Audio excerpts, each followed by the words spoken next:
Welcome, everyone. This is your friend, the DN What If, here with another exciting fanfiction. Today, we're diving into the story of what if Deku was accepted into UA as a villain? If you enjoy this video, don't forget to hit that like button and subscribe for more fanfiction content just like this. Now, let's get started with the fanfic. Midoriya craned his neck to look up at the towering twin buildings looming above him. UA was just as fascinating from an architectural standpoint as from an academic or heroic standpoint. This school produced some of the world's finest heroes, like All Might and Best Jeanist. And here Midoriya was as the school's first Quirkless student. The likelihood of his acceptance was unlikely at best. Extraordinarily improbable described the sheer incredulity that a Quirkless Deku could be on the same campus as his lifelong idols. He gripped the letter tightly in his left hand while his right hand clutched his neon yellow backpack strap to hopefully hide the shaking. The letter that had changed everything. Last time he had been here on this campus was when he failed the hero practical for the entrance exam, probably after failing the written exam too. All of his studying had been for naught between the giant robots and his horrible test anxiety. At least that's what he had thought until his mother retrieved the mail one day and out popped a letter with the official UA seal. Midoriya had grimaced at the sight, already well aware that he'd walked out of the exam with exactly 0 points. The worst part had been that he knew how to find the robot's weak points. But every time he tried to make his move, the points were stolen by some other aspiring student with a flashy quirk and far more potential as a hero than Midoriya could ever have. The final buzzer had sounded and the exam PRD was over, along with any hopes of attending UA the next school year. His hopes had been suitably mollified when he opened the letter privately in his room. Between the two of them, if one of them started crying then the other would follow shortly thereafter. The universal constant of the Midoriya genetics. Instead of just a letter, a small black disc fell out of the envelope as well, flickering to life a moment later. It projected an image of a small, white animal with beady black eyes and wearing sharp business attire. Midoriya recognized him as Nizu, principal of UA High. He blinked at the principal's voice filtered through the speakers. Am I dog? Am I a rat? Am I a bear? Who knows, but most importantly, I am the principal. Hello, Midoriya Izuku. I would like to congratulate you on scoring one of the highest scores on our written entrance exam to date. The panel grading your essays was suitably impressed by your critical thinking and logical analysis of the heroics industry from a moral and ethical standpoint. I enjoyed your responses immensely. Very well done. Unfortunately, you did not pass the physical portion of the heroics exam. Normally, this would result in you being placed in the general education program, with the opportunity to rise up to the hero class after significant improvements and under certain conditions. However, the first-year heroics class at UA this year will be quite different.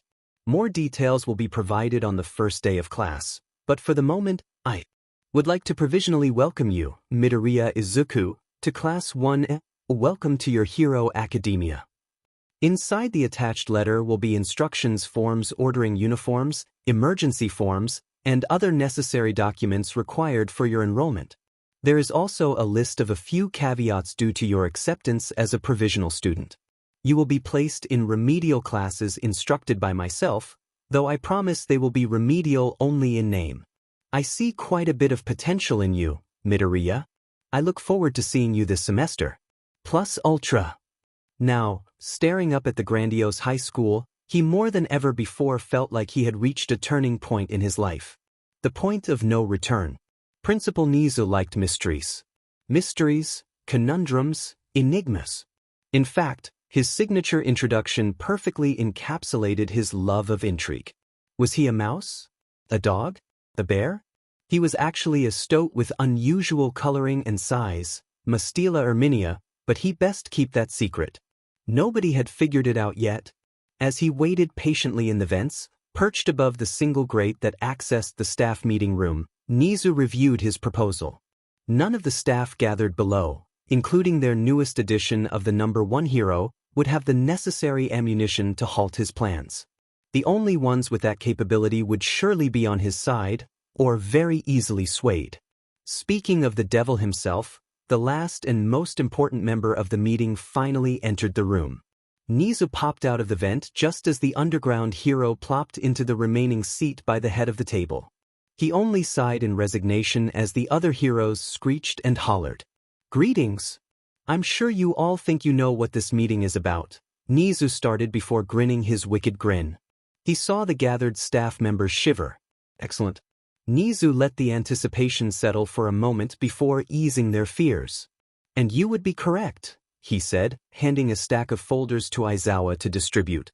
He tossed them to Vlad King to his right with an irritated grunt. The blood hero passed out the thick folders without complaint.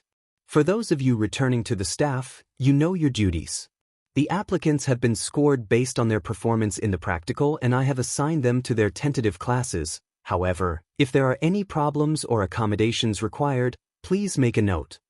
The staff members nodded, some already thumbing through their student profiles. They would ensure that there were no conflicts between future classmates and begin learning about their future pupils. "Right. Before you get started though," Nizu said, "please flip to page 7 of your packets." Most of the teachers were eager to finish their several-hour shift of sitting in the staff room in dead silence while they tediously learned about their students for the principal's required quiz. Nizu usually enjoyed the stench of white-knuckled boredom and despair when the teachers were unable to exit the room without suitably knowing their students' profiles, but today they had more exciting business to attend to. One of the grandest mysteries he would have the pleasure of executing. The staff members thumbed to the correct page and some began noticing the bolded headlines sitting at the top of the proposal. There were quiet murmurs as they began to process the meaning, and Nizu could feel one particular pair of eyes studying him. As you can see, this year's hero course will be significantly different from previous years. The Hero Public Safety Commission has provided UA with the funds necessary to begin the Young Villain and Criminal Reformation Program. Suitable candidates have already been selected and are awaiting approval of their future teacher in order for their entry to be fully processed. Wait, Yamada said, holding up his hands. He must have noticed that his file was conspicuously thin. The future hero student profiles were barren, with only names, quirks, and basic identifying information located on the sheets. None of the family information or background knowledge scoured for by Nizu would be provided this year. "You're telling me that we're enrolling villains in the hero course?" "Yes." Nizu rubbed his paws excitedly. "Former villains and criminals who are young and willing enough to be rehabilitated, provided that they meet our graduating conditions, of course." Aizawa, as if sensing his oncoming migraine, pinched the bridge of his nose. However, due to the experimental nature of such a program, only one of the hero courses will be deviating from the usual standard.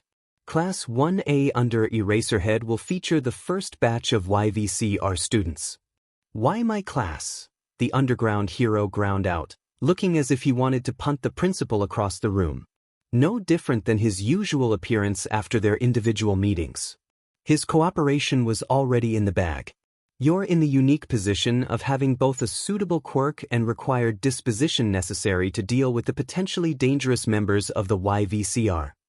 Plus, Nizu knew his former pupil also enjoyed a good mystery, although he preferred the term logical ruse. The principal waited for any more questions, but there were none. Some of the staff were flipping through the next few pages explaining briefly the parameters of the program and the amended guide for graduation, both for the hero students and the villain students. Snipe was the one who spoke up first. "What's this saying here about a trial system?"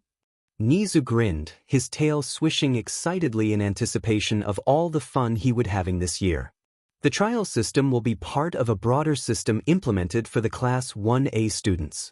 If you will turn to page 9, there is a brief outline of the way in which this program will function to the potential benefit of both the hero and villain students. One of the features designed to allow the program a smooth function is the anonymity clause, which states that only the student's homeroom teacher and I, the principal, may know a student's status and whether or not they are enrolled in the program. Wait, so we won't even know which one of the kids are going to be criminals? How are we expected to keep an eye on them? Kayama protested with her usual dramatique. "You're not. This program will not only benefit the YVCR students but the hero students as well, in that they will gain first-hand experience in uncovering their friends from their foes. As you can see in the modified graduation structure section on page 10, there are two separate sets of requirements for the students to graduate. The hero students, who have taken our practical and written exams, will be graded on their ability to cooperate and work out who are the villain students within their class. They will have 6 trials throughout the year, 1 during midterms and finals of each semester, and will be required to flush out the villain students by the end of the year. Or else they do not graduate. For the villain students, however, their goal will be to survive the semester without acting suspicious. The goal of this type of program integration is to prove that they understand the error of their previous ways and that they can reintegrate back into society successfully and with minimal problems. By remaining hidden among the hero students without RSNG suspicion, they will have proven their reformation is complete and will be granted entry into the Heroics program next year. Are there any other questions? The principal asked. He was well aware that the flood of information had gone right over everybody's heads. Everybody except for one. Eraserhead scowled at the program description, locking eyes with the principal as the two studied one another, former teacher and pupil. Will the villain students know each other's designations? Excellent question, Aizawa. No, they will not. They will be given access to a special chat and it will be up to them to supply their own identifying information or to remain anonymous to one another. A united front or a divided sleeper cell. Oh, this will be quite fun indeed. His tail brushed against his suit in its excitement. And the tracking bracelets, Aizawa stated bluntly. Yes. All students in Class 1A will be required to wear the tracking bracelet at all times, due to the YCVR students who will require constant attention. I am sure the importance of their cooperation will be impressed upon them suitably. All of the candidates selected are those I believe to be truly capable of this reform. Now then, the principal continued, it is time to read the student profiles. Please do so while I speak to Aizawa in private about his students' profiles. He saw the glint of excitement as they realized they might escape his hellish pop quizzes. And do be sure to wait for my return. This year's quizzes are going to be extra special.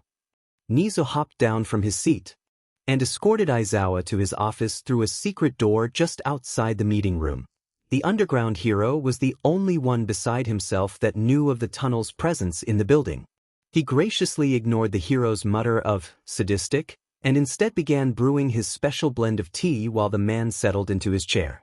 The 2 cups of tea sat steaming on the desk between them as Nizu pulled out a specially marked file that would never leave his office and be hidden under his highest protections. Well then, Aizawa-kun, shall we get started? Walking into Class 1A with its massively oversized door, Midoriya noticed the 2 people he least wanted to see.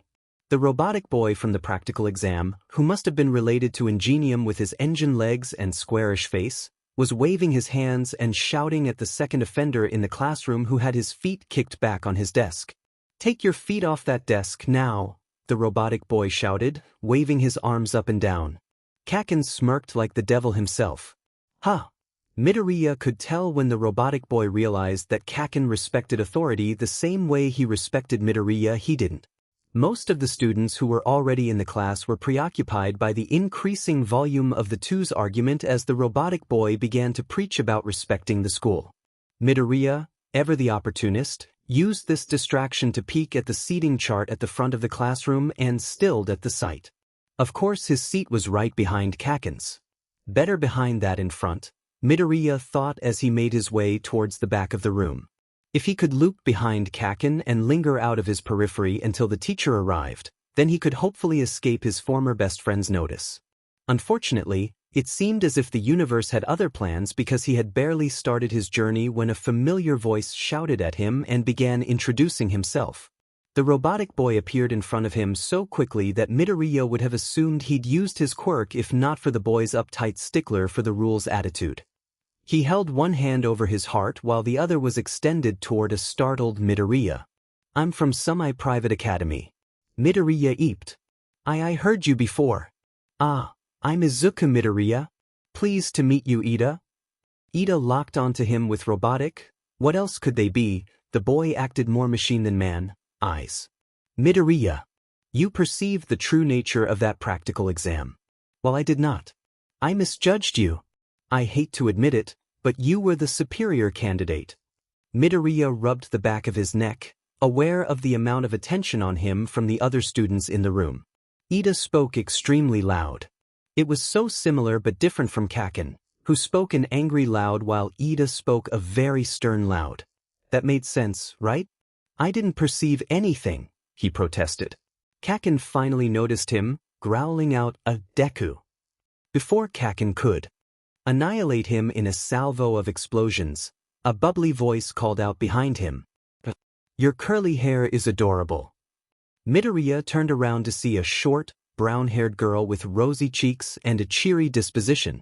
There were little pads, toe beans, a traitorous part of his mind whispered, on each of her fingers. She must have a touch activation quirk.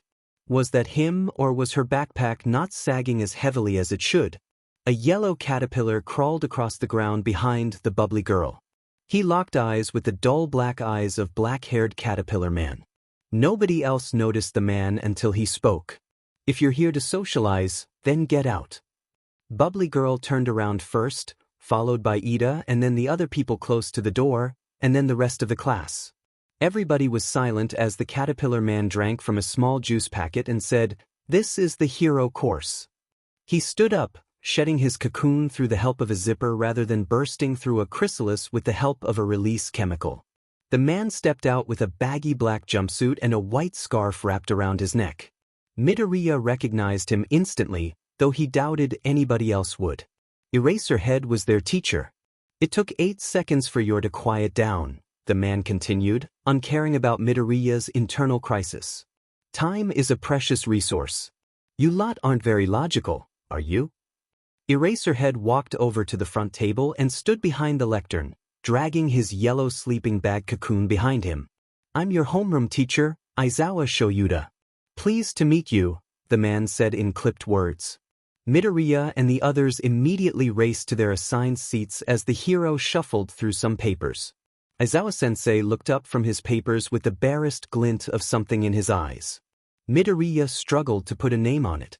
But regardless, the 20 students who had only been in the class for less than a single PRD were hit with the overwhelming sense of danger which had been lurking on the fringes of their perception. Midoriya studied the underground hero and found an assured confidence. Every word he was saying he believed to be true. Every action was one he knew he could fulfill. He really was a hero. Eraserhead glared the already silent class into SBMSN before addressing them. Good morning. Normally, we would already be taking our first test by now, but the rat wants me to explain first. UA has done its best to keep its students' private lives private. As such, you will not have heard of the new changes to the Class 1A Heroics program for this year. Principal Nizu has worked with the Hero Public Safety Commission, Midoriya snorted softly. No way that the principal would do that. Their rivalry with the commission preceded him. To establish a trial program known as the Young Villain and Criminal Reformation Program. This is designed both to benefit the incoming hero students as well as the program's members. It will provide a pathway for young high school age villains and criminals who have been established as having high potential for reformation and reintegration into society. The man began walking around the classroom, handing out manila envelopes with their last names printed on the front in neat kanji. Inside your envelope you will find your student ID and your H-Watch. Both will be required at all times on campus, while only your H-Watch will be mandatory on your person when you are not on campus. Midoriya followed alongside the 19 other students as they dug through their envelope to find the items mentioned. The underside of his watch, which looked like a typical smartwatch, had the number 18 engraved. There were several programs already installed on the device, but Eraserhead began talking before Midoriya could fiddle around. Eraserhead held up his own version of the ID card, which displayed his hero name and clearance level for school access. He showed them how to click the button on the side to turn it on. Midoriya clicked his and it displayed his name, quirk status, class number, and a dozen other pieces of personal information. In the top right corner was a small emblem made up of 2 English characters. No, wait. It had 4 English characters, but 2 overlapped with the others if Midoriya read it right. And then he did a double take when he read the line holding his status. Villain, reason for enrollment. How why was he a villain? He was just a quirkless kid with a dream, a futile one at that. This had to be a mistake or something. Maybe there was another Midoriya Izuku who had applied that was also quirkless? No, he wasn't delusional. It was him. Some of you may already be aware of your circumstances for entering this program while others may not. Regardless, what I am about to say is very important, so listen closely, Hellions. Do not share this status or your enrollment in the program with anybody, either inside this classroom or in the general public. Nobody outside of myself and Nizu are aware of your identities. As heroes, confidentiality is one of the most important lessons you must remember. If you can't figure out why you shouldn't tell the public, then you're not smart enough to be in my classroom.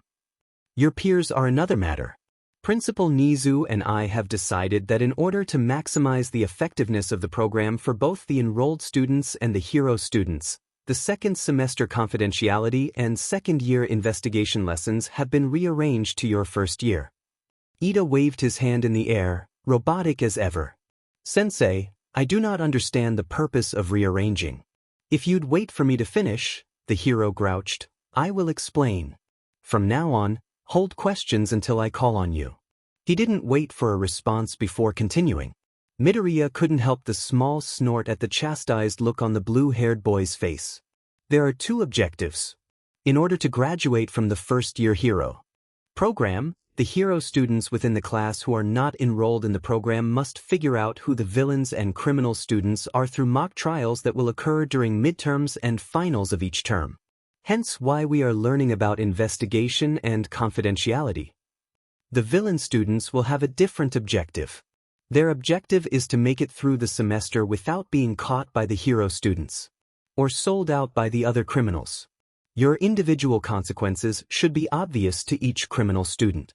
But in order to graduate at the end of the year, you must prove that you are ready for reintegration and can successfully become a hero like the rest of your classmates. Aizawa-sensei waited for several moments, then opened up questions. Immediately, several hands shot into the air, including Ida and Kaminari. The underground hero selected Kaminari. What about regular classwork? Does this mean we have no tests? Kaminari asked excitedly. The pink-skinned girl also looked excited, though significantly less than the electric boy. Midoriya wondered if the bolt streak in his hair was natural or dyed in. Aizawa-sensei grunted. No. This will be supplemental, not subtractional. Your exams will be worth the same weighting as seen in the syllabus. Don't read them now, it will waste time. Another girl with a long, brown ponytail raised her hand. How will the mock trials be conducted and will any preparation be necessary? The trials will be explained at a later date. For now, expect a similar trial to our actual legal system. To prepare for this, you will need to be aware of your classmates, their activities, and make your own judgments ahead of time about whether they are a hero or villain student. Do not, he flashed his quirk in emphasis. Do not leave this for the last moment. This is supposed to be a year-long exercise. You will not have good results if you do so, and you will be penalized if you don't contribute to your team's score, then you will not pass the semester either. Be prepared to write an analysis of why you believe each classmate is or is not a villain. Is that understood? There were mutters of agreement throughout the class. Midoriya was too afraid of their teacher to bother scribbling the information in his notebook. He had already committed it to memory out of pure fear. The reality of his situation hadn't hit him yet, but now he understood why his acceptance was provisional, and why he needed to meet with the principal himself. Good. Now, change into your gym clothes and head out to the ground. He glared with his quirk and the students shivered. Don't be late. The class sprinted for the locker rooms. Midoriya, although he barely passed the test by the skin of his teeth, took the opportunity to observe his classmates. This had to be one of the strangest first days of school. Almost every single person in the class excluding himself had heroic quirks that would have been praised at Aldra. Even if some of them were villains. Including himself. He wished he had his notebook on him to write down his questions and observations as each person stepped up to the quirk apprehension tests. He would have to make do with writing them down later. For now, he had to pass a test, or he wouldn't get to see the end of his first day at UA. He already had a natural disadvantage. The only person scoring the same average score was the invisible girl, whose quirk just didn't make sense without having a fail-safe deactivation. Quirk evolution favored beneficial quirks, and he doubted that the quirk would have made it several generations before having such a disadvantageous mutation. Of course, Bakugo glared daggers at him across the gymnasium as they rotated between stations. Midoriya did his best not to let it affect him. He had a decade of practice. The blonde boy held back for the moment. Midoriya thanked every deity above. When the scores were revealed, Midoriya sighed in relief as he noticed that there was only one person below him on the list, and it wasn't the invisible girl. Mineta Minoru must have been the boy with the grape hair because he let out a gasp and immediately started protesting about how everybody must have cheated. He singled out Midoriya. And he didn't even use his quirk. Why don't you expel him for not using his quirk on a literal quirk test? Midoriya froze. Every single eye in the class was on him. Familiar, burning red eyes accompanied the crackling of explosions as Bakugo scoffed. The useless Deku can't use what he doesn't have. The gymnasium was dead silent before erupting in a cacophony of whispers. He caught snippets of conversations and mutters about how he couldn't be a villain because he didn't even have a quirk, or that they didn't know why he had been admitted to the hero course, much less as a hero than a villain. Weren't quirkless people fragile anyways? Aizawa-sensei looked Midoriya in the eyes as his classmates gossiped. Midoriya remembered from his introduction speech earlier that the teacher knew he was a villain.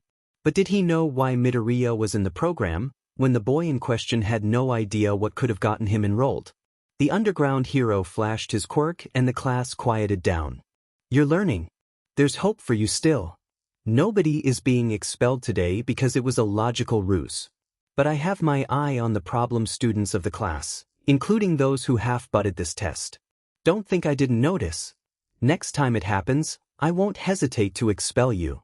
The class chorused in agreement, though there were still furtive glances in his direction. Midoriya winced as Aizawa-sensei addressed the unwanted attention. UA also has a very strict discrimination policy. Only villains discriminate against their peers for something out of their control.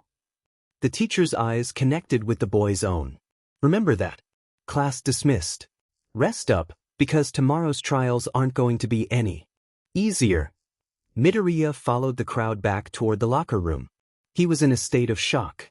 Eraserhead, one of his favorite heroes, had defended him in front of his peers.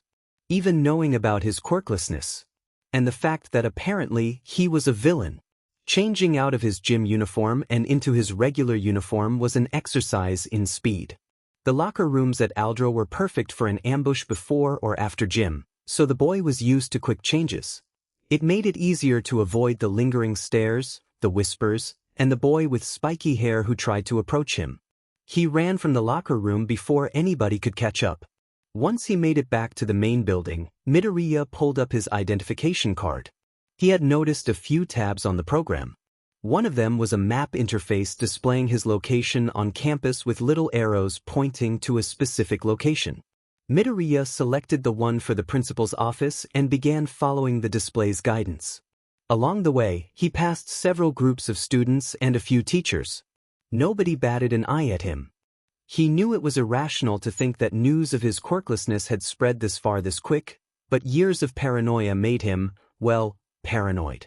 The guidance stopped when Midoriya stood outside a plain door, just like every other door in the hallway. There was nothing special about this room except for the fact that the door was slightly ajar.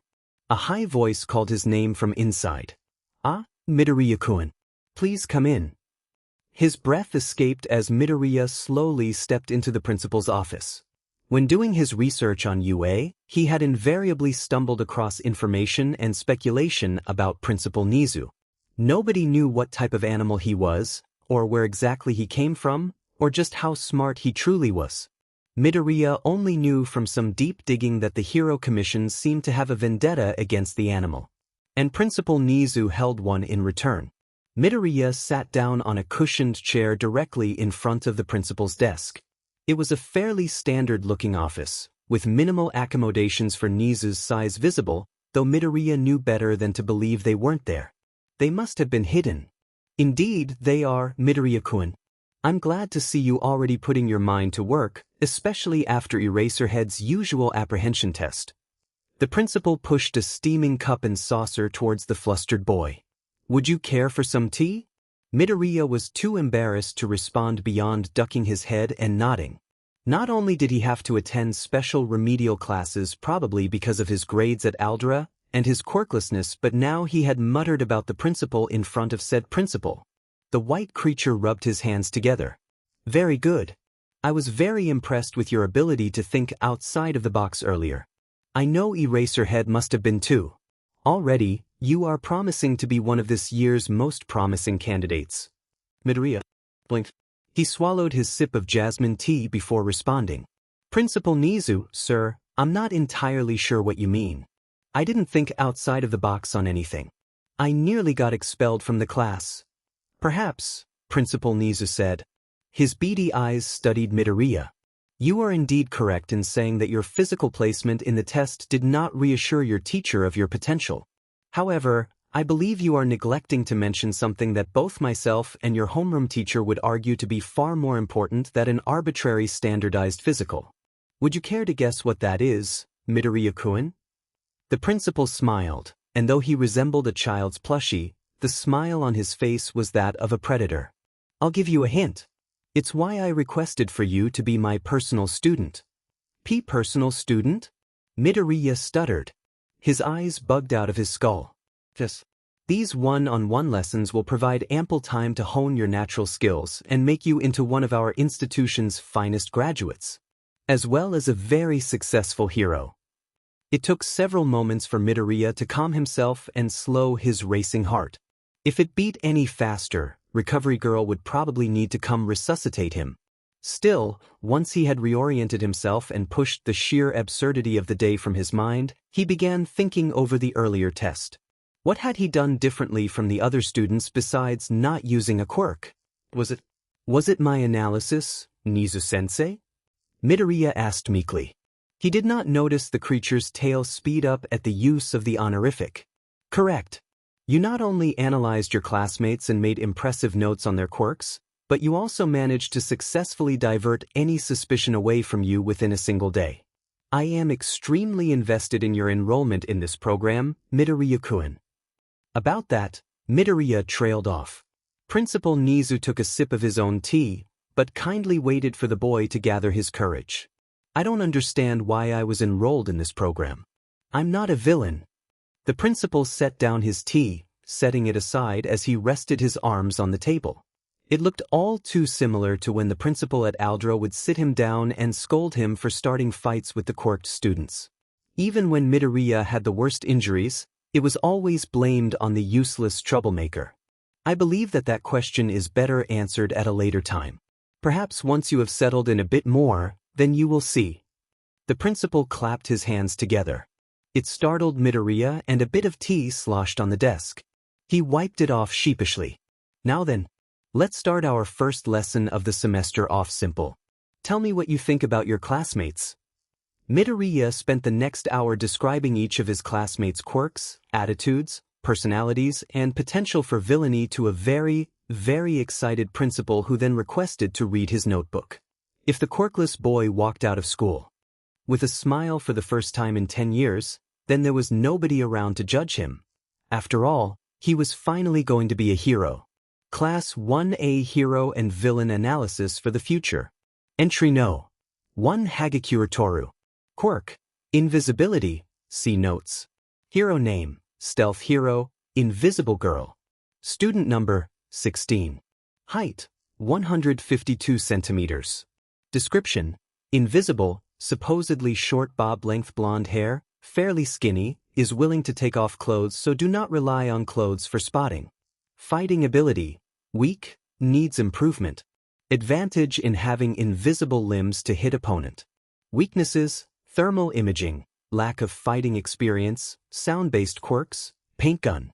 Speculative assignment, villain. Reasoning, most likely an informant or thief based on quirk demeanor. No way she passed the entrance exam without a load of rescue points. Still feasible, but coupled with other evidence, I'm pretty confident in this conclusion. Notes, how did she even get through the entrance exam? Also, she's lying about her quirk. Would Aizawa be able to erase her quirk, and if so, would she reappear? Her quirk is more closely related to manipulating light, potentially energy, waves. If Aizawa's quirk is based on EM radiation, a signal produced through his eyes like I suspect, then would her quirk duplicate the waves through her with the same signature effect, or would it simply be eliminated by her quirk? I'm getting off topic. Yeah, there's no way she passed the entrance exam considering her weak physical performance on the apprehension exam. Those robots I saw in the servers were massive and the qualifying score is extremely high. She said she was at the exam but nobody saw her. Duh, she's invisible. She's very good at dodging questions and her ability would make her a very good informant. She walks very quietly and has startled several of our classmates. She's crafty enough to use her quirk to cheat on the long jump and other tests during the apprehension exam. High villainous potential with a cutesy schoolgirl attitude to avoid suspicion. Will need further evaluation of whether can be reintegrated or was a villain unwillingly. You have been added to a new chat room by Principal Nizu. Accept invitation? Yes, no. Invitation accepted. Please read the moderator's rules before messages. Plus Ultra. Chat members, XXX1, XXX2, XXX3, XXX5, XXX6, XXX7, XXX11, XX12, XX19, XX20. XXX11 has joined the chat. Previous messages unavailable. Midoriya played around with the settings of the server. He had never used this program before and judging by the coding he looked at, this seemed to be the brainchild of the principal himself. They were allowed to change their classmates' names, but only for their display. Midoriya appreciated that feature since it would make keeping track of his classmates in the chat a lot easier. Still, the principal was a wily little rat and Midoriya checked the pathway himself. His information could be dangerous if somebody in the group decided to sell them out. One by one, the other users in the chat began popping on, most likely as their watches began beeping for their attention. His mother had been at work when he'd gotten the notification. It probably woke at least a few people up as it was nearly midnight. They had their second day of school in less than 8 hours. Nizu had structured this chat's release purposefully, but Midoriya needed to fill a bit more of his sleep debt before he even began to decipher the principal's whims. User XXX2 changed the chat room's name to Villains, Vigilantes, and Hazards. Oh my. Midoriya narrowed down their user to one of 3 classmates. He quickly grabbed his notebook, the new one he'd started after arriving home earlier that evening. There were few benefits to having his notebooks tampered with at Aldera, but one such benefit was the ability to remember information until he could safely write it down. Each classmate had a page filled with information on their quirk, observations from the quirk apprehension test, and their potential as a villain. Midoriya found that he could come up with reasonable villainous scenarios for every member of his class. Well, except one. Nizu still refused to tell Midoriya why his reason for enrollment had been left blank. Midoriya wasn't a villain. Midoriya refocused on the chat room as more unknown numbers began chiming in. User XX19 is typing. Several users are typing. User XX19, hi. User XXX5, sweet chat room. User XXX2, Iker, isn't this awesome? Several other users began typing as well, though Midoriya focused on the first 3 to speak. There were undoubtedly a few hints in their manners of speech, but for the moment, Midoriya focused on getting ready for bed. He'd already spent several hours trolling hero forums. If he wanted to be mentally present in class tomorrow, instead of just a husk of a body sitting at a desk, then he needed his sleep. More people were introducing themselves in the chat. Not everybody was responding, Midoriya noted. He resisted the temptation to start analyzing, his fingers twitching over his pen. Realistically, he would need more than a few introductory remarks to pinpoint any identities. Midoriya made a mental note to pay attention to his classmates' speech patterns starting tomorrow. Midoriya climbed under his covers as more messages flooded his watch. He used the Notes app on his phone to jot down the names of those who were responding. It wasn't much, but he doubted that most of the class would be up this late, especially after their hectic first day of high school. Kaken certainly wouldn't be. He always went to sleep at 9 on the User XX12, hey what's this? User XX12. I've read about these special invite-only servers. User XXX2. Well, that one wasn't a surprise, Midoriya reflected. He jotted down a note on his phone. Fitting that the first person he had, mostly, confirmed as a villain would be the class pervert. Midoriya remembered the feature from the coding he'd examined earlier, then quickly added pervert to user XXX12's name. User XX19, I'm going to go to bed now. User XX19, we can all chat in the morning. User XX19, but make sure not to mention it in front of the hero students. User XXX2, good night. The chat died down. Midoriya logged off, not bothering to reveal himself on the server just yet. There would be more opportunities to investigate the server tomorrow, or later, looking at the clock. He needed to be up for school in 7 hours. Midoriya plugged his phone onto the charger and then put his watch beside it.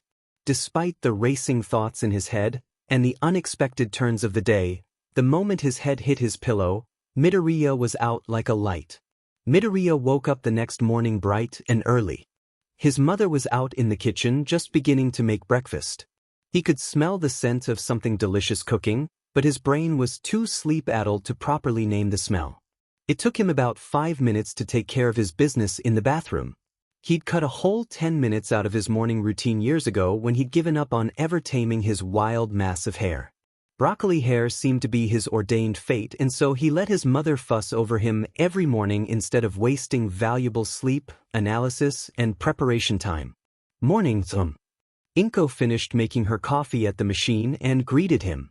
Good morning, Izuku. How'd you sleep? Like a baby, he lied. He'd tossed and turned all night, wondering about his conversation with the principal. About why the principal had been so excited to meet him, Quirkless little Deku. I'd imagine, especially after such an exciting day yesterday. Have you made any friends yet? Inko always wished that he had more friends, even when he had only told her the bare bones of what he experienced at school. He didn't want her to worry about him. He could handle everything the Aldra school system threw at him. He smiled, thanking her for the plate of eggs she set down in front of him. I've made a few. We have a group chat set up, by the principal, and everything. Oh, that's great. She came up behind him and squeezed his cheeks before pulling him into a tight hug. My little hero is all grown up. Midoriya's smile lost a bit of its light. The hero. Their first class of the day after homeroom with Aizawa-sensei was English. Midoriya flinched when a familiar loud voice called out for them to make some noise. Present Mike slid into the room with his signature finger guns and radio-ready smile. Can I get a yeah? Midoriya wished he could say he was surprised by the awkward silence. But then again, he also remembered the hero's introduction at the entrance exam. Present Mike laughed it off though, waving one of his hands at the students while he flopped into his chair. You'll be responding to me soon enough. Somehow, he made it sound not like a threat. It definitely was. He then explained that he was aware of the class's program and that an unknown number of students in the class were in the Young Villain and Criminal Reformation program. I don't know which one of you listeners are in the program though, and even if I did, you have my word that I'd treat you all the same no matter what. K. Present Mike handed out their syllabuses and class proceeded as normal. He asked them to complete a diagnostic assessment to figure out their level of English comprehension. They were given a 10-minute PRD to talk to one another and work on their other homework from Aizawa, who had assigned a short essay that morning about ethics and morality. Once he finished grading, he kept their tests up front and started teaching the first lesson of the course. Midoriya realized fairly quickly that his own self-study throughout his copious free time at Aldra meant that he could understand nearly every word the hero said with ease. He skimmed the syllabus to find that he had covered most of the topics already too. Oh, that's all the time we have for today, listeners. No homework for tonight, so study extra hard for next week. You dig? The students nodded, already packing their supplies back into their bags. Midoriya, can I talk to you for a moment? Mike called. Midoriya ignored the eyes on his back as he walked up to the front of the classroom. Each step led towards the gallows, though he did his best to steady his racing heart. He approached the desk from the side and spoke quietly. Yes, Mike-sensei? Hey, Hey, relax, little listener. I can see you overthinking from here, the hero said. It's nothing bad. I promise. Okay, Midoriya replied. His brows furrowed when he noticed the hero's smirk. You sure know a lot of English. Did you understand everything I just said? He asked. Midoriya blinked. Had Present Mike been speaking in English? How long had he been doing so? Would he be mad at Midoriya for being too far ahead of the rest of the class? It would be incredibly inconvenient to have a student so far ahead. What if he thought he was cheating? You're mumbling, little listener. Midoriya's cheeks flushed crimson.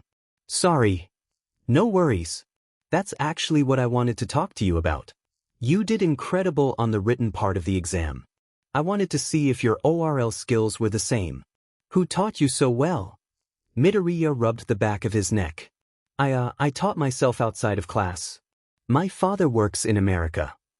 He didn't mention that he hadn't talked to the man in over a decade and that his mother treated him as if he were dead.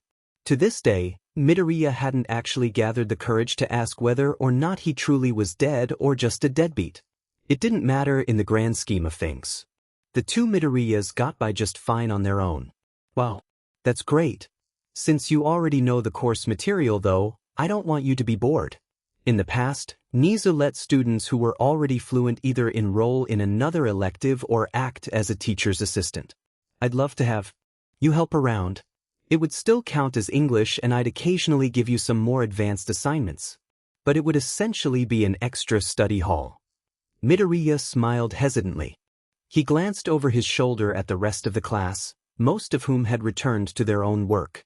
A peppermint-haired boy returned his stare, but didn't react otherwise. Midoriya wondered if he understood them. I'd love to, Present Mike Sensei. Thank you for this opportunity.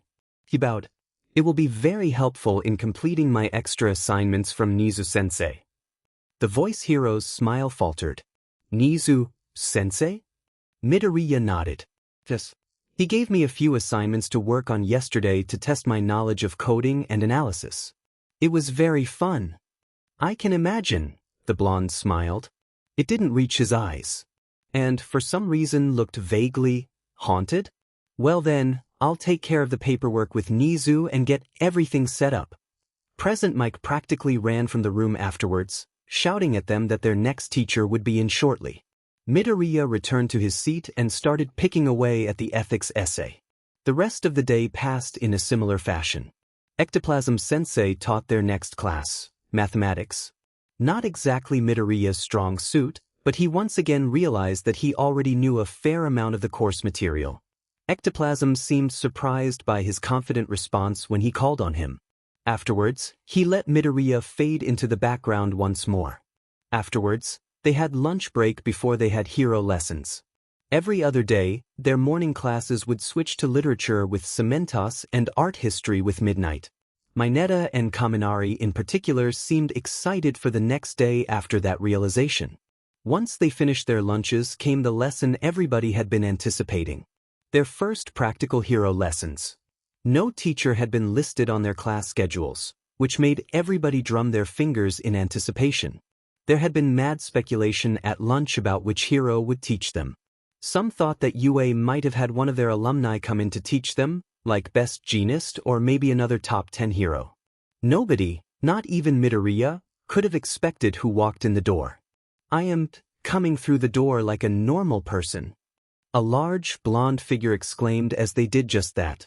Midoriya's jaw dropped to the floor. The other students reacted similarly. It's All Might. All Might is gonna teach us.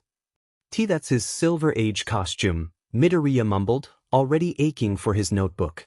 He remembered the video he begged his mother to replay over and over again. He remembered seeing the man when he saved Bakugo from the slime monster. He remembered him crushing his dreams on top of a rooftop.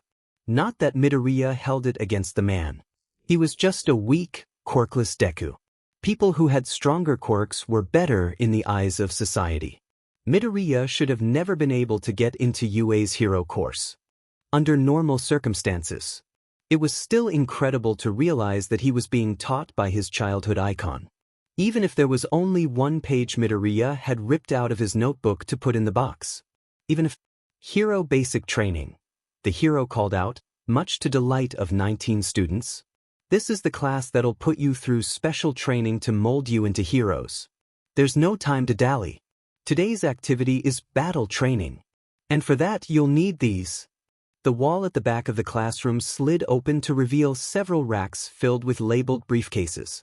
All Might was saying something about quirk registries and special request forms, but Midoriya had other things on his mind, namely the design he'd been required to fill out with his provisional acceptance forms. Costumes? Yeah. All Might clapped his hands to draw their attention as most of the class rushed toward their cases. After you change, come out in number order to ground beta. Looking good is very important. Look alive now, because you may not be heroes just yet, but you're on your way to becoming somebody. Whether that somebody is great or terrible is up to you.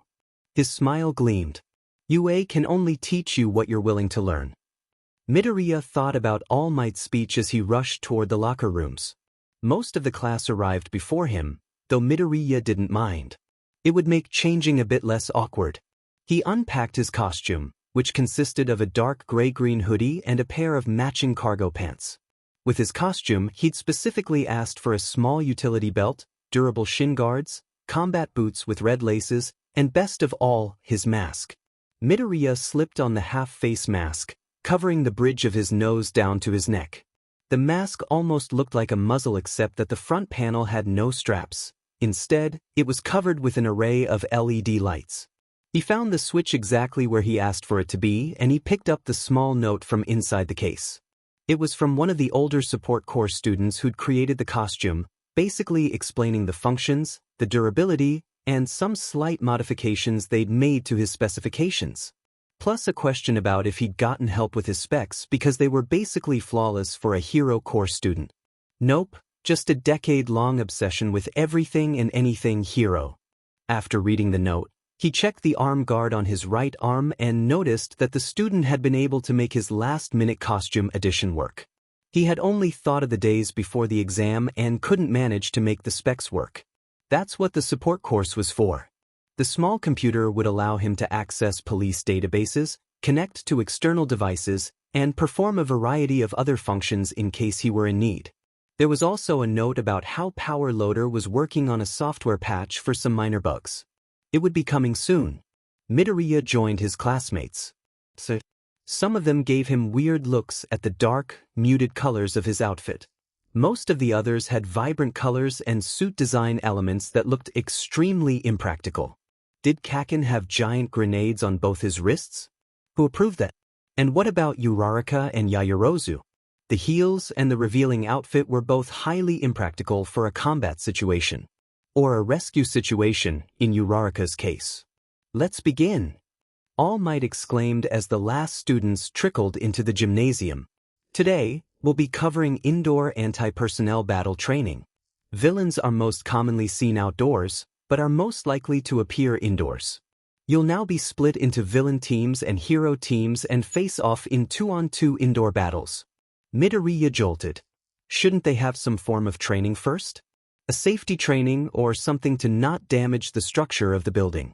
There was an immediate uproar of questions asking about the terms of winning, Yaoyorozu, threats of expulsion, Uraraka, dividing up teams, Ida, and about a fabulous cape? Aoyama, a literal knight in shining armor. All Might tried his best to calm them down and began randomly drawing their team assignments. Midoriya breathed a sigh of relief when he was that his partner was Uraraka, who flashed him a brilliant smile across the crowd. And then he immediately lost a year off his life when he saw the two team assignments in All Might's hand. The heroes will be Team A and the villains will be Team B.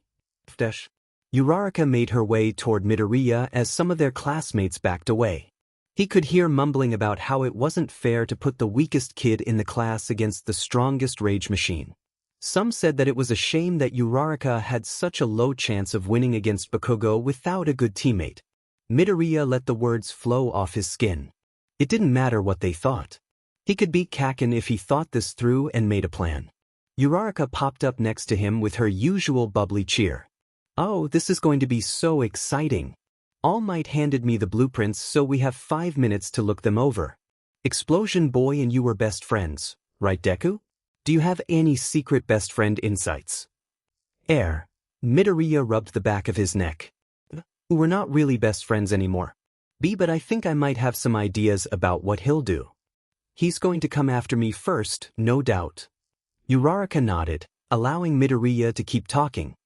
He blinked when he realized that she was actually waiting for him to speak and not just cutting him off once she realized how annoying he was. They spent the remaining minutes coming up with a brief game plan. Uraraka would float him to the second-floor window while she entered through the first floor.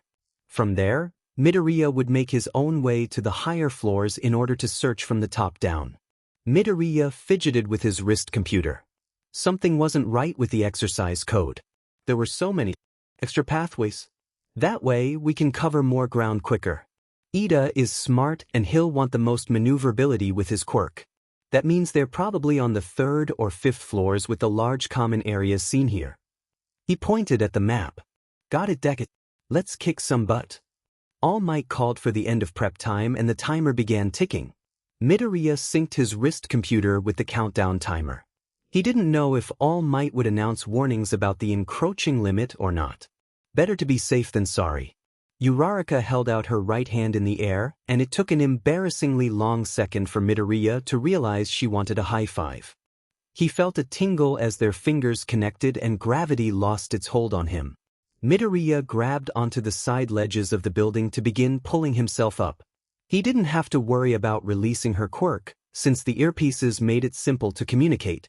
Without having to worry about pesky things like gravity, Midoriya made it to the top of the building in under half a minute. He alighted on a 6-story ledge before tapping his earpiece twice. Gravity took hold once more as Uraraka released her quirk's hold. Midoriya scrambled to jimmy open the window and slip through. He stepped out into a long, gray hallway. There were an array of doors on each side without door frames, which would make it easier to quickly search the rooms. Midoriya started creeping down the hallway listening for any sounds the others would make. Kaken had the quirk and personality of a bomb, which meant that unless he suddenly developed some alternate personality, Midoriya would be able to hear him coming from a mile away. None of the rooms on the 6th floor had signs of life or the bomb. Midoriya whispered the message to Uraraka, who confirmed it was the same on her end. 1/3 of the building eliminated. 4 floors to go. Midoriya paused when he heard a creaking sound from the floor below him.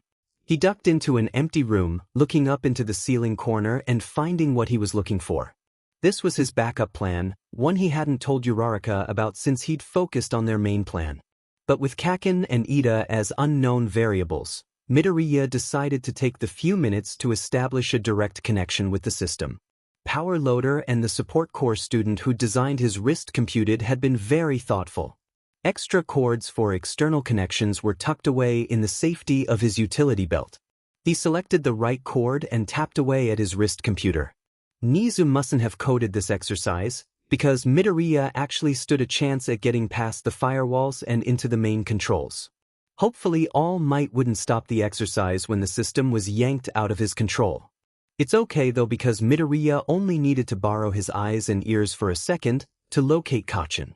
It was only the matter of a few seconds before his wrist computer beeped and allowed Midoriya access. If he'd known it would be this easy, he would have done this way sooner. Midoriya quickly skimmed the camera feeds to look for the villain team. So far there was nothing except they're on the 5th floor. Right below him actually. Ida stood there in front of the large papier-mâché bomb. He had cleared out the entire room to prevent Uraraka from using her quirk. Midoriya had to admit that it was clever. It wasn't something he would have expected from Ida. Legacy heroics had to be good for something, he guessed. Ingenium had to pay particularly good attention to his environment in order to maneuver with his quirk. So it should have been no surprise that Ida would have learned environmental awareness from his older brother. Midoriya couldn't see part of the room with the current camera angle though. It was when he went to adjust the camera angle settings when he noticed something interesting. Oh. User XX19. So did anybody expect to have freaking All Might as our PE teacher? User XX19? Or am I just the only one shitting bricks? User XXX7. Just you. User XXX5. Only you. User XX19. User XX20. I believe we should resume the conversation from last night about the purpose of this chat room. User XXX1, excellent idea. User XX20, considering that the principal didn't put our names down, I would presume that he would like us to decide for ourselves whether or not to reveal our identities. User XX20, I personally am against revealing ourselves to one another. User XXX2, sad face, why not? User XXX7, because then we have a security risk. If one of us gets caught and everybody we hang out with is a villain, then we're all goners. User XXX2.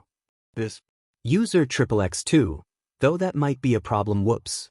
User XXX3, oh? User XXX2, so somebody in the class already knows that I'm a villain. User XXX2, he went to the same middle school. User XXX2, I already talked to him after class though and he said he won't say anything. User XXX7, guess you got lucky. User XX20, yes. There's no use dwelling on the past. We can only hope they say nothing about your identity. User XXX1, I do not mean to be rude, but are we sure that we are meant to be working as a team? User XXX1, we are villains, are we not? Finally. Something Midoriya could talk about without having to deconstruct the entire, rapidly evolving, social situation. User XX11, actually, I believe that was the principal's intention. Why else would he have given us a way to communicate in private? He most likely wanted us to connect because that would give us a better chance at graduating. User XX11, although I do believe 20 is right about Nizu allowing us to choose what we share. User XXX6, I also agree with 20. And 11's reasoning about seems logical. We are here to become productive members of society. User XXX5, productive, smuctive. User XXX5, I'm here for the chaos. User XX19, MAO mood. User XX20, I think we should put it to a vote whether or not we should reveal our identities.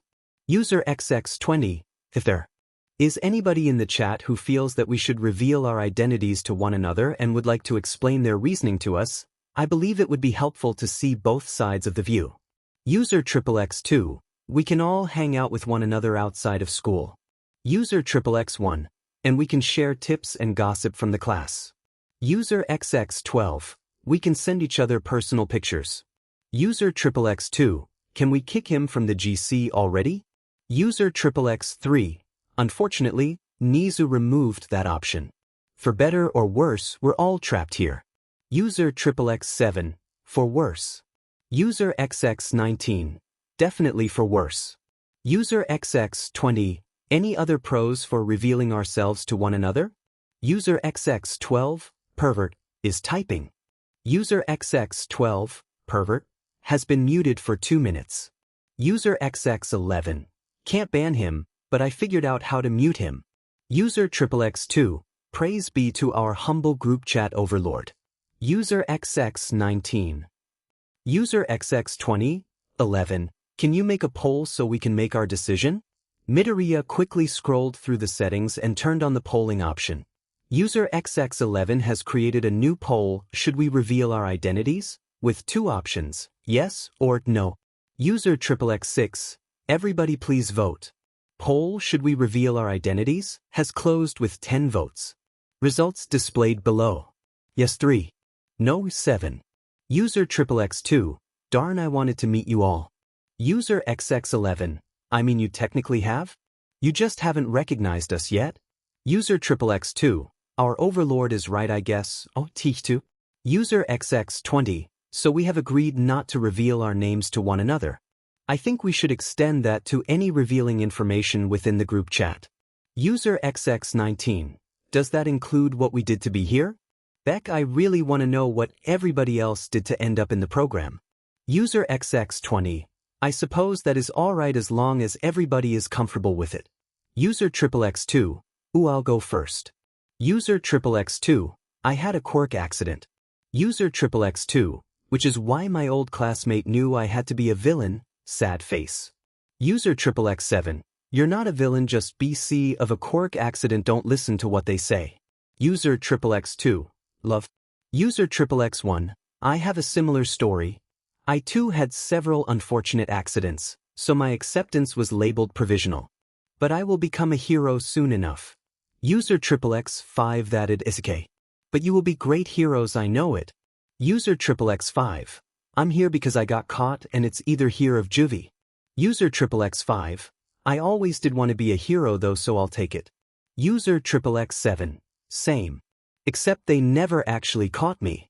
User XXX2. Then why are you here? User XXX7.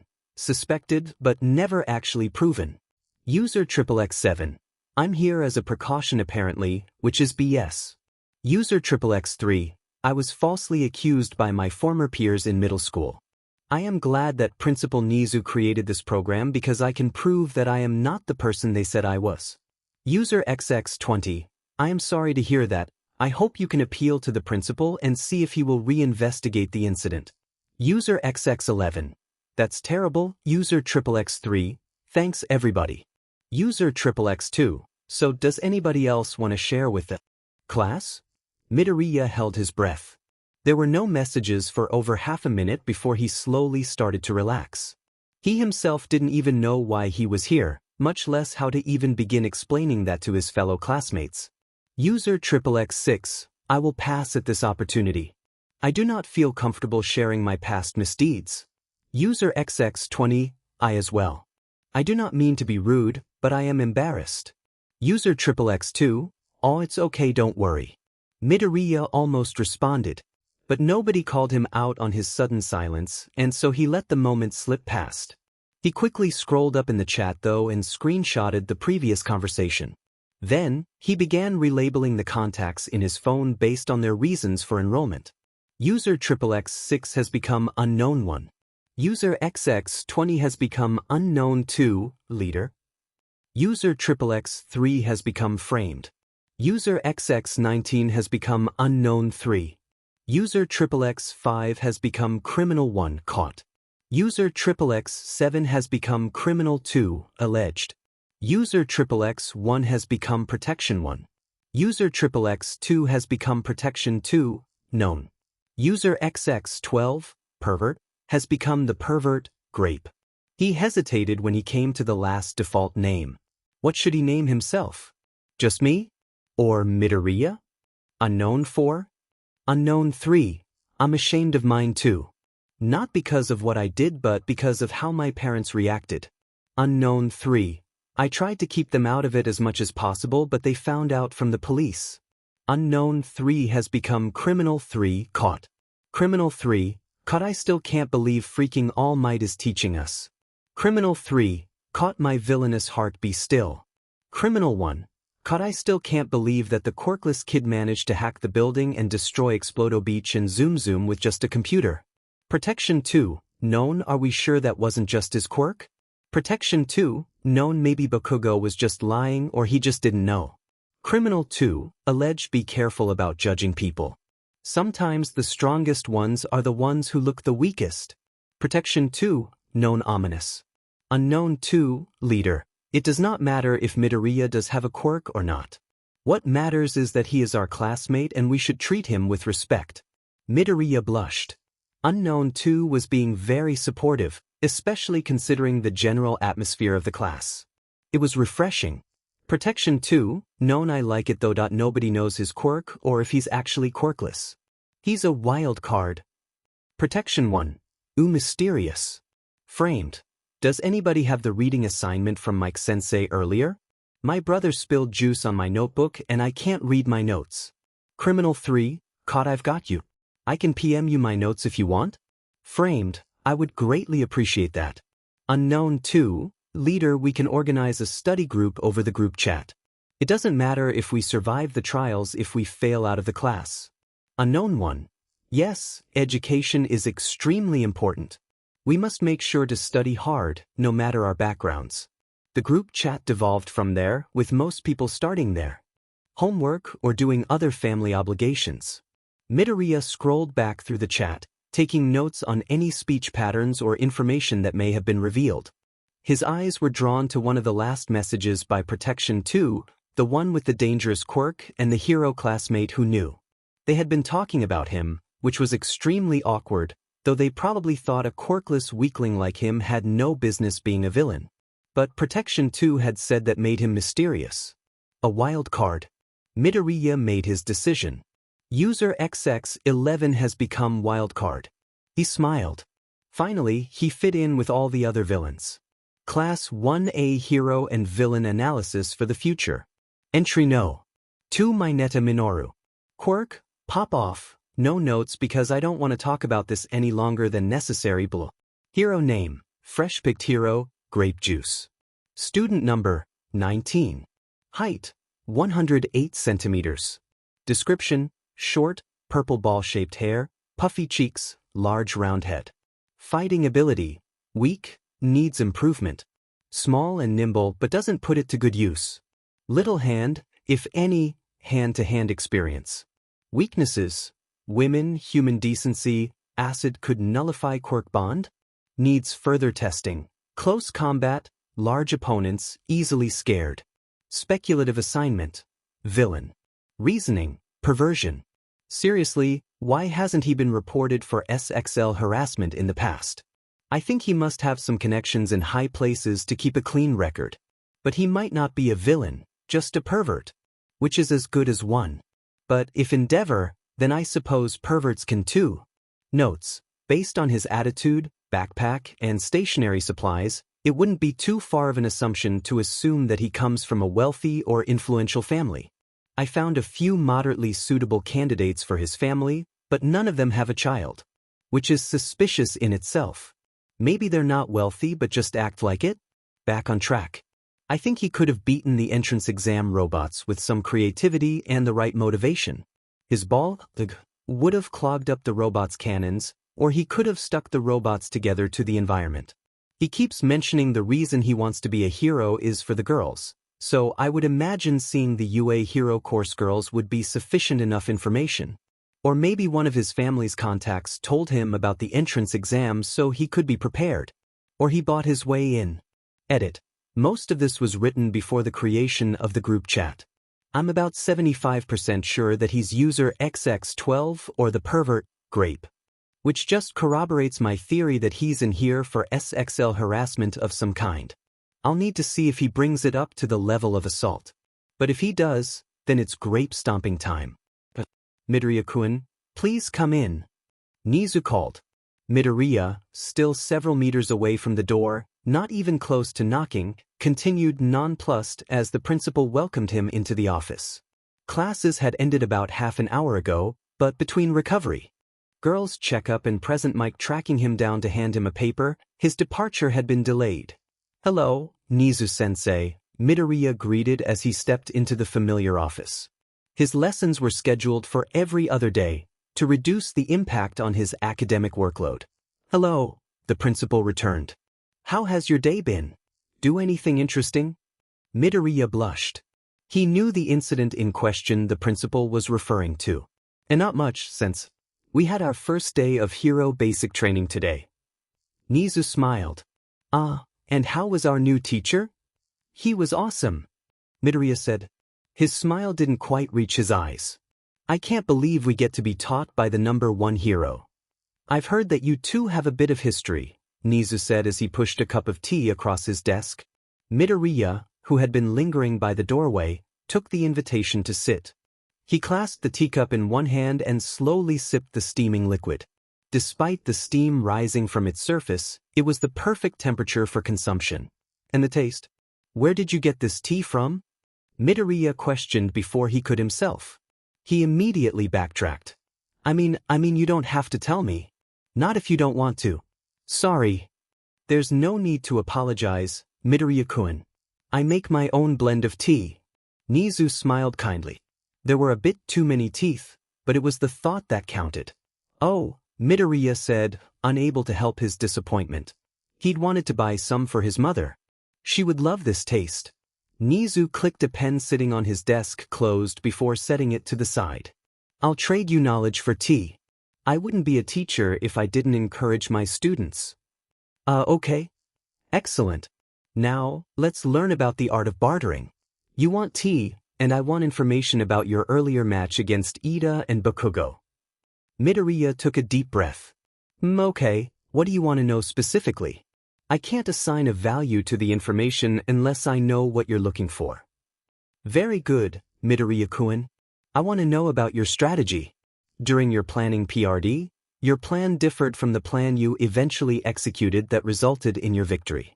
I want to know the steps to get there. Midoriya's mouth moved on its own. Oh, you want to know how I hacked the robots and building defenses? Precisely. The principal's tail swished in his seat. Though perhaps do not give away that information so readily in future negotiations. Your information is your greatest asset. Midoriya sagged. Oh, sorry Nizu-sensei. I'll do better in the future. Of course you will, Midoriya-kun. The best heroes learn from their mistakes and never stop changing for the better. Midoriya nodded. I understand. I'd like to add a term to my negotiation. He reached into his backpack, removing the paper present Mike had handed him. Mike-sensei asked if I would be his teacher's assistant in English and I need your permission. Nizu's grin widened. His tail thumped on the arm of the chair before he reined himself in. Midoriya blinked at the sudden excitement. Very well. Now, let's continue on with our discussion. Coming to school the next day was a chore. There were swarms of reporters and media personnel camped outside the front entrance to the school. Even from down the street, Midoriya could see that they were harassing the students trying to enter. Midoriya took one look at the entrance and at the flashing cameras and decided that he'd rather not. There was a parking lot on the side of campus where teachers and authorized visitors could park. Midoriya walked down the street, away from the mob, and prayed that he wouldn't be late. As long as he could do what he thought he could, then it should all work out. Midoriya made it to the parking lot, which was discreet and across the street from the high school proper. It had no parking signs that were reserved for a small restaurant down the street, but Midoriya knew that it was just a cover to avoid suspicion near their staff entrance. He continued past the parking lot and into the restaurant itself, which had no patrons this early in the morning. There was a man with thin rim glasses and a face mask covering the lower part of his face who stood behind the counter in a chef's apron. It was a good disguise, Midoriya would admit, but not much escaped from his hero fanboy gaze. He couldn't wait to add this to his notebook once he made it to class.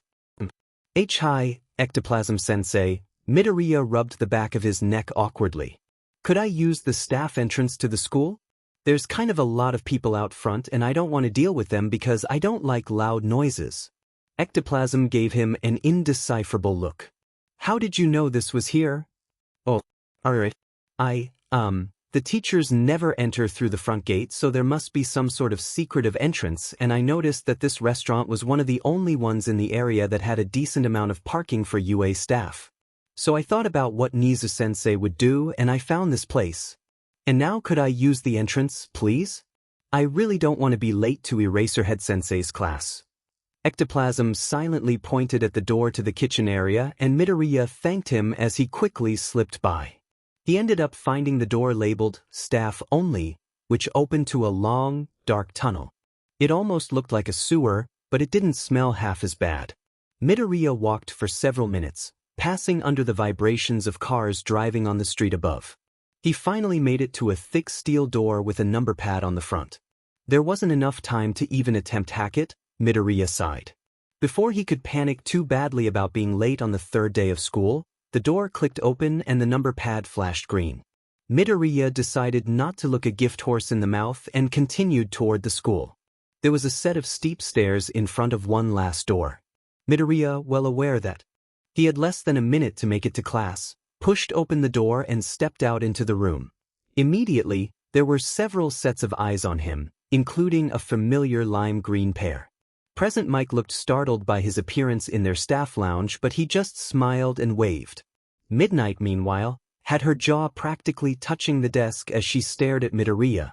There was also a man in a red jumpsuit and yellow visor, who must have been Vlad King. He looked as if he was going to ask Midoriya questions that the boy had absolutely no time to answer right now. Hi, senseis. Sorry to intrude. I need to get to homeroom. Thank you, bye. He called as he beelined toward the door. Nobody stopped him once he finally got into the hallway and booked it across the building at a dead sprint. Midoriya yanked the door to Class 1A open with a surprising amount of force, enough to startle even himself as he flopped into the room right when the bell rang. Eraserhead sat up from behind the desk like a zombie, immediately glaring at the door. "Get in your seat, Midoriya." Midoriya squeaked, but headed toward his seat. Kaken glared at him as he passed. Eraserhead called out attendance while Midoriya unpacked his notebooks and pencils for the day. As usual, the heroes started off their homeroom with announcements, however, this time. "Sorry for the sudden announcement, but today, you'll pick a class president." "Huh, that's such a normal school thing," Midoriya thought. "I almost forgot that UA isn't just an academy but a high school too." Immediately, there was a chorus of hands and shouting around the room. People were clamoring for attention as they reasoned why they should be class president. Midoriya shrunk in his seat. Ida, one of the many voices vying for attention, shouted, "Leading the many is a task of heavy responsibility. If this is to be a democracy, then I propose our leader be chosen by election." People immediately protested, saying that they all barely knew each other and how could they vote for somebody if they didn't even know they were a villain. When they addressed Aizawa-sensei, he just shrugged and shimmied into his weird yellow caterpillar bag. Ashido, the pink-skinned girl, said that they should all introduce themselves and say why they should be representative. The class formed their desks up into a giant circle, and Ida raised his hand in his choppy robot fashion once more. "I will start the introductions. I am Ida Tenya and my quirk is Engine. I promise as classroom representative to promote our interests in furthering our education and—" "Shut it for eyes.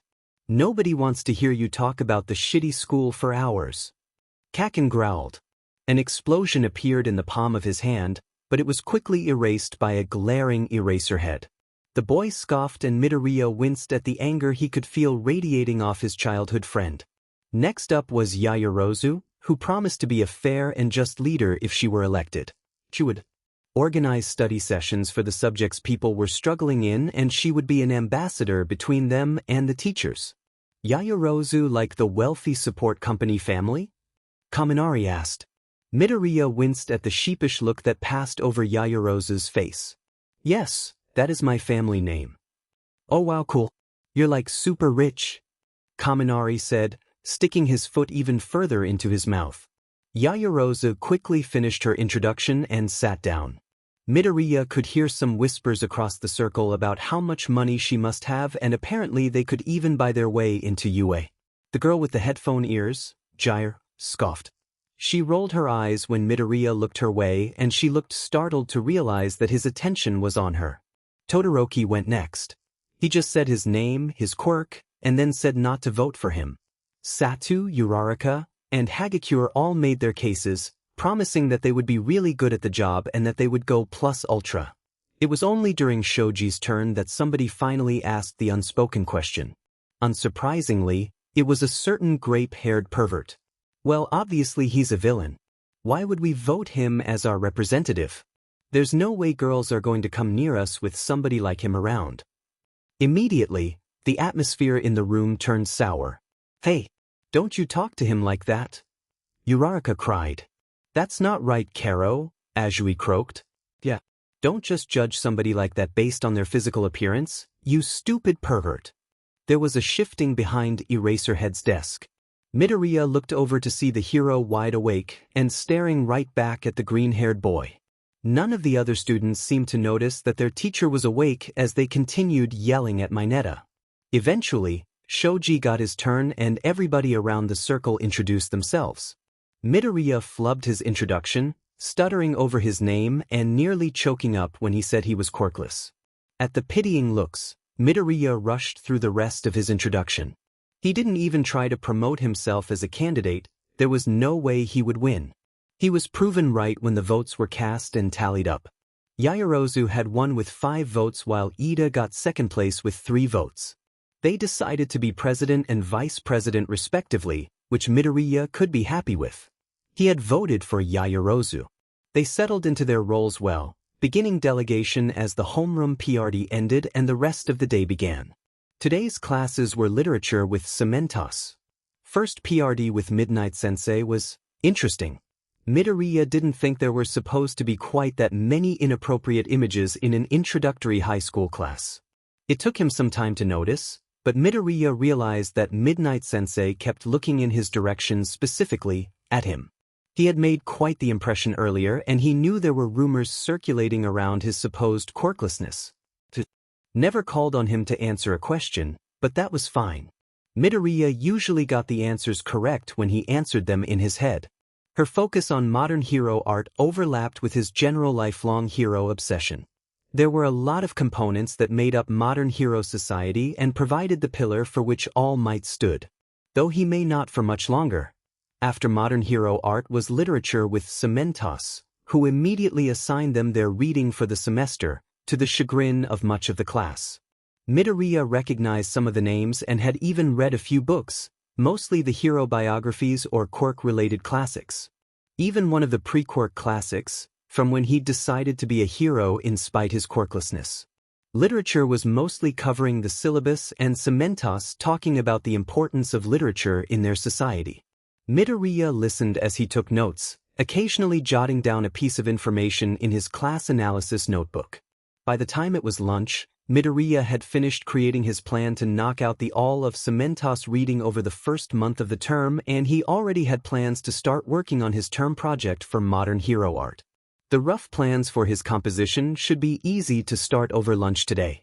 He was about to go outside with his lunch tray when a hand tapped him on the shoulder. Midoriya turned around, having unpleasant memories of Aldra, when noticed Yaoyorozu standing behind him with a shy smile. Midoriya, I was wondering if you'd like to come eat lunch with Uraraka, Ida, Azui, and I. We really want to get to know you better.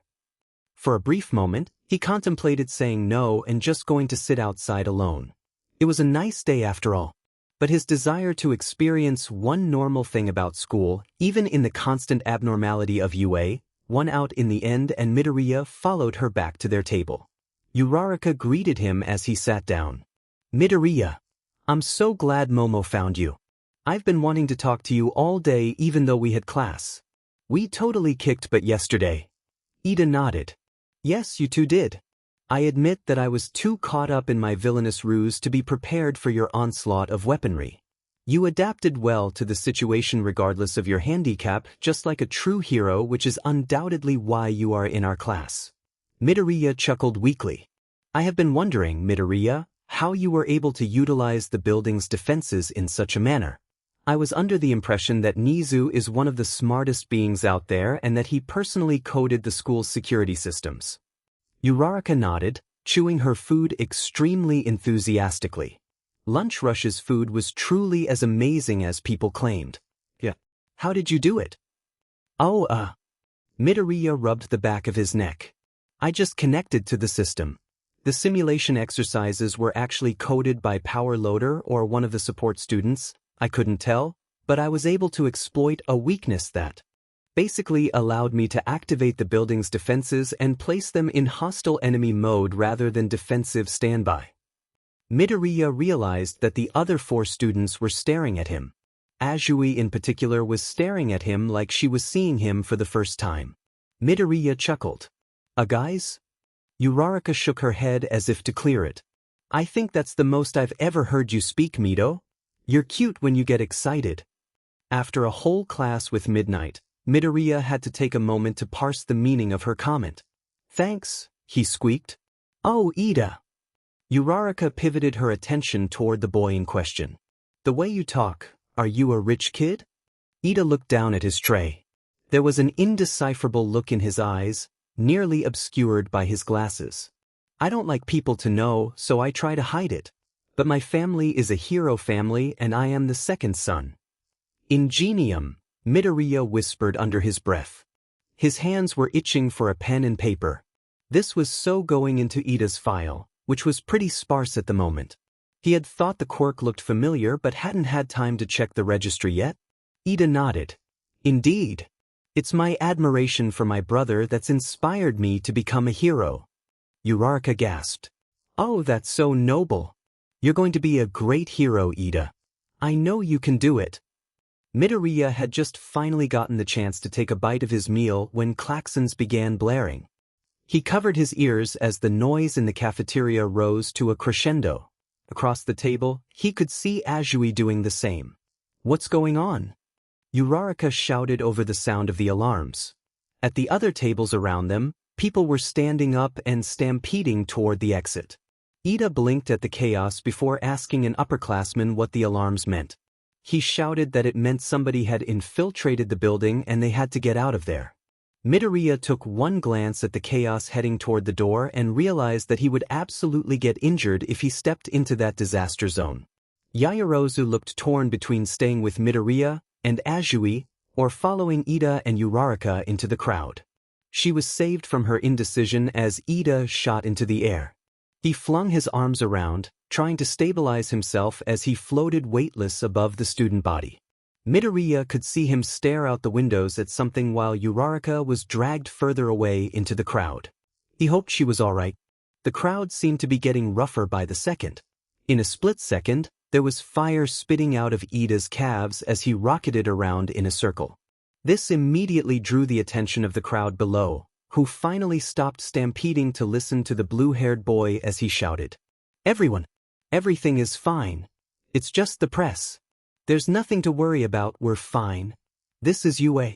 Behave in a way that is befitting of this great institution." Ida cried. The crowd finally settled down right as the principal made an announcement over the intercom, telling the students to return to their lunch tables for the remainder of the lunch PRD. Midoriya spent the rest of the PRD idly listening to the conversation and already making mental notes about the students surrounding him. He couldn't wait to get to class to write in his notebook. There was so much stuff to find out about his classmates. The next day passed in a blur. Aizawa-sensei had informed them at the end of the previous day that they would be taking a field trip to another part of the campus. Their parents had already signed the proper authorizations with their admission packet. During his homeroom announcements, he mentioned that it would be a training focused on rescue heroics and that it would be proctored by him and 2 other teachers, including All Might. That got the excited whispers up and running again. After lunch, the 20 hero students were directed to a bus which would ferry them the 15 minutes to reach the new facility. It still amazed Midoriya how big UA truly was, especially considering its urban location. Class 1A stood around the bus in their hero costumes. Midoriya left his hood down and tucked his mask into his pocket while they waited for Ida to direct them. "Line up according to your ID numbers." Ida called over the mass of students. Yaoyorozu nodded. She greeted people as they stepped onto the bus, smiling at Midoriya when he gave her a shy wave. Midoriya followed Uraraka. He sighed when he looked at the seat layout. "Oh," he muttered. The students, having realized that this was a different type of bus, decided to sit in the closest seat rather than in any identifiable order. Ida protested and tried to find another method of organization, but Yaoyorozu put a hand on his shoulder and guided him to his seat as the last student stepped on. Aizawa-sensei was missing his signature yellow sleeping bag, which made sense considering they were going to get very messy and physical that afternoon. Azui sat on Midoriya's left. The general chatter of the bus filled the silence, but not for long before Azui turned to him. "I generally say what's on my mind, Midoriya." Midoriya blinked. "Oh." Azui nodded. "Ida said yesterday that you took the entrance exam and he saw you there." Midoriya nodded. "Why, we met during present mix orientation at the beginning." He was suddenly aware of the whole bus listening to them. "Right." Kirishima pitched in from the other side. "Those robots almost crushed me. If I didn't have my hardening quirk, I'd be toast." Azui nodded quickly. "Yes. Many of us had trouble with the robots." "What I am trying to ask." Midoriya paled. Was she really going to ask him about being a villain in front of the whole class? He could see Aizawa-sensei once again feigning sleep with his eyes cracked open. Midoriya locked eyes with him for a split second and knew the man was waiting to see how he'd dig his way out of this one. "Is that how you knew to hack to the robots during the training exercise?" Azui finished. Midoriya was already nodding before his brain could process anything more than the sweet relief of not being discovered. "Yes, exactly. I was able to recognize the coding and because I have a lot of experience from middle school in classes of course. I asked the support department to design a system that would allow me to interface with other systems." At the back of the bus, Midoriya heard Bakugo scoff. "FNG nerd. That's so manly." Kirishima cried. You do a lot of cool stuff with that. Kaminari leaned forward in his seat. Yeah, can you play games on that? I want to ask for one so I can play Alien Shooters 12. Jairu whacked him with one of her earjacks. You have a game system in your living room for that. But you know that I can't play that unless my grades are good. So do better, she scoffed as she plugged her earjacks back into her phone. You're so cool, Midoriya. You're going to be such a popular hero, Kirishima continued, drawing Midoriya back into the conversation he'd thought to have already ended. Not like my hardening. I'm good in a fight, but it's real boring. I think your quirk is pretty neat though. Midoriya cried. Your quirk is more than enough if you want to go pro. But don't forget that heroes also have to worry about popular appeal. Ashido exclaimed. Aoyama smiled, sparkles appearing on his face. Somehow. My naval laser is both strong and cool. It's perfect for a pro hero. As long as you don't blow up your stomach. Ashido laughed, remembering the boy's reaction during his battle trial yesterday.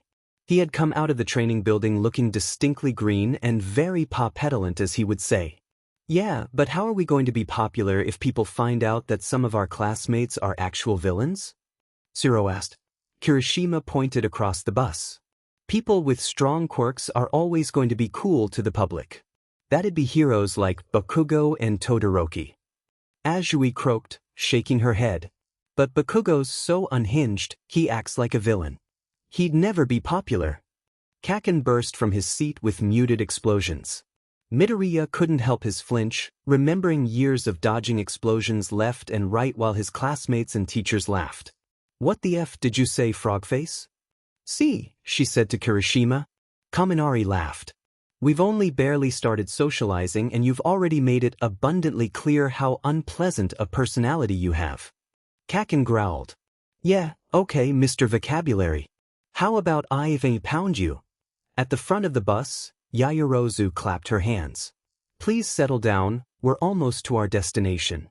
On cue, Aizawa-sensei rose from his sleep, just like a corpse. Maybe that was part of his quirk or something. He did have a lot of parallels with a zombie. The bus pulled to a stop outside of a large, glass dome. It towered over the surrounding trees and it looked almost like a futuristic spaceship had landed on the campus. Aizawa-sensei made sure they all exited the bus before following them through the front doors of the domed building. Inside was an amalgamation of different landscapes all surrounding a center fountain. Is this Universal Studios Japan? One of the students cried. No, a hero in a familiar spacesuit cried. This is the unforeseen simulation joint. I built this facility myself with a variety of zones to replicate every accident and disaster you can imagine. Beside Midoriya, there was another person even more excited about the new hero. It's the space hero, 13. They do their best work in rescue scenarios and I'm going to be a hero just like them. Uraraka practically vibrated on the spot. Aizawa-sensei stepped closer to 13. Where is he? I thought he was meeting us here. 13 said something else that Midoriya couldn't hear over the din of the crowd, but he did see them hold up 3 gloved fingers. 13 clapped their hands together and Aizawa backed away. Before we get started, I have 1 or 2 points, or 3, for lots of point. As I'm sure many of you are aware, my quirk is called Black Hole. It can SCK in and tear anything apart. But you've used it to save people in all kinds of disasters. Uraraka squealed. Was this what Midoriya usually looked like when he was fanboying at hero fights? Exactly. However, my power could easily kill. I've no doubt there are some among you with similar abilities. In our society, quirks are heavily regulated and monitored. It may seem like this system is stable, but don't forget that it only takes one wrong move with an uncontrollable quirk for people to die. This class is to show you a new perspective on your quirks to learn how to use them to save lives. I hope you leave here today understanding that you are meant to help people. Midoriya smiled as the class applauded and 13 made their closing remarks. Before Aizawa could talk and begin explaining their training, a growing purple orb over his shoulder caught Midoriya's attention. Aizawa-sensei noticed as Midoriya's eyes widened. the hero turning to look over his shoulder as something emerged from the portal, a face covered with a detached hand. Midoriya didn't think this was supposed to be part of rescue training. There were villains at the USJ. Class 1A Hero and Villain Analysis for the Future. Entry No. 3 Ida Tenya. Quirk, Engine, see Notes. Hero Name, Turbo Hero, Ingenium. Student Number, Height, 179 centimeters. Description, tall, muscular, wide shoulders, short blue hair, square glasses, blue eyes, looks very similar to his brother, the original Turbo Hero, Ingenium. Fighting ability, strong, has been training since childhood, focuses more on kicks and speed than punches. Weaknesses, turning radius, thinking comprehension versus body speed, glasses vision impairment, heavy costume armor, follows rules to the extreme, long-range weaponry. Speculative assignment, hero. Reasoning, comes from a very prominent hero family and constantly refers to the morality and duty of future heroes. He's very proud to attend UA and follow in his brother's footsteps. He is also very inflexible on rules and was willing to confront Kaken on the first day of class for disrespecting the school property. His family runs an agency in Hosu that has been around for 4 generations, meaning he's probably recited the definition of heroics since the cradle. Notes, Ida said that he took the recommendation exam alongside Yaoyorozu and Todoroki, but that he did not place in the top 4. I saw him at the regular entrance exam, that was so embarrassing ugh, and with his quirk-boosted speed strength, combined with his harsh logic and childhood training, I can believe that he scored enough to place into the class by busting up robots. His quirk is really interesting. I have watched some footage of Ingenium from before his extended hiatus starting last month. I can definitely see why he is such a highly ranked hero. There are very few weaknesses to exploit in his form. Most of his previous injuries have come from long-range weapons and quirks that fired faster than his reaction time. It can be assumed that this weakness carries over to Ida too. From studying the Crawler and Ingenium chase footage against the second o'clock 6 years ago, I think that there might be a problem with the physics of turning at such a high speed.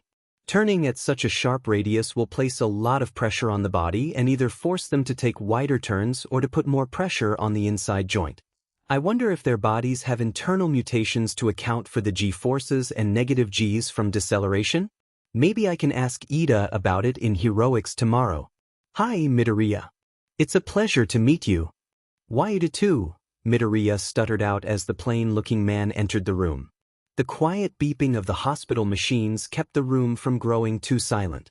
Midoriya hated empty silence. There was an uncomfortable-looking plastic chair at Midoriya's bedside that Recovery Girl must have brought over sometime after healing him. Midoriya scratched at the bandage wrapping around his arm as the man slid into the seat, his tan trench coat pooled around him. How are you doing? Recovery Girl informed me that your injuries were minor, that you're mainly here as a precaution. Alright, she just had tea to heal me, her? Midoriya cursed his stutter. Why couldn't he just speak normally? Still, the man nodded along as he scratched something down. He had a small memo pad, the kind Midoriya sometimes used when his notebooks were too far out of reach or needed to be air-dried after Kaken and his cronies' latest harassment attempts. I'm glad. From what your classmates have told me, you were very brave at the USJ. Without you, the situation would have been much worse. Midoriya's breathing halted. A picture of Aizawa-sensei's disintegrated, decayed, arms sprung into mind. Is Aizawa-sensei all right? What about 13? The man smiled. They're both fine, kid. Nothing that Recovery Girl and her team can't handle. They'll both make full recoveries. Midoriya couldn't help his sigh as he relaxed further into the bed. Still, he couldn't untense, especially since the man hadn't introduced himself. Though judging by the notes and his trench coat, Midoriya could make a fairly educated guess that this man was a detective. You're right. My apologies, I should have introduced myself sooner. I'm Detective Tsukachi of the Mizudafu Police Department. I'm here to take your statement about what occurred at the USJ yesterday afternoon and make sure that we have as much of the story as possible. It's important to catch the leaders of this operation as soon as possible. Midoriya nodded along, though he hardly heard a word. His experiences with police in the past had been less than optimal. At least this officer didn't have HNDCFFS this time. "I'm very sorry to hear that, Midoriya," the man said, his face a touch paler. "If you are up to it, perhaps you could elaborate on what happened." Midoriya squeaked, trying to cover his mouth. Stupid muttering habit. "No, that's all right, sir. Nothing happened." Tsukachi nodded as he scrawled something in his notebook. Midoriya noticed the man's eye twitch after his second sentence, and Midoriya narrowed in like a hawk chasing a field mouse. That must have been his quirk. But why would he twitch? It had to have something to do with what he said about nothing having happened. Could the man tell that it was a lie? That would be a really useful skill, especially for a police detective, because wow, he could solve so many crimes with that, and it would be really good for confirming alibis. But what about? Midoriya was pulled out of his thoughts by the man growing even more pale. If his face lost any more blood, he would probably faint. The green-haired boy swore he heard something mumbled about, "Mike was right, it is a mini-Nizu." He wondered what that meant. "You're right, Midoriya. My quirk is truth detection. I can tell if anything you say is a truth or a lie. It's a simple quirk, but yes, it has served me well. If you'd like, you can ask me more questions after we get your testimony, okay?" Midoriya nodded as he started to speak. He started off with the mysterious portal and the face with the detached hand. The students huddled together as their teacher told them not to move. Midoriya couldn't hear much over the rushing in his ears. Somebody behind him screamed. 13, protect the students. Aizawa shouted. His quirk was activated, causing his hair to sway back and forth in an invisible wind. The green-haired boy itched for his notebook, instead settling on a mental picture to jot down the details of the underground hero's activated quirk. None of the videos on the forum could provide much description besides demonic red eyes. Looking now, he imagined meeting his teacher in a dark alley would be absolutely terrifying. There were more villains pouring out of the portal as Kirishima exclaimed, "What the heck are those?" More battle robots, like during the entrance exam. Eraserhead shook his head. He lowered his goggles over his eyes and grunted. "Don't move. Those are villains." One of the villains, who looked like a mass of floating purple mist, spoke in a deep voice. 13, and Eraserhead, is it? According to the class schedule I received the other day, All Might is supposed to be here. Midoriya stared at the indistinct features of the villain. Why was he wearing a suit? And what about that neck plate? It had to mean something. So caught up in his thoughts was he that he nearly missed his sensei mutter under his breath, cursing All Might. The fanboy in Midoriya wanted to protest, but things had changed since his pseudo-shrine bedroom days. The first villain to come through the portal, the one that had the creepy detached hand obscuring his face, released an unhinged laugh. "Where is he? We've come all this way with all these NPCs, and All Might isn't even here?" The villain hummed before smiling. Midoriya could see the corners peeking out from behind the hand's wrist. "I wonder if some dead kids will bring him here." And then all hell broke loose. Midoriya could hear Yaoyorozu asking 13 about the sensors. No, Midoriya thought, if they hadn't gone off already, then the villains must have been interfering somehow. What type of quirk would do that? It had to be a technopathy quirk, or maybe something with electricity similar to Kaminari. Todoroki's musing broke him from his thoughts. This place is far from the campus, and they chose a time when nobody would be around. So maybe they're not as dumb as they seem. They must have an objective. To kill All Might, Midoriya mumbled. Eraserhead's scarf whipped through the air as he pulled his goggles over his eyes. 13, evacuate the students. Get them away from here, now. Midoriya immediately protested. No! His outburst surprised even himself. You can't take them all on. Your quirk requires individual focus and your fighting style is more suited to quick ambushes with binding captures. A crooked grin spread over the hero's face. No hero is a one-trick pony, kid, Eraserhead said as he leapt toward the nearest group of villains, his hair flaring above his head in an invisible wind. The villains yelled as they launched into the fray with Eraserhead. Midoriya realized the problem almost immediately, before the villains even mentioned it. All of the villains fighting Eraserhead had heteromorphic mutations. But how had they found out Eraserhead's weakness? It had taken Midoriya hours upon hours of trolling through forums to even begin putting the pieces together, though he had been pretty young at the time. He shouldn't be surprised that people had realized something so obvious that even a dumb Deku had managed to figure it out. Despite that, Eraserhead was still holding his own. The villains didn't stand a chance, at least not in small groups. "We don't have time to linger," 13 cried as they shielded the students. "Hurry up and evacuate." Midoriya's head snapped around as a whooshing noise drew his attention. In front of the 13 and the 21st years, there was a large, dark purple spiral. A figure in a gray suit with yellow eyes and a tall metal neckplate blocked their path. "Greetings. We are the League of Villains. Forgive our audacity, but we've come here to UA to end the life of the symbol of peace." Two figures launched themselves at the purple man. Kaken and Kirishima, Midoriya realized. 13 yelled for them to come back to the group. The purple man said something. Midoriya couldn't hear it over the flowing information in his head. This was too much, there was too much going on. He couldn't pay attention to everything, from this new villain to the hand villain watching Aizawa-sensei's fight, to his classmates' exclamations of fear, excitement, or some combination of both. No, there was too much going on. Until there wasn't. Midoriya realized what was happening a moment too late. He was too slow to dodge the lashing tendrils of purple that enveloped his whole class. Midoriya landed with a splash. There was sapphire blue water surrounding him, marred by several dark blobs rapidly approaching him. A stream of bubbles escaped his mouth.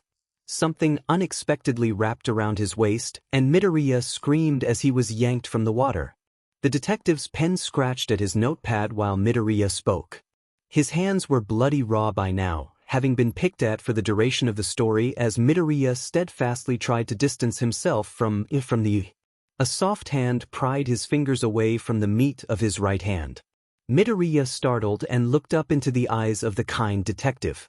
"Kid, are you back with me?" Detective Tsukachi asked. Concern laced his tone. Midoriya hummed, nodding. His eyes darted around the room and he winced as the pain from his hands filtered back into his perception.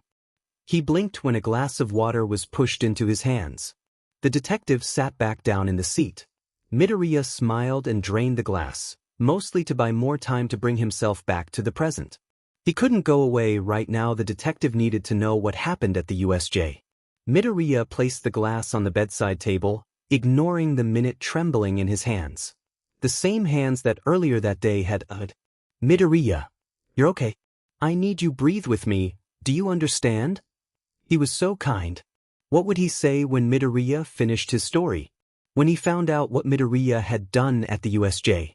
This rare kindness would disappear again and it would be back to the way his teachers used to treat him if the detective didn't just arrest him outright. Whatever you did, it almost certainly qualifies as self-defense. There's no need to worry. You did what you had to do. To survive. Several of your classmates have already expressed their gratitude for your actions. I have no reason to arrest you, Midoriya, nor would I want to. But you've seen my file? Midoriya stated. Questioned. The detective nodded. It was only to confirm your presence and to contact your guardian. Midoriya paled. Oh no, his mother probably cried her eyes out. It would be a miracle if their apartment didn't need new flooring after he returned home. No, he was getting distracted. He couldn't go away yet, not until he figured out why the detective didn't seem to care, despite having read his file. Why wouldn't he care that? I'm Quirkless, Midoriya blurted before his filter could catch up. He immediately slapped a hand over his own mouth, though the damage had already been done. Instead of flinching away or sneering in disgust though, the detective simply nodded. I'm aware. Quirks aren't everything in this world, despite how much people make them out to be. I have a friend who is, a small flinch, quirkless, and I know that the world isn't easy for people society see as different. So just, keep on being you, I guess. A kid. Midoriya could hardly see through the tears blurring his eyes. Why you really Teethan think is so? He croaked hoarsely. Of course, the detective said, scratching something down onto his notebook. Midoriya wished he could see clearly to figure out what he was writing. Have people in the past treated you differently because of your quirk status? Sometimes, Midoriya muttered. They always blamed him for things, even if it wasn't his fault. It couldn't be one of the other good quirked kids. It must have been that quirkless devil child who's always causing problems. It was a miracle he hadn't been arrested for something one of his classmates at Aldera had done, though he had served a fair amount of suspensions for fights that weren't his fault. How were they his fault if he never even fought back? If he just sat down and took it because that's the way the world worked for useless dekus like him? Are you okay to finish the story, Midoriya, or would you like me to come back another time?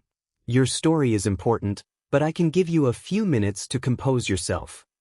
Midoriya was already shaking his head. No, I want to finish it. Please. The detective reclined in his seat as Midoriya started speaking again, picking up from the moment after he fell into the flood zone. AWeeBitRustyEh tossed him onto the hard deck of the ship. Water splattered across the deck as Midoriya hacked his lungs out, spitting up half an ocean's worth of water.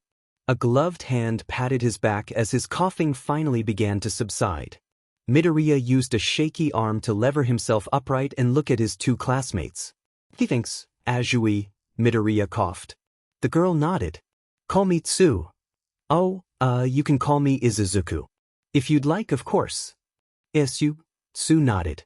She looked over the edge of the ship, reminding Midoriya of the figures he'd seen in the water, of the villains who were attacking their class exercise. Mineta was leaning against the edge of the ship, huddled up in a ball and shivering. Midoriya's mind was racing as he looked over the edge and started counting the villains. There must have been at least a dozen, all with mutation quirks that would give them the advantage in the water.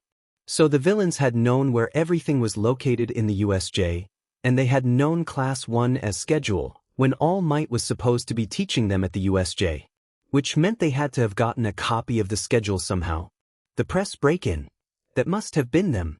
The man with the portals could have teleported a villain into the lounge if he wanted, but no. It was difficult to find any technical information on UA's security. Midoriya had only been able to get through a few layers of Nizu's security in that regard, and that was only because the principal had let him. But Midoriya remembered that the security system kept a record of every person on campus based on their student ID card, which was kept in their pockets at all times. Any person, as determined by thermal imaging, without a card would be flagged by the system.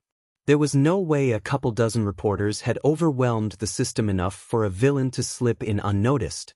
Midoriya pushed that train of thought to the side. It didn't matter how they had the information. Right now, they were here and they had information on the class schedule, though not on the students' quirks themselves. Otherwise they wouldn't have dropped Tsu into the flood zone. They can't kill All Might.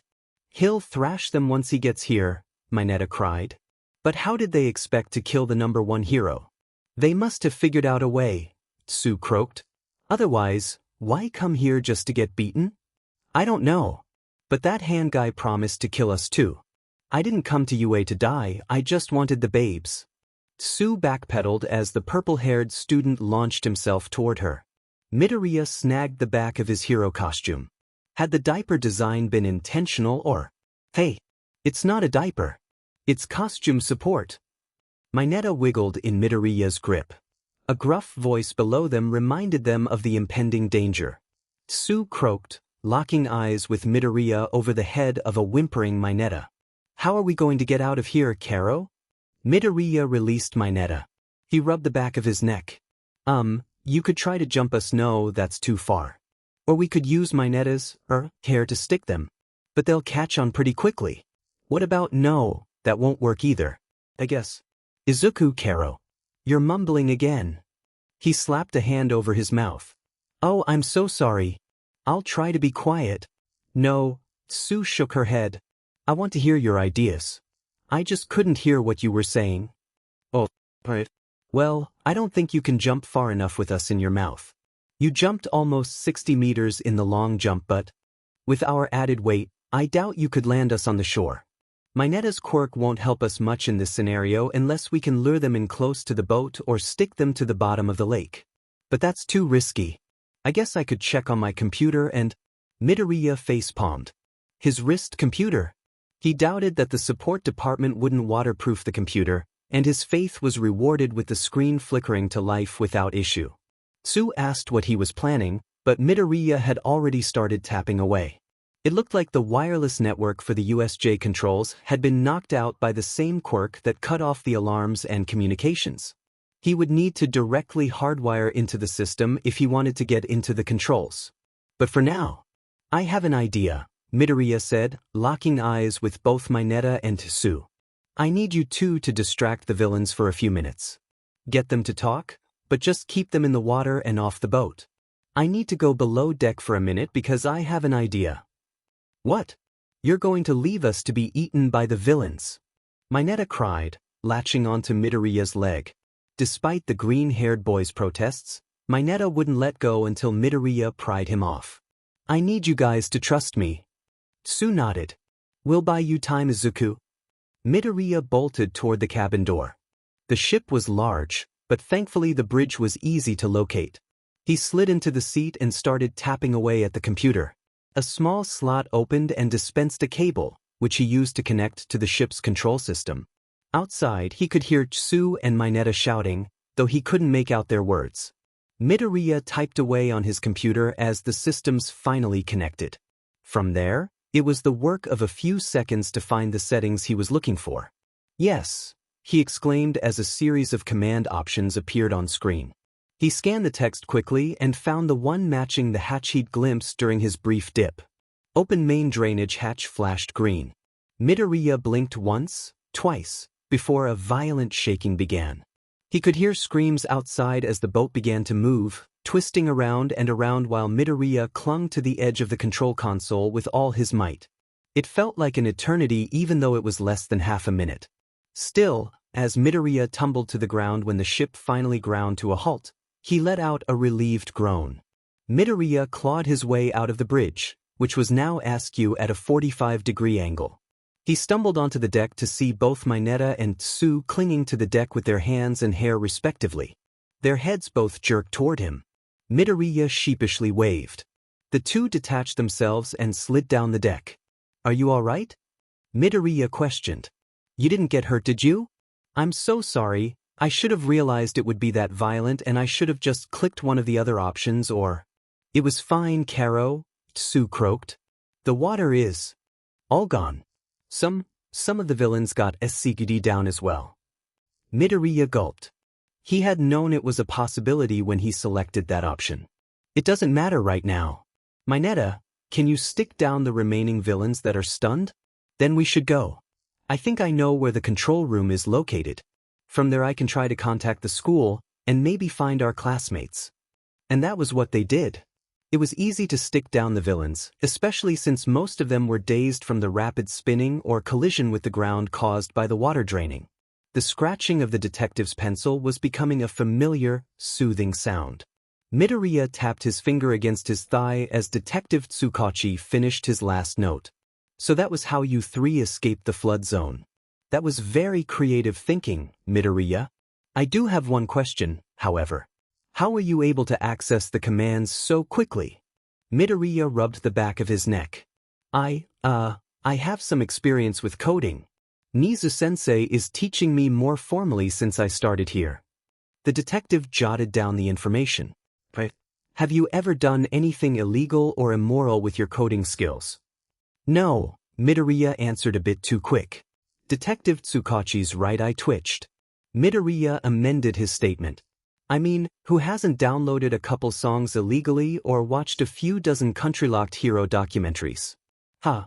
Detective Tsukachi looked less than convinced, obviously noticing Midoriya's completely unsubtle avoidance of the question.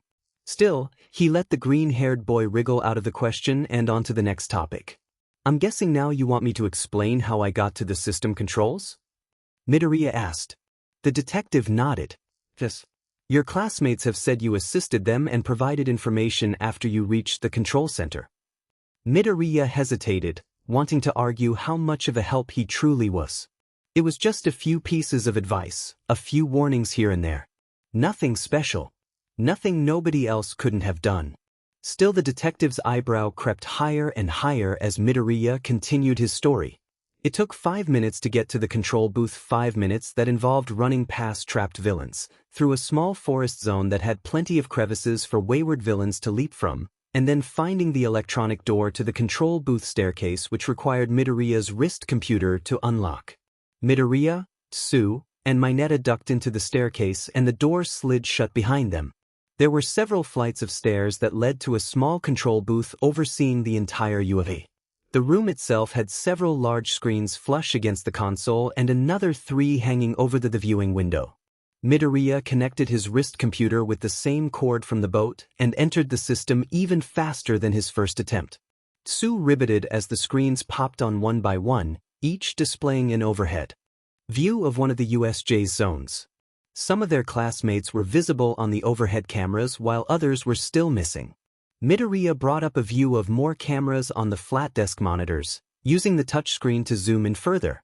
"There's Todoroki," Tsu said, pointing to the landslide zone. Sure enough, there was the half-and-half boy using his ice to trap the villains. Midoriya noticed some movement in the background. He fiddled with the controls for a few moments before locating the thermal sensors. It confirmed his suspicion.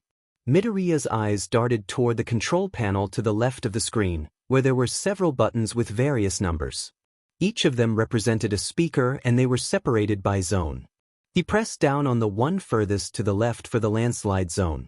There was a slight crackle before the audio came through. Todoroki stood in front of the villain, who looked significantly less threatening whilst a human popsicle. The boy was currently threatening to leave the villain inside the ice until he froze to death, which was a gruesome thought to say the least. He had no idea the son of the number 2 hero would be so cold and callous. Well, it was now or never. "Can you hear me, Todoroki?" Todoroki froze. For a moment, he appeared like a wild animal, startled but ready to attack at a moment's notice. His reactions must have been well trained by his hero father. His right hand tensed as ice coated his palm. "Who's there?" "It's me. It's Midoriya." "Midoriya? Who?" Todoroki questioned. There were still speckles of ice forming in his hand. Midoriya looked over to Tsu, who looked just as confused as Midoriya. Meanwhile, Mineta had recovered from his fear paralysis and was trying to use one of the other screens to zoom in on Yaoyorozu in the mountain zone. "Midoriya from class? I have green hair and I sit in front of Mineta and behind Bakugo." Todoroki didn't look convinced, but he still lowered his hand. "I don't know who that is." Did Todoroki just, not learn their names? Not even after the quirk apprehension test? "How are you speaking to me?" Todoroki asked. The villain was wisely keeping his mouth shut to avoid attracting the ire of the youngest Todoroki once more. "I'm in the USJ control room with Mineta and Azui. I managed to get into the system and there's speakers and cameras covering every inch of the USJ. Midoriya remembered suddenly. "Oh right, be careful with your ice because Hagakure, the invisible girl, is about 10 yards away from you right now." Todoroki whirled around, quirk flaring once more. Midoriya heard a faint squeak and realized that Hagakure had intentionally remained quiet. "Hey there to do. Nice weather we're having." Hagakure chuckled nervously. "I don't understand how the weather is important during a villain attack," Todoroki deadpanned. Honestly, at this point, Midoriya wasn't sure if this was an act or if Todoroki just didn't understand. Human interaction. Tsu pointed at one of the other screens, where Eraserhead was now fighting against the hand villain. Midoriya turned on the audio and heard the villain muttering. He was counting? No, Midoriya realized. He was timing the length of Aizawa-sensei's erasure. Midoriya forgot the microphone was on until the hand man disintegrated part of Eraserhead's elbow and Midoriya gasped. The hand villain paused. "Who's there?" Midoriya's eyes were wide. Both Tsu and Mineta were staring at him frozen, not a single one of them making a noise. He was too afraid to turn off the microphone in case it made a noise. Whoever that villain was, if he could keep up with Eraserhead, one of the greatest underground heroes, in Midoriya's opinion, then Midoriya didn't want to catch his attention. Not any more than he already had. Eraserhead managed to pull away from the hand villain. His head tilted slightly to the right, which told Midoriya that the hero was also confused. though he must know about the intercom system as a veteran teacher.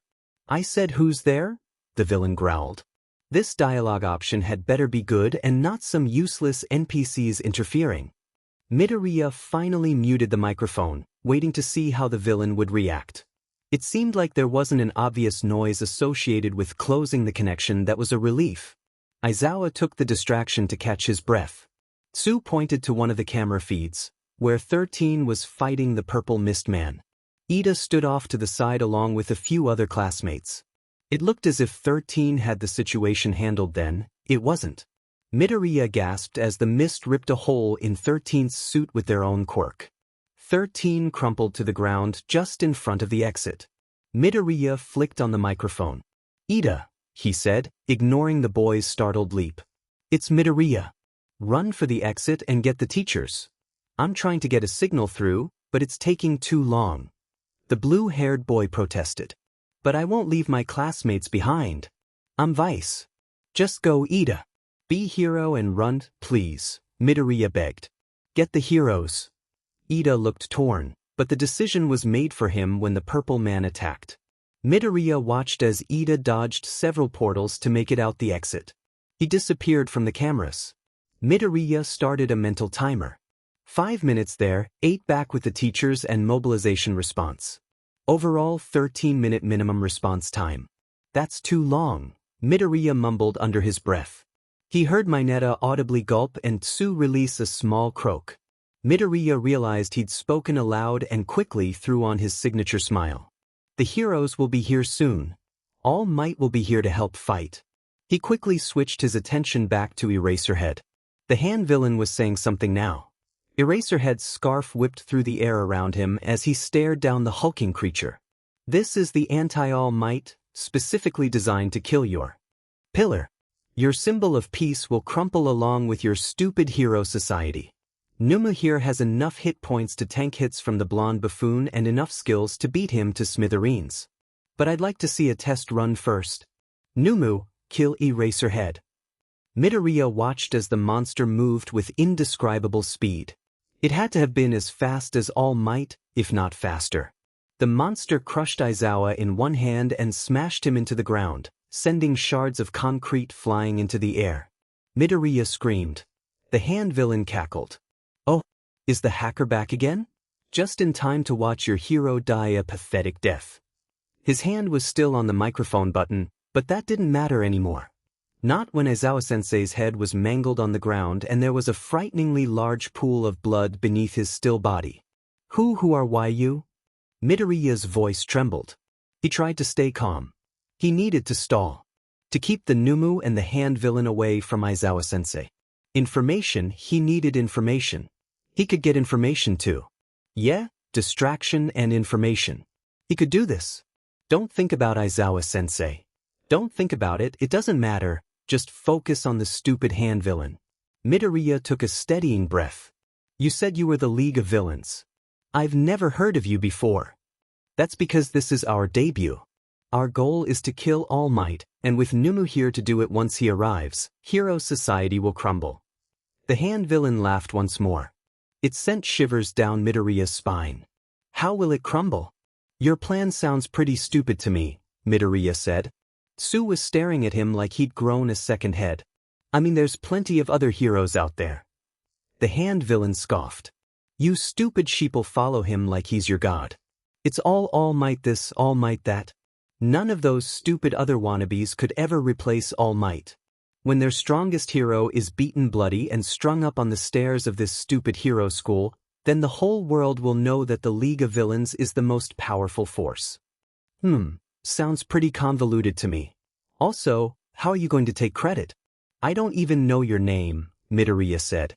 Something caught his eye on one of the other screens. It was angry, blonde, and heading right toward the plaza with the monster. "We can't spread your message, or whatever if we don't even know your leader's name." Midoriya waited until the villain started talking to shut off the microphone, hoping that the sound of his own voice would distract from the clicking noise. He found another student on the cameras and flagged their attention. "Kirishima. Kaken is heading toward the plaza and you have to stop him. He's going to die if you don't." "I've gotta go, sorry," he squeaked, before cutting off the microphone. The red-haired boy didn't even have a chance to speak. He reopened the connection to the plaza right as the hand villain finished monologuing. Something about how he wasn't the real boss, but his name would live on in infamy and way, yada yada. Shigaraki was his name, though, even though that sounded really fake. His name literally had death in it. But if we're doing introductions, little NPC, then what's yours? You have to be one of the stupid hero brats, though I don't remember any of you having a technology quirk. That they had access to their records? No, their quirk records were only kept on paper. They could have stolen the hard copies, but the teachers would have been much more wary if those were missing. There was another way they could have found out though. As much as it hurt his heart, they had been classmates for only a matter of days.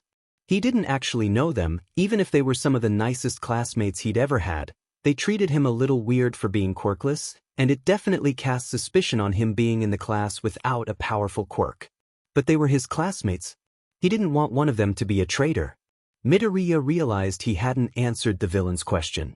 Telling his real name was out of the question. But what else could he say? I'm Deku. His mouth just moved on its own. Curse his stupid non-functional filter. It wasn't the worst name to give. It was true, he really was Deku. The name Kaken had given him all those years ago had been the only thing he'd been called in years, to the point that he sometimes forgot he had an actual name. Really, it was only his mother who called him Izuku anyway. Yeah, he was dead. And right now, Deku needed to be a hero. Deku? Like the little wooden doll? Shigaraki laughed. It's like a Zelda game or something. The misty villain appeared next to Shigaraki, standing between him and the gnome. Shigaraki. One of the students escaped. Shigaraki immediately whirled on the purple man. Are you kidding me, Kurogyri? You had one job, you idiot. Is 13 at least taken care of? The purple man, Kurogyri, nodded. Yes. They have been incapacitated. Their injuries are severe enough that they will succumb shortly. At least you can do one thing right, Shigaraki grumbled. Now that we've got a time limit, let's kill some of these hero brats. There's one named Deku that's really been getting on my nerves. The grin sent a bolt of fear through Midoriya. Before he could say anything though, there was a loud noise over the speakers. He winced as the feedback echoed. Standing up from where he'd landed after punching a hole through the roof of the dome was all might. He wasn't smiling as he said his signature phrase. I am here. Class 1A Hero and Villain Analysis for the Future. Entry No. Fourth issue. Quirk, Frog, see notes. Hero name, Rainy Season Hero, Froppy. Student number, 3. Height, 150 centimeters. Description, short, slender build with dark green waist-length hair, dark green eyes, long tongue and other physical attributes from her frog quirk. Fighting ability, long-distance fighting, not a lot of formal training, but she has great reflexes. Weaknesses, cold, acid, I guess that's most people though. Camouflage negated by thermal imaging, weak against larger opponents and opponents with more fighting experience. Speculative assignment, hero. Reasoning, Sue has been very kind to me in my time here. She genuinely wants to help people and she has confessed to me that she wants to become a hero so her brothers can see somebody like them on television. Her favorite hero growing up was Gang Orca since he was another hero with a prominent mutation quirk. She treats everybody in the class with kindness and appears genuinely interested in learning the class material, unlike some of our classmates who seem bored with the material. I can't wait to see her as a hero. I'm going to buy all of her merch. Notes. Her quirk is surprisingly versatile and well-suited to heroics. Frog grants Tsu the physical attributes and abilities of a frog. For example, in the long jump during the quirk apprehension test, she managed to jump around 60 meters, which is 36 times her body length. Some species of frogs can jump 50 times their body length. She also confided in me that she can secrete mucuses, which is so incredible. I might have geeked out about it too much because she changed the subject quickly after that. I gave her my cookie at lunch to make up for it because I felt bad for being so invasive. I know from the battle trials that she is indeed weak to cold and will go into hibernation, just like an actual frog. But I wonder what species of frog her quirk represents? That also seems like an incredibly invasive question, so I'll never ever ask her that. But maybe I can bring up the idea of seeing one of UA's quirk counselors, or Nizu-sensei, since he's been so helpful during my own quirk analysis lessons, to see if she can find any more frog abilities that can help her. Some species of frogs can absorb water through their skin. Or maybe she can secrete a poison like a poison dart frog. I think Tsu is set on limelight heroics to show the world that mutation quirk heroes exist, but she would be so great for underground hero work. She should ask Aizawa-sensei to teach her the principles of his capture weapon, since her tongue could work much in the same way. Oh my, what if she did limelight and underground heroics? Just with 2 separate identities. She could be bright and colorful during the day like a poison dart frog, as Froppy, and then could do more underground patrol work at night like Eraserhead, just under an alternate identity or costume design. See next 3 pages of suit designs, hypothetical frog aspects, and contributions from Nizu on Midoriya's first analysis pages. Midoriya woke up in his own bedroom. He vaguely remembered his mother coming to pick him up from Recovery Girl's office. It had taken her a while to check her phone, since the hospital was always a madhouse. She arrived about an hour after the detective finished with him, and she immediately took him. Her fretting in the car ceased once she looked into his eyes. Whatever she saw was enough for her to back off, turning up the radio and keeping her worry to side-eye glances. Midoriya barely noticed as he stared out the window and the passing cityscape. He blinked just before stepping into the shower, and then next he knew, he woke from sleep. It must have been a good one too, judging by the crust lining his eyelids. Midoriya remained under the warmth of his covers. The cold outside had yet to filter into his blankets, and he wanted to savor the warmth before the cold reality of the previous day's events hit him once more. His watch had several dozen messages from the villain class group chat. As much as he didn't want to think about UA and the USJ, his curiosity won over and he opened the chat. Criminal 3, caught. Hi everybody. I know this afternoon was crazy, but I just wanted to make sure everybody was alright. I didn't get to see any of you before they made us leave. Is everybody doing okay? Criminal 1, caught. I'm fine, just a little scratch that Recovery Girl took care of. Criminal 1, caught. But I'm curious if you all got that same weird question from the detective that I did. Criminal 1, caught. Like if it was Beck he knew about my past, he might have worked my case before this, small world, but he asked if I knew any of the villains. Criminal 1, caught. I said no and he believed me, but like that hurts that they think I would do that. Criminal 2, alleged we are villains. It makes sense they treat us like that. Criminal 3, caught. I know, but it's still sad, sad face. Unknown 1, I am fine as well. I received confirmation from the teachers that the only student hospitalized was Midoriya, while Eraserhead and 13 are still in critical condition. Framed, I hope Sensei feels better soon. Framed, he fought very hard for us at the USJ. I saw him.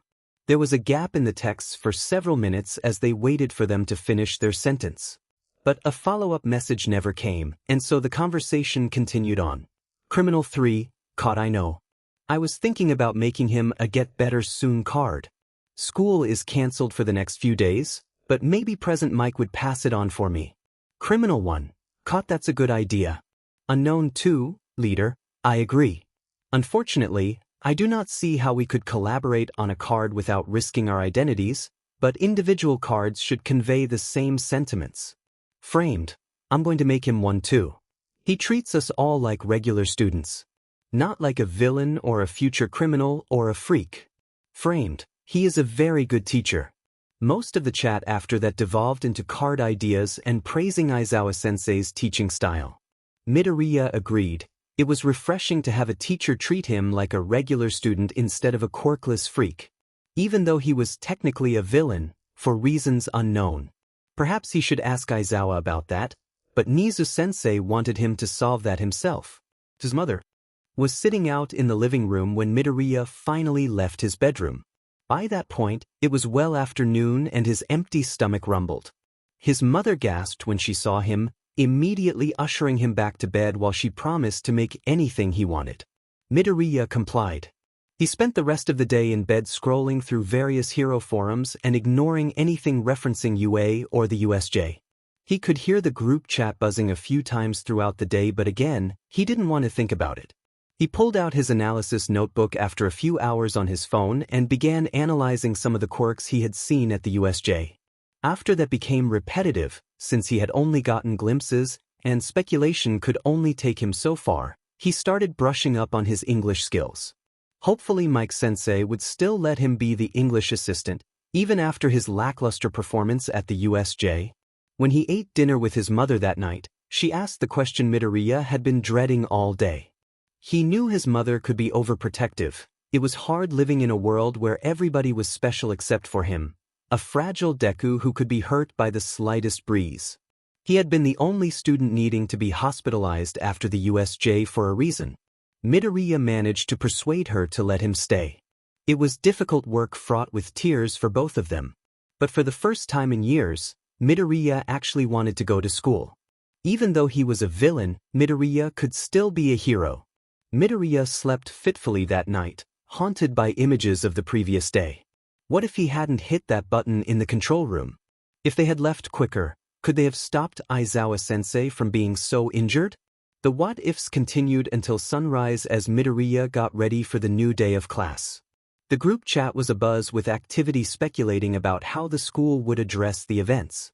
One particularly grim comment brought up the possibility of increased security measures for the villain students. Midoriya was reminded of the thought he'd had while fighting in the USC. The villains had known their schedule, had worked in tandem with the press break-in to get information about their schedule, but not their quirks. Their quirk information was either inaccurate and/or incomplete, which most likely didn't come from a file if it was that incomplete. The possibility of a traitor among them, somebody in the group chat who wasn't here for rehabilitation, but for something more sinister, haunted Midoriya as he took his seat in Class 1A.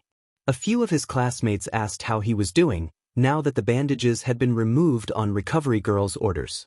He played up his innocent smile and reassured them that he was doing great. The room quieted when Aizawa-sensei entered, covered from head to toe in bandages. Midoriya wanted to protest, until he saw a suspicious flash of fur from behind the hero. Then he was content to wait. And sure enough, the principal jumped out to greet the class. Some of his classmates made some interesting remarks that he was sure didn't go unnoticed by the nation's most intelligent being. Midoriya caught Nizu-sensei's eyes as the principal climbed onto the underground hero's shoulder. Even through the bandages, Midoriya could sense Aizawa-sensei's resignation at being used as a glorified climbing structure. Greetings, Class 1A. Am I a dog? A mouse? A bear? I am the principal of UA, and you hero students have been through quite the ordeal. Midoriya could hear Kaken scoff in front of him. He gulped, hoping not to draw the explosive boy's ire.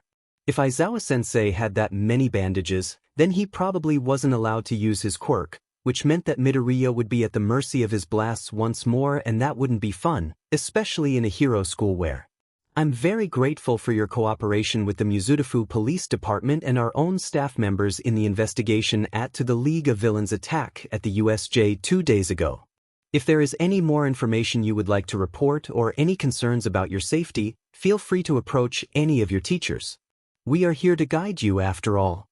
Principal Nizu smiled, not unkindly but with a bit too much teeth for comfort. Now, in light of the attack, I have decided to kickstart your education even further.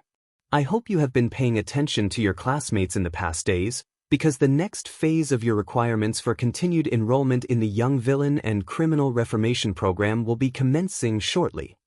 Only villains will be receiving these tasks. As heroes, your continued goal is to find the villain students among your ranks and find ample evidence to convince your classmates at the class trial during midterm examinations. As villains, you must complete this goal by the end of the term or risk being revealed to the class. If any of you fail, I will reveal a key identifying detail to your classmates before the beginning of the final examination trial. Nizu smiled as all of their watches buzzed. Midoriya scrolled through his updated card profile to see a goal highlighted at the bottom of the page, alongside a progress bar that sat at 0% completion. Please check your assignments and start your preparations as soon as possible. It is very important for your rehabilitation to prove that you are capable of completing these tasks. I wish you the best, my dear class. I cannot wait to see your potential. Nizu's tail wagged as Aizawa lowered him to the ground by the end of his capture weapon. The principal trotted from the room carefree of the destruction he had left in his wake. Aizawa-sensei groaned, pinching his nose through the loose bandages wrapping his arms. The injuries couldn't be too severe if the wraps weren't plaster. Recovery Girl must have healed the worst of it, minus the face. Hopefully it wouldn't scar or affect his quirk too badly. The teacher groaned as he lowered himself into the seat behind his desk. Midoriya watched with rapt eyes as the man surveyed the room. Brown eyes locked onto green for the briefest moment before continuing through the class. Midoriya gulped, tried not to dwell on it, and instead looked at his goal on the watch. Midoriya Izuku, your goal is to analyze every villain team member by the end of the semester. The first 5 members will be due before the midterm trial in order to avoid being revealed. The second 5 members will be due before the final trial.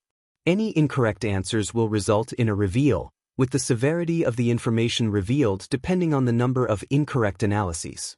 Please format your analyses in the standard format taught to you by Principal Nizu, with an extra reasoning section to justify your logic for each choice. Plus Ultra. Alright, Hellspawn. Now that the rat has given you your new assignments, it's time for your fight to continue. The sports festival is coming up. There will be an increased security presence due to the USJ attack. Midoriya gulped as Aizawa-sensei continued talking about the importance of the sports festival. This was one of the country's biggest events. It would be televised across the country. Midoriya had watched it with his mother every year to scout out the future heroes. It was a great way to gain analysis when there were high-definition cameras focusing on their every move. But it was also a dangerous event, especially considering the villainous status of half of his classmates. The public at large was not aware of the Reformation program, but Midoriya doubled it would remain that way for long. The truth always got out somehow. A few of his classmates looked green at the gills, though that was presumably at the thought of fighting for sport on live national television. Still, he jotted down their names on a new page in his quirk analysis notebook. Aizawa-sensei had only briefly touched on internships. They were going to be slightly different this year, with restrictions on villain students who were more of a flight risk. Midoriya wondered who would take on the Quirkless student as an intern. Maybe if he got the opportunity to show off enough of his quick thinking and technical skills during the sports festival, he could nab an internship with an underground hero. With just a few weeks before the sports festival, Midoriya needed to start formulating a plan of attack ASAP. Now that he had personal lessons with Nizu and understood the principle a bit more, that was an overstatement. Plus his previous analyses of the patterns of the sports festival, Midoriya could have a pretty good idea of the events that would show up. One individual bottleneck event, then a group event to demonstrate teamwork and cooperation, then an individual or paired fighting event to showcase combat and quirk skills. There were 2 potential approaches for him. He could either try to aim for the top and take the spotlight, chances were minimal of him making the podium, or he could try to showcase his skills in the first 2 events and have a gracious bow out before the fighting event to preserve some anonymity. If he were to aim for an underground internship, the second option might be best. He would focus on his game plan later. For right now though, he had to survive literature and mathematics. At least they were taught by heroes. Lunch was an interesting affair. Although half of the class had discussed the USJ in the villains group chat, Midoriya supposed it made sense that the entire class would be interested in each other's sides of the stories. The table he sat at was a hodgepodge of various friend groups from the class 1. Uraraka and Yaoyorozu were talking on one side of him while Tokoyami and Shuji were discussing something in much quieter tones. Ida was chastising Kaminari for joking about cheating on his homework while Jairu and Hagakure made a game of sticking pieces of rice in the blonde's hair. Almost the entirety of Class 1A was at the table, minus Kaken, Kirishima, and Siro. The latter 2 were pestering the blonde about something. They should be careful because he would start exploding soon. A tap on his shoulder brought him back to the conversation. Izuku Karo. Lunch is almost over and you haven't eaten, Sue pointed out. Midoriya startled. Oh. He quickly worked to rectify the situation, stuffing as much of his bento into his mouth as he could without choking. He would need his energy for hero training that afternoon. He was so busy digging into his lunch that at first he brushed off the knock to his head. It only drew his attention when the rest of the table quieted down to look at the person behind him that Midoriya realized the actuality of the situation. Greetings, one.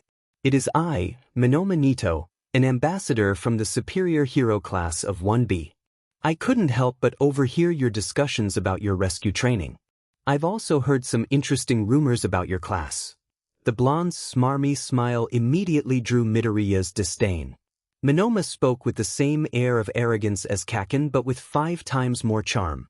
Except for the slimy note in his voice, the boy's words were silken. What kind of rumors? Juro asked, staring down the table at the boy with utter disdain. Minoma waved his hand. That not only were you heroes unable to defend yourselves at the attack, but that there are villains among you that are unworthy to be heroes. It's disgraceful that UA would let people like you walk in its halls. Uraraka scoffed. What do you mean by that? She cried. Villainous scum doesn't deserve a place in this school, much less in the prestigious 1A. And that reminds me, Midoriya gulped as the blonde's razor eyes focused in on him. I heard that one of you villains is supposedly Quirkless. Midoriya stared down at his lunch tray. Ignore the eyes, ignore the eyes. Yeah? And what of it? Shuji said, shifting in his seat. His limbs were scattered but tense. Was he really preparing to fight Minoma? For Midoriya? Minoma laughed.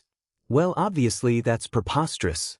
A quirkless person could hardly walk down the street alone, much less make it into UA. Well, then you're about to be sorely disappointed. Don't believe me? Then just try it out for yourself, copycat. Midoriya tapped his finger against the table once, twice, before realizing that the cute giggle he had heard was from Uraraka. Why would she be laughing at him unless...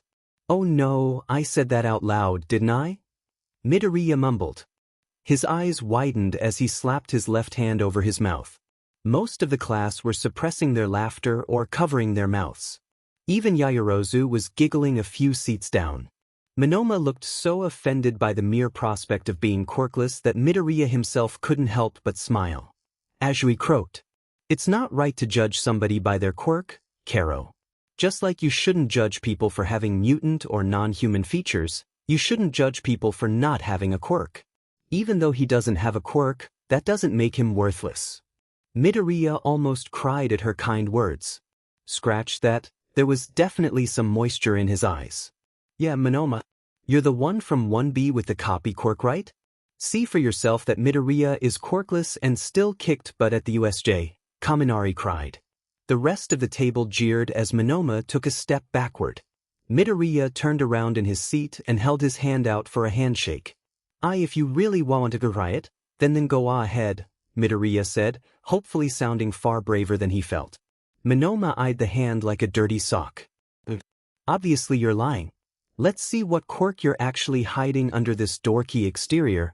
He trailed off as their skin connected. Midoriya expected to feel something, like a spark, but there was no indication that his quirk had been copied except for Minoma's face. The blonde's expression was frozen in face in a twisted scowl. Their hands were still connected, though not for long as the copycat yanked his hand away as if it had been burned. It's so empty. How do you live like this? It's so hollow and miserable. I can't even feel my own quirk because of the emptiness. Midoriya winced, swearing he heard somebody mutter something about being harsh. Before Minoma could say anything else, a large hand chopped him across the neck and sent him tumbling to the floor. A girl with bright orange hair raced over frantically apologizing. I'm so sorry. I went to the bathroom for 5 minutes and Minoma decides to come antagonize you all. I'm really sorry. We're not all like this in 1B, I promise, the girl bowed. It's no problem? Midoriya said as the girl dragged her classmate away. The din of the cafeteria finally returned to a normal volume as people tuned back into their own conversations. Still, try as his classmates might to distract him, Midoriya swore he could hear the whispers floating around. About the villain class, about the quirkless kid, and about the USJ attack being an inside job. When the bell finally rang, Midoriya had eaten only a quarter of his lunch. But that was fine, he wasn't hungry anyway. So what did you think of those tasks? Kaminari asked as the group of 7 did planks. Aizawa-sensei was laying on the bleachers a meter away from them, staring up at the ceiling with his arms pointed toward the heavens in their casts. Midoriya groaned, shifting his arms to clear the sweat from underneath. They had been at this for 15 minutes now while the second group worked with all might. The third group was running laps around the track. One look at the groups told Midoriya that he was in for a world of hurt. His group consisting of himself, Kaminari, Shiro, Mineta, Jiraiya, Aoyama, and Koda had one commonality: they were all not in the best physical shape or had quirks to emphasize it. Midoriya knew he should have trained harder before high school applications.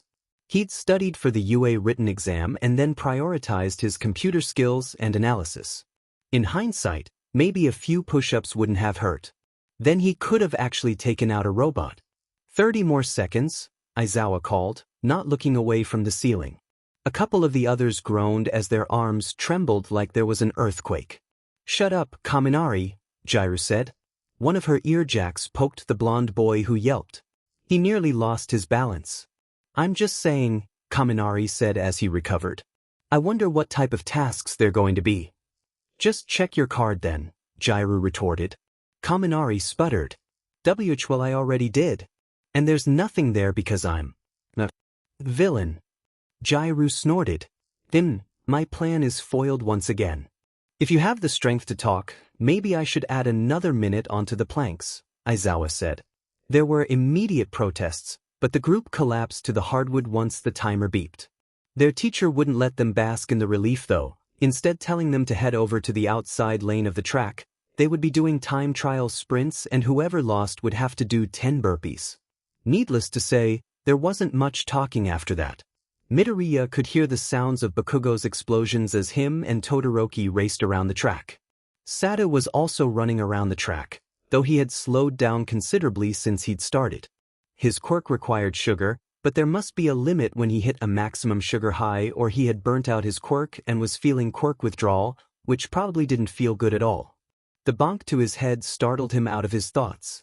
Aizawa-sensei stood there, one cast rested on top of Midoriya's head and one eyebrow reaching escape velocity on his forehead. "Interesting thoughts there, Midoriya. But focus on your own race right now. You can take over the world with Nizu after school." Midoriya's cheeks burned. "Yes, Aizawa-sensei." He ended up losing his race against Kaminari. The boy claimed he wasn't using his quirk, but Midoriya wondered if there wasn't something there with the boy using his friction to generate more static electricity. Perhaps he was drawing the static electricity away from his feet to decrease his friction? If he was telling the truth, then maybe it was subconscious. Or Midoriya was just really out of shape. In between their races though, after switching opponents and catching their breaths, they were able to exchange a few theories. Shiro made a joke about his task being to figure out how to swing like Spider-Man while Kaminari said he was going to embrace his full Pikachu mode as his goal. Kaminari and Shiro were still talking as Midoriya tried to catch his breath. "I had this cute Pikachu charm on my backpack, but it fell off somewhere and I can't find it. My little sister gave it to me for getting into UA. That SCKS. I lose stuff all the time. My mother said if I lose another house key that I'm going to have to wait for my brother to come home from school every day. And he gets home so late. Rip my dude." "Kaminari, Jiraiya.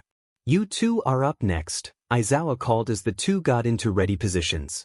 The races also had the goal of getting them used to movement in their hero outfits, though Midoriya knew there were a few spots that would chafe at least until he wore the fabric down a little more. But so far, his costume was lightweight and flexible so that he didn't need to worry about his movements being hampered. That didn't stop him from losing almost every race until Shiro tripped off the starting line. It was a hollow victory. They were finally released from their time trials as the PRD drew to a close. Kaminari made another dumb joke about rooting out the traitors. "The imposters are among us," for which Jiraiya slapped him upside the head. But now that hero training was finally over, they could go home and relax before completing their homework. Ectoplasm had given them several problems to solve that night and Midoriya knew he wasn't the only one dreading it. Now that his notebook was his task, his requirement to continue his UA enrollment, it suddenly made his observations all that more important. Not only did he have to figure out who the villains were, but he also had to turn in an accurate and useful analysis of them as well. And he still had to worry about the sports festival too, then the internships, and then the impending class trial. Suddenly, the afternoon didn't seem quite so relaxing. He quickly made his way to the locker room. Midoriya had just finished changing out of his hero outfit and exiting the locker room when a loud voice called his name. He jumped, whirling toward the gymnasium entrance where present Mike leaned against the doorframe. The rest of his classmates stared as their English teacher gave the green-haired boy an exuberant wave. "Hey listener, got a moment to talk to your favorite radio host?" Present Mike winked underneath his green glasses. Midoriya smiled weakly and waved goodbye to his classmates. Had he done something wrong in English? They hadn't had English that morning, but maybe it was something from before the USJ. Had they had any assignments though? "Come on, Midoriya. Let's go sort everything out in the staff lounge and get everything set up for your first PRD of tutoring tomorrow." He'd forgotten that Nizu-sensei approved the forms. Midoriya followed behind the teacher as they crossed the building toward the staff lounge. Along the way, they passed a few stragglers from various classes. But none of them seemed to find it unusual that he was following so closely behind a teacher. At Aldera, you were only singled out by the teacher after school if you were being punished. Mike-sensei gestured for Midoriya to enter the lounge and guided him to the back, where two desks were pushed up against each other. One of the desks was covered in various music-related trinkets and the other only had a single coffee mug beside the computer. The blonde dug through his desk, throwing several items onto the already cluttered desktop, as he pulled out a sheaf of papers. "Gotcha! Pull up shows chair, listener, and I'll show you my lesson plans for tomorrow. That way you know what we're doing in case you need to brush up on anything last minute, you dig?" Midoriya nodded slowly. He dragged the rolling chair around the desk to sit just behind Mike-sensei. The man smiled as the boy scooted the tiniest bit closer. There was something different about this smile, Midoriya thought, looking at the papers now scattered across the desk. It wasn't as wide as it had been back in the gymnasium, nor as it always was in the man's press release pictures. But it felt more genuine than his other smile. "Can you see everything all right?" Mike-sensei asked. Midoriya nodded and the man continued. "Excellent. I'm just going to explain the lesson and show you how everything is laid out, in case I have to miss a day for hero work. And if there's anything that doesn't look familiar, just let me know and I can give you a quick crash course." "Okay." He guessed that made sense. Mike smiled when he nodded, before he started to run through the first 3 days of lesson plans. For now, they would be learning introductory phrases and keywords before moving on to basic structural elements the next week. "Now obviously we won't be getting too far down that rabbit hole for the moment," Mike said in English, "but I think it will help to understand the differences in stringing together the sentence now instead of confusing grammar later." Midoriya nodded. "So what will I be doing during these lessons?" "Right. You'll mostly use it as a free study PRD for your work with Nizu." Why did Mike-sensei says the principal's name like that? And why did he shiver? Was he cold? It wasn't that cold in the lounge and he was wearing his leather jacket which had to be somewhat warm. "I'll occasionally call on you for help and when your classmates are working on class activities, you'll need to be on standby. And I almost forgot, Sho mentioned that you soak up information like a sponge.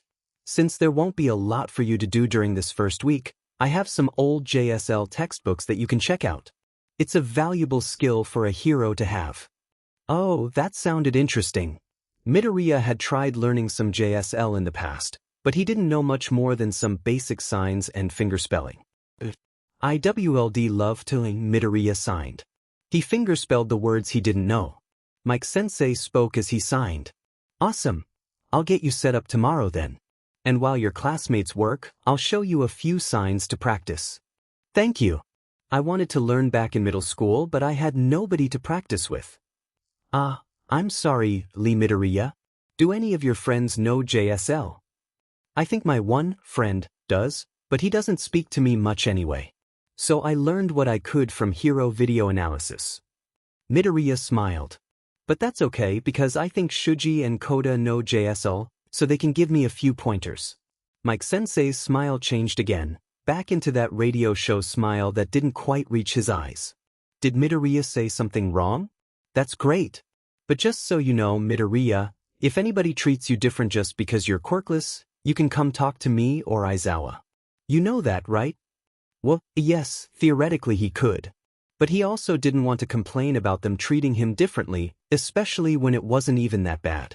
It wasn't nearly as bad as Aldra, and he didn't want to get on his teacher's nerves too early in the semester. Besides, he could handle it. Of course, Mike-sensei, Midoriya lied. Mike-sensei didn't look like he believed him, but he let it slide. Midoriya left the staff lounge with the link to a JSL YouTube channel and a list of English topics to brush up on. There was also a sticker that must have been from Mike-sensei's radio show because it said that he was a rockin' listener, with the man doing his signature finger guns. And if he ended up sticking it on the outside cover of his English notebook, then it was worth it for the happiness on the hero's face the next morning. Class 1A Hero and Villain Analysis for the Future. Entry No. 5 Shuji Mezu. Quirk, Dupli Arms, see notes. Hero name, Tentacle Hero, Tentacle. Student number, 11. Height, 187 centimeters. Description, tall, very muscular, gray hair covering most of his face, and his right eye. 6 arms limbs. Always wears a blue mask. Fighting ability, very strong and fast, overwhelming at close quarters due to multiple limbs. Also a very good spy if has sensory organs on limbs, great reflexes too. Weaknesses, loud sounds, if ears on limbs, removing mask, blinding his eyes, removing disabling his limbs, add more to this section later. Speculative assignment, villain hero. Reasoning, I'm not completely sure. I originally wrote down villain, but I feel like I was being prejudiced because of how intimidating he is. I kept brainstorming uses for his quirk as a villain, even though there's just as many, if not more, uses as a hero. He would be very intimidating as a villain, but that doesn't matter, think of Kakin. He's nice enough and he even defended me at the lunch table when Monoma was bothering me. Obviously that's not enough to prove that he's a hero or villain, but I want him to be a hero. Even if he is a villain, we need more heroes like him. People who are willing to stand up for anybody, no matter what they look like. Even if they're useless quirkless like me. Notes, what an amazing quirk for heroics. Although he specializes in close-range attacks, I wonder if he could use a multi-barreled weapon with his limbs to hit separate individual targets? I'll have to draw up some designs and think about it further. I do wonder what other potential there is for his limbs though. I doubt that there's any organs limbs that he can generate that he hasn't already figured out. But what about a support item that would help his mobility, which is his biggest weakness at the moment, quick, vertical movements? I was thinking maybe a thin but durable cloth attachment that could be put between his limbs and used to glide, possibly with a lightweight propulsion system to at least get him farther away in case of a potential disaster. Or what about a HRSS to help with carrying more civilians out of rescue areas? Right now, unless there's small children, it is hard to carry people without using multiple arms. Ooh, combined with Uraraka's quirk, this could be really interesting. One thing to note is that he's probably going to struggle a lot with public image. For his internship, I think he should go with a hero with a more public-facing personality that also has mutative features, maybe somebody like Gang Orca or Maruko who are known for raising awareness of mutant discrimination. Definitely somebody with some presence with children, because unfortunately he is quite scary, but that's no excuse for judgment. I'm working on it. On to our last announcement. Aizawa said in homeroom on the final Monday before the sports festival. Immediately, the class eyes grew wide. With the sports festival at the end of this week, I hope you have all thought about your plans and training. This is the most important event of your first term. Heroes will be using the sports festival to scout you out for internships. And myself, along with the rest of the staff, will judge your ability to perform as a hero. Aizawa stared down the class as Midoriya heard several audible gulps. Do not fail, or you will be expelled from this course, regardless of hero or villain status. Midoriya could feel the tension in the room rise incrementally. They already knew that they had to perform well at the sports festival, but this was just another added pressure on top of the building stress leading to midterms. And with midterms, came the first trial. You will each be meeting with me during training this afternoon to review your quirk, physical fitness, and plan for the sports festival. I'll write the time slots on the board. Make sure you show up. Midoriya ghosted through the rest of the day, sketching plans in his notebook and adding to his classmates' pages. He had a few sparse notes on Class 1B, mostly what he could observe in the cafeteria and in the few times they passed one another in the gyms. When he had his next meeting with Nizu, he would ask about the clause he had found buried deep in the student handbook that mentioned reviewing exam footage. Not only could he observe their quirks, but also see their fighting ability in action. After all, Midoriya knew for a fact that you didn't have to have the strongest quirk to win the sports festival. And that's why he walked into his meeting that afternoon armed with his analysis notebook, the one he had been working on for each of the staff members at UA. Nizu had asked to see it once he completed his observations and wanted to encourage Midoriya's honing of his analysis skills. "Hello, Aizawa-sensei," Midoriya greeted as he stepped through the door to classroom 1. The rest of his peers were in the gymnasium with all might running single-member versions of the anti-personnel battle training. Problem child. Aizawa sat behind his desk in the chair Midoriya had only seen him use while in his casts. There was a chair pulled up on the opposite side of the desk, where Midoriya sat down with his notebook clutched to his chest. Aizawa clearly noticed the notebook, raising an eyebrow at its presence. "Are you really going to use your time here to ask me questions about my quirk?" Midoriya chuckled nervously. No, not today at least. Though maybe he could corner the teacher later on. He took a deep breath and started the short speech he'd prepared during English. "No sense. Kind of. I wanted to ask you about your experiences in the sports festival. You were the only person to place first in the sports festival that wasn't from the hero course.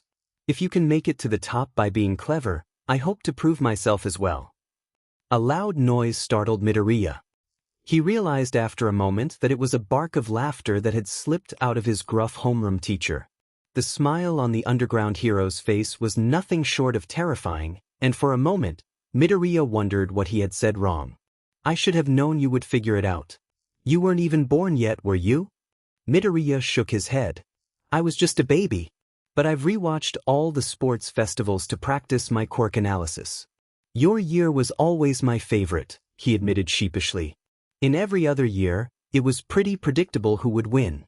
Sometimes there would be 2 or 3 strong contenders, but usually the powerful and flashy quirks ended up on the winner podium. And then, Eraserhead had come along." Aizawa grunted. "Impressive. It's going to be your analysis skills that lead you to the final round." "Was I included on your bet with Vlad King then?" "I assume so, since in your own words, it would be illogical to lie." Aizawa snorted. In the matter of a moment, it was as if that intimidating homeroom teacher/underground hero had been replaced by a much different man, one who expressed actual emotions. Midoriya's shoulders fell of their own accord. He hadn't even realized they were tense until the breath he had been holding released its clamp on his chest. "You're different when you're not terrified of me, Midoriya." Aizawa's dark eyes peered down at him curiously. "What changed? A month ago, you would have stuttered your way through every other word and bolted from this classroom at the first opportunity." What had changed? Midoriya wondered. It had to be some combination of over a month in the classroom, the supportiveness to his quirklessness, the way the man had protected them at the USJ, the way he actually believed Midoriya could make it in the sports festival even though everybody in the class had already given him their reassurances that he wouldn't be kicked from the program for not placing, because they thought he would lose. But not Aizawa-sensei. Everything and nothing, Aizawa-sensei. I just feel more comfortable here. Aizawa-sensei nodded. I'm glad, kid. Even though you're here as a villain student, I see high hopes in your future. And there was his chance. Do you know why I'm here? Why I'm in the villain program? His response was a head shake. I don't. Nisa gave me an overview of each student in the program and their reason for admittance. But he said that you were a special case, a problem child since the beginning. The way Aizawa-sensei said his nickname, Problem Child, like it was a term of endearment. Maybe it wasn't the next iteration of Deku, like all his previous teachers had used, but something different. I see, Midoriya said, unable to hide his disappointment. He changed the subject. I know we only have 10 minutes for this meeting, so I would like to hear what advice you have for the sports festival, please. 10 minutes later, Midoriya walked out of the classroom with a smile. In his left hand was his prized notebook with a few small addendums to one page. In his right hand was a permission slip to visit the support labs. And in his email account, there was a copy of the revised sports festival rulebook just waiting to be analyzed. On Tuesday, Midoriya went to school with bags beneath his eyes and a cheery smile on his face. Several of his classmates commented on his undead appearance, but he shook off their concerns with grace. He cited their upcoming midterms, though his classmates knew that he had decent grades. His grades were modest enough, not nearly to the level of Yaoyorozu, Todoroki, or Kaken. But he used his time in present mixed English class to pore over the sports festival rules, trying to find any useful loopholes or lax rules. He idly practiced the signs the voice hero had taught him as he read. Occasionally, he would walk around the room to help his classmates with their assignments. Present Mike usually taught them for half the PRD and then made them practice verbally or on paper. Midoriya tried to keep an ear on his classmates as he worked, his brain rotating between all three subjects. He was so hyper-focused that he didn't even notice Mike-sensei call his name, nor approach his desk to rap his knuckles on the edge. It startled Midoriya enough that he let out a squeak which had several of his classmates giggling. Midoriya's face burned crimson. "Why, yes, Mike-sensei? Can you run this packet over to Midnight's class? She's just a few doors down the hall teaching the management class." Midoriya nodded, snatching the papers from Mike-sensei and rushing out the door as quick as possible. That had been so embarrassing. Why couldn't he just be normal or cool like the rest of his classmates? So absorbed in his thoughts he was that he almost missed the classroom. Only one of the two classrooms labeled management had lights peeking beneath the doorway. Midoriya knocked lightly. There was no response after a minute, so he tried again. Finally, on the third try, the door flew open and almost hit him in the face. "Ah, you really are as precious as Hizashi said," the heroine exclaimed. Midoriya barely kept his hold on the papers as Midnight dragged him through the doorway, which slammed shut behind him in an oddly foreboding manner. Seeing the scattering of two pale or two red faces in front of him, Midoriya thought that maybe his subconscious was onto something. Midnight had both hands clutched on his shoulder as she steered him to the front of the classroom. 20 wide-eyed students returned his stare. Some of them looked oddly jealous. Why would anybody want to be manhandled by somebody they didn't know, like Midnight Sensei? He flinched when a low voice whispered by his ear. "Do you see their fear?" Midnight whispered. Midoriya nodded, not really sure why but knowing that he should just agree. "Do you see how easy it is to control them? Without them even realizing it." Yes? The hands on his shoulders clapped down. "Great job, kid. I knew Hizashi wouldn't let me down." Midnight flicked her hair toward the class. "You will have study hall PRD after this. I would recommend taking your hero art history studies more seriously since midterms are coming very, very close. We wouldn't want you all to be left high and dry now, would we?" Midnight said in a saccharine voice. There was a chorus of no's. The management students looked terrified beyond belief and Midoriya couldn't help but agree. He was so confused. All he wanted to do was deliver these papers for Mike-sensei and return to studying the sports festival rulebook. "Then you'd better start studying," she cracked her whip. Midoriya nearly leaped out of his skin. How had she gotten her hand off his shoulder that quick? "I have a personal appointment with Midoriya here from the hero course. I don't want any interruptions, or you won't like the punishment. Is that understood?" The class immediately nodded before turning to their textbooks, quiet as mice. There wasn't even a mumble among them as they began revising. Midnight pat his shoulder and steered him toward her desk. There was a chair pulled up beside it that Midoriya sat in as Midnight propped her legs up and reclined backwards. "Are those the papers Hizashi sent?" Midnight asked. Midoriya nodded and handed her the papers. She quickly flipped through them, humming under her breath. The tune sounded familiar. He waited patiently as she paused on one page, mumbling under her breath. Midoriya politely tuned out. It was awkward when people realized he was mumbling and he didn't want to hear anything he shouldn't. I should win our bets more often. Hisashi grades their grammar way better than I do. It must be easy being a language teacher, she groused. At least his students actually recognize the importance of his subject. Midoriya couldn't help but protest. Art is important. It's about the message and the reception, the medium in which the artist can convey their message to the audience and generate the desired reaction. Edgeshot's branding with children became more popular after the children's manga depicted him in a more friendly style than the violent videos of the news. Or for All Might, the Yusuker statues that were commemorated after his first appearance helped stem public perception that his quirk was too powerful for a hero and that he would inevitably turn to villainy. Or for heroes with an older, more mature target audience, news coverage can be iffy, so the importance of targeted art pieces to not only bridge the gap with younger generations but to portray them in a more human form rather than as an object of desire. It's really important, like in your first television appearance after finishing your sidekick tenure, Midnight's say. He trailed off as he realized that A, he had been rambling far too passionately, and B, the weight of 21 pairs of eyes was all on him. Somebody's pen fell out of their hand, nearly shattering the illusion. Midoriya was enveloped in a crushing hug that nearly suffocated him. He did his best to turn to the side, though the teacher released him a moment later. His face and skin tingled oddly. "Oh, I cannot wait to have you in my class next term. I haven't had a student in years that's known Yusuker's name." "How did you know?" Midnight questioned. Midoriya's smile dropped. It was only through years of practice, through pains both physical and emotional, that he kept a smile on his face. I used to be a big fan of All Might as a kid," he said, rubbing the back of his neck. Midnight must have sensed his reluctance to carry onward because she didn't press the subject. "Excellent.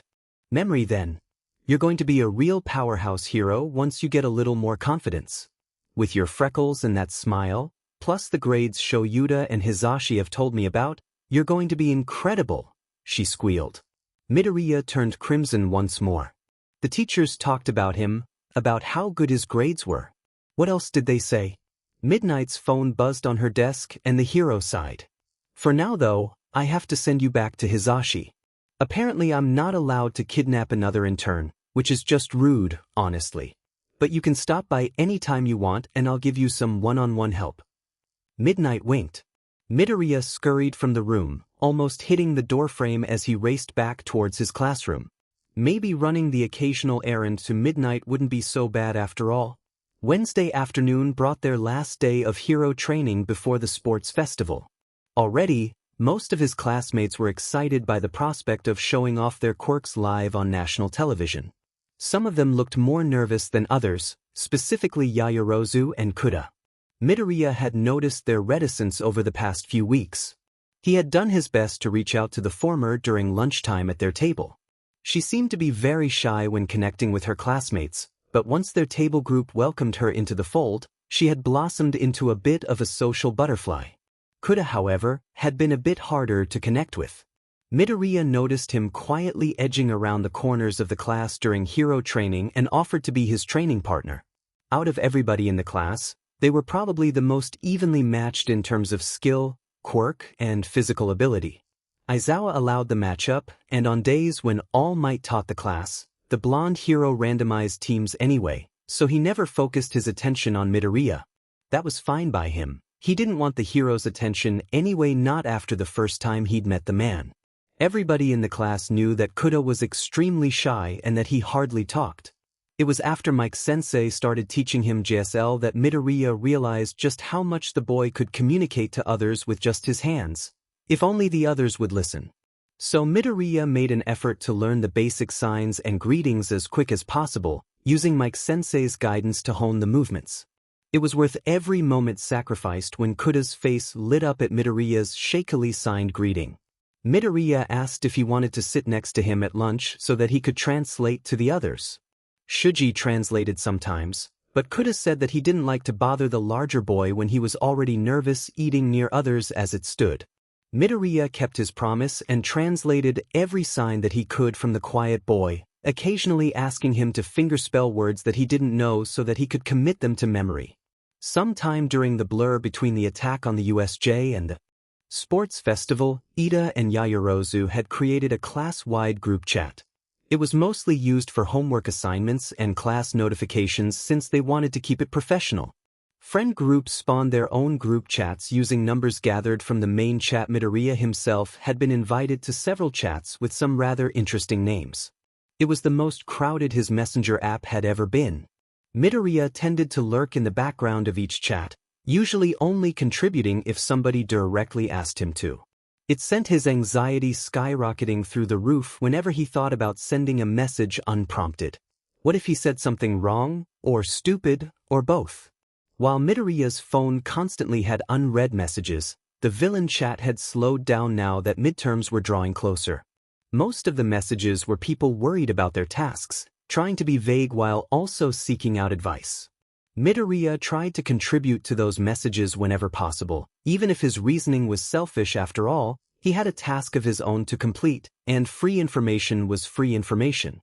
Jiraiya messaged Midoriya out of the blue on the Wednesday before the festival, just 2 days before the main event of the semester. Well, the publicly known one anyway. The two had talked throughout the semester, but she tended to gravitate toward Kaminari and Kaken's friend group more often than not. She had a snarky attitude and seemed to be decently smart, though she did struggle in mathematics a lot. Regardless, outside of her own close friend group, she didn't tend to speak her mind, which is why her request for a personal meeting was so surprising.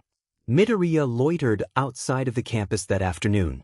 His classmates all passed him, sweating or freshly cleaned from the locker room showers. He preferred to shower at home where he could make sure his scars weren't visible to any prying eyes. Jiraiya was one of the last students from their class to exit the gate, spotting Midoriya awkwardly standing down the street by a convenience store. She wore her usual expression of uncaring disdain, though Midoriya knew enough about his own masks to spot one on somebody else. The sidewalks were almost entirely clear except for a few other UA students as Jiraiya closed the distance. "Hey," she called, nodding her head. "Let's walk and talk, away from any prying eyes and ears." Midoriya blinked but acquiesced. By prying ears, did she mean the students around them? What did she need to say that required caution? He didn't think they were close enough for any secrets to be spilled between them. They walked in silence in the exact opposite direction of the subway station. Midoriya sighed as he thought about how crowded the next train would be, if he even managed to catch it. Hopefully Jiraiya decided to stop walking soon, or else Midoriya would lose even more time. It was about 15 minutes later when they finally reached a small ramen restaurant. The door opened for him as they slipped inside to the comforting atmosphere. Traditional music played just this side of too loud. There were decorations adorning every wall and cloth dividers separating each booth. Jiraiya ordered 2 bowls of plain ramen without asking for his input, thanking the cashier once she received her receipt. He followed her over to a booth in the corner and sat on the seat across from her with his back to the entrance. Midoriya would fully admit that he had zero social skills. But didn't people usually order their own food? Or at least ask for the other person's input? What if he didn't like it? Or what if it wasn't even for him? Maybe she just needed extra calories for training since the sports festival was quite literally right around the corner. A hard object hit him in the forehead, drawing him out of his thoughts. He looked down to see a pair of disposable wooden chopsticks lying on the table. The server delivered the 2 bowls to their table with a quick greeting before rushing back behind the counter. Midoriya stared at the bowl in front of him, then looked up at Jiraiya, who rolled her eyes and pointed her own chopsticks. This conversation will go down better over food anyway. She slurped her own noodles, not caring for manners. Midoriya hesitantly cracked his own chopsticks and began to pick away at his own bowl. It was a simple dish but surprisingly hearty. Jiraiya had finished half of her food when she spoke in between bites. "So, you're number 11, aren't you?" Midoriya almost choked. He had just started on a mouthful of noodles. If he didn't know any better, he would say Jiraiya planned this. Before he could even sputter out a denial, Jiraiya shook her head. "Don't bother lying. I can literally hear your heartbeat." She could hear his heartbeat well enough to hear a difference in beats, and be able to detect it? That was so cool. What was her maximum distance before she could stop differentiating the skipped beat of a liar? Did she have to purposefully focus on the sound and drown out the background noise, or did it come as an intrinsic psychological quirk condition? But he didn't answer her question. Why would you say that? Unless, Midoriya almost face-palmed. It was so obvious. Her secrecy, her knowledge of his number, even her initial suspicion despite his quirklessness. You're a villain too. Jiraiya nodded, slurping up some more of her noodles. Yep. Number 7 at your service. Midoriya ran through the numbers in his head. He had glanced at them a few times trying to figure out the pattern based on his prime suspects. Jiraiya had been on his radar, but he hadn't truly considered her in his analysis yet. Number 7, they were one of the criminals?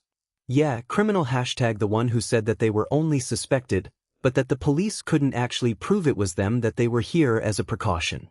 I can see the gears in your head spinning. You're smart, Midoriya, smarter than people give you credit for. Midoriya fought the rising blush on his cheeks as Jiraiya continued. I don't know why you're here, but I do know that if we're going to complete our tasks, we need to work together. I'm here for some information I supposedly overheard. Several times, in fact, in several different places, and with several different heroes. In my defense, if they're going to talk about their private sheet in public, why should I be punished for it? And why should I be punished for spreading that information around? Midoriya thought for a moment. She had overheard information about some heroes, dangerous enough information that she had earned a place in the Young Villain and Criminal Reformation program. He remembered some heroes being pulled from active duty earlier in the year. They were heroes with particularly high collateral damage costs, sometimes with high casualty counts to follow. The Hero Commission had claimed that the semi-public releases were due to an internal audit, but the more Midoriya thought about it, the more he thought that those pieces didn't add up. You're the one who leaked the information on Silver Falcon, Midoriya said. Yep, Jiraiya confirmed, popping the P. The commission didn't like that I knew their dirty little secrets, worried that I would dig up dirt on their precious top 10 next. Like I didn't already have enough information to take them down. Midoriya desperately wanted to pick her brain. But he held his tongue for the moment, until something occurred to him. Did she know about All Might? There was no way to work that into a conversation though, not without alighting her suspicions if she didn't know the nation's greatest secret. As disastrous as their first meeting was, Midoriya couldn't imagine a world without the county's #1 hero to reassure people with a smile on his face. That's actually pretty cool, Midoriya said, finally setting his chopsticks aside. He didn't want to eat during this conversation. That seemed like it would be rude. But why are you telling me this? I've seen your notebook that you work on in class.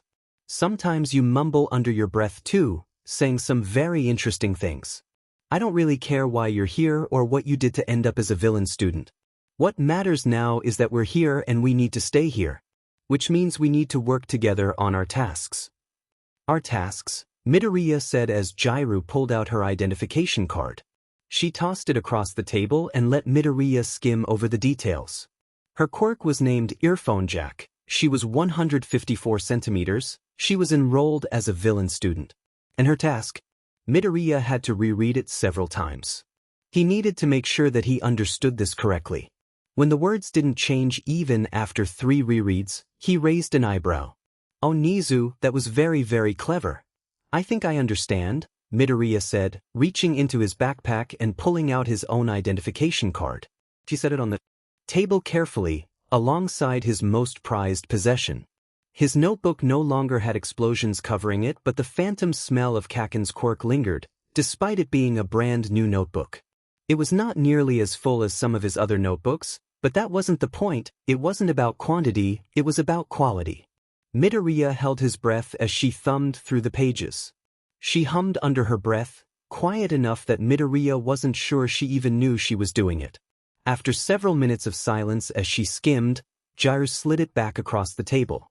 Then she picked up his identification card. And she laughed. See, I told you we were meant to work together. Jiraiya handed him back the identification card. She scooped up the last of the ramen into her mouth before setting aside her chopsticks. So, what do you say? It seems like you've already got a head start on your task and 2 heads are better than 1. Midoriya contemplated it for a moment. Nowhere in the rulebook did it say that they couldn't work with other villains. That was a rule instituted in the group chat. And if Midoriya's poring over the sports festival rulebook had taught him anything, it was that Nizu left loopholes for a reason. He wanted them to talk to each other, to work together against the heroes. The only question was, why? Midoriya smiled, letting the one he wore at school drop into something just a bit more genuine, a bit softer. If that was the game Nizu wanted to play, then there was no choice but to follow along. Jiraiya was right, 2 heads were better than 1. I'm in. Ah, Midoriya-kun. Please, take a seat. Nizu welcomed the green-haired boy into his office. It was Thursday, the day before the sports festival, and Midoriya was officially freaking out. He sat in the chair across from Nizu where the principal had already set out a cup of tea. Midoriya took a sip and found, as per usual, that it had cooled to just the right temperature. Hello, Nizu-sensei, Midoriya said. I know it's been a while since our last meeting. Yes, that's to be expected. Although I do love teaching you, Midoriya-kun, my principal duties have ramped up in the wake of the UFA. After the sports festival and your midterms though, I shall have a clear schedule once more. What kind of work do you have to do for the sports festival? Midoriya wondered. I thought the business department would handle booking the vendors and managing the tickets, so you must be handling something else, right? Like the heroes for security, or the hero commission? Nizu smiled. Oh, and what would draw you to that conclusion, Midoriya-kun? The principal said as he sipped his own tea. Midoriya saw a wiggle of movement behind his back. It's just that. Don't be afraid to speak. There is nothing incorrect you could say in your thinking, as you are correct. I am merely curious as to how you came to that conclusion. Well, it's several things actually. First, I know that they must not be happy with the villain program. Because it's taking up valuable hero spots and having more up-and-coming heroes would earn them more money. They've also usually been less than receptive to new Reformation initiatives like the Vigilante Reformation Act that was passed 3 years ago, mostly due to public support for the Naruhata vigilantes. Then there's also the evident decrease in commission influence at the UA Sports Festival over the years. Since you became principal, there has been a lot less violent and gory events in the sports festival, and instead the events focus on highlighting the contestants overall rather than showing their strengths. The robots from the entrance exam are still a holdover, but Eraserhead mentioned that you and him have been trying to replace the robots for several years. And, there's also another reason, but... Midoriya trailed off. Nizu nodded. Very good, Midoriya-kun. Those are both excellent points. I did indeed have to fight to host the Young Villain and Criminal Reformation Program, and I still have to fight malicious policy every day as the Hero Commission tries to terminate the program. They would prefer to not have any heroes that have unsavory backgrounds, lest it reflect poorly on them when the public becomes aware. Sure, it's the hero students that are the problems. Not the heroes that are allowed to get away with whatever they want. Jiraiya wasn't wrong. You are also correct in noting the lack of Hero Commission influence, Nizu continued. When the Hero Commission allowed me to assume the principal role of this school, they assumed it would occupy me so that I would not become a problem to their machinations outside the school. I have worked to clear out the worst of their influence so that there is a separation between the hero schools and the Hero Commission. Their form of education is less formative and more indoctrination. Like Hawks, Midoriya blurted out, before slapping a hand over his mouth. Nizu laughed. It was a terrifying sound, in the exact opposite way of Aizawa-sensei's. That is quite the state secret to be aware of, Midoriya-kun. I wonder how you deduced that. Midoriya stuttered out a lie. Jiraiya had mentioned, well, actually, she hadn't told him anything besides the fact that she could hear extremely far and that the only hero who had ever caught her in the act of spying had let her slip away. Combining the personality for a hero to let a criminal slip away with valuable information, implying that they wouldn't care, or would even prefer, that information be made public, and heroes who could hear far enough away to detect Jiraiya, who was presumably quite a distance away. And combined with some lingering curiosity about Hawk's masterfully manipulated interviews, Midoriya had put the pieces together on his own. The Hero Commission had always had close ties with both the number 3 hero and the news media, And Hawks had made his debut extremely young before rising through the ranks impossibly fast. It didn't paint a pretty picture. But regardless of how Midoriya had done it, he had put the pieces together, and apparently that was the second major state secret he was now aware of. Wait, did Nizu know that Midoriya knew about All Might's weakness about his small form? Was that why he was put in the program just like Jiraiya? As a precaution. I suppose it's no matter, Nizu continued after a moment. The sports festival is coming up tomorrow. I heard from Aizawa-kun that you requested a copy of the rulebook and a viewing of the exams.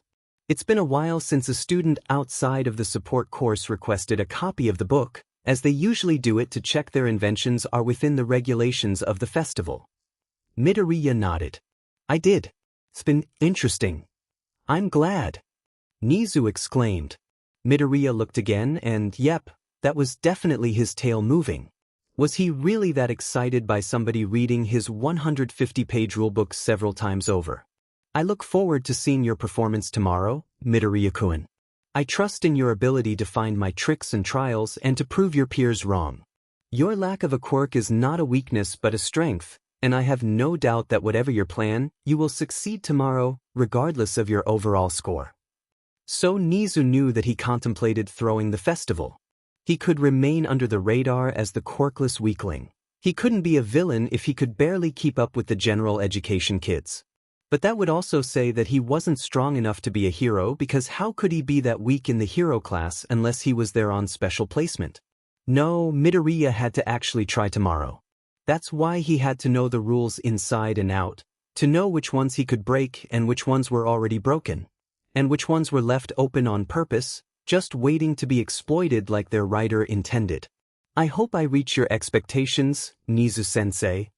I know you will, Midoriya-kun. Friday morning brought a new wave of anxiety as Midoriya stood in the prep room beside his peers. Soon, their class would be lining up to make their grand entrance into the stadium.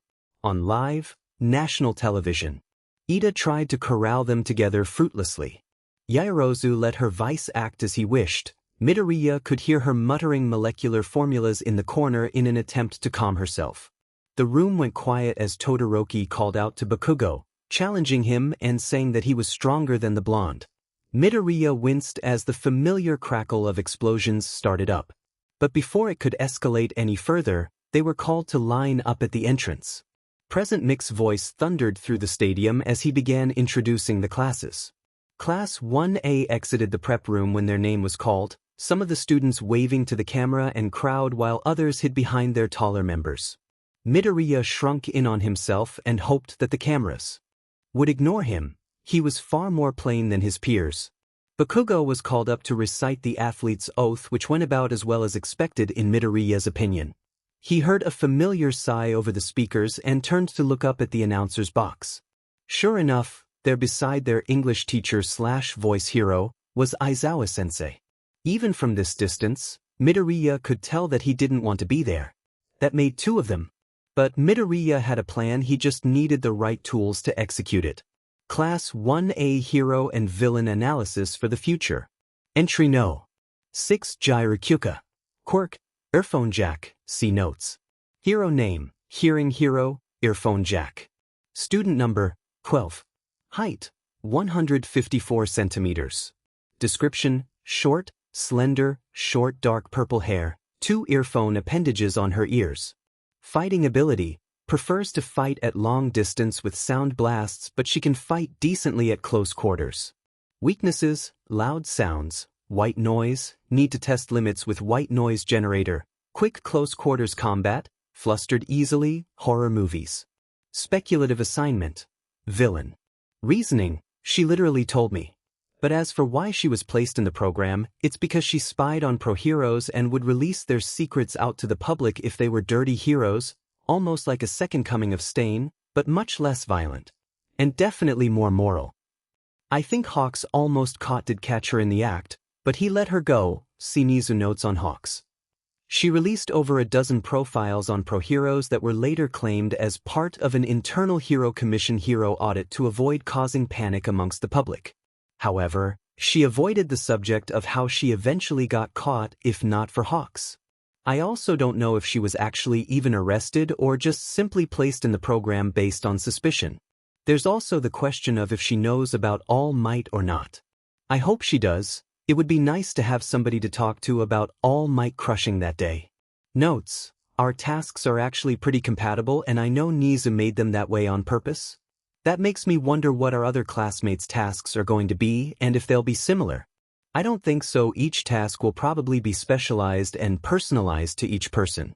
He did say that they were for their rehabilitation after all. I'll need to keep an eye out for any other people doing tasks. Maybe I should start brainstorming potential tasks for each person. Now to move on to her quirk.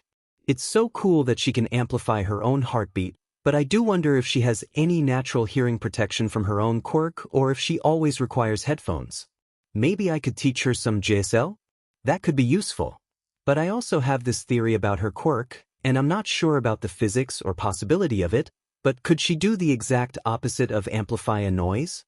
Could she absorb the noise energy from a room and redirect it somewhere else to create a vacuum of silence? It could be useful for stealthier situations, and I could see her making a good ambush underground hero like Aizawa-sensei. I also want to know how strong her ear jacks are. They must have muscles to be able to move like they do. My question now is if she can train those muscles to lift more weight and eventually use them to augment her movement. They could be very useful for increasing her mobility, as she's fairly limited compared to some of our classmates unless she uses a loud and destructive blast to throw herself through the air. As Midoriya surveyed the crowd of students anxiously awaiting the start of the obstacle race, he took note of the main frontrunners. There were students who lingered at the back of the crowd were mainly business and support students who were obligated to participate but had no reason to stay in the competition. The support students would rather spend time working on their inventions and scouting the hero students' support item needs, while the business students would rather focus on their betting rings and forming connections in the private booths with the larger hero agencies. The sports festival wasn't just an important event for the hero students but for the entire academic body. That meant that they all had different priorities. For the hero students, they wanted to prove their mettle. For the general education students, this was their chance to jump departments and join the hero track, possibly knocking a hero student out of the class if they performed suboptimally. The obstacle course was designed with a natural bottleneck at the beginning. It was a choke point that would leave little room once the flashier hero course quirks activated. Kaken would use his quirk right at the start and people would have to avoid his explosions, lest they be burned. Todoroki would use his ice to skate forward and/or freeze his competition, just like he had in training. Ashita would use her acid to skate past the competition, quite literally, and although her control over the molarity of her acids had gotten better, Midoriya didn't doubt there would be a few students sent to Recovery Girl's office for acid burns. Out of all of his classmates and competitors lining up at the starting line, Midoriya could already begin formulating a plan. Kaken would be on the right, so he would stay on the left of him but on Todoroki's right side and at least 5 feet back, so that when the boy's first ice attack came out, Midoriya would have a better chance of dodging. Sure enough, when Present Mike called for the race to start, the students lunged forward with all their might.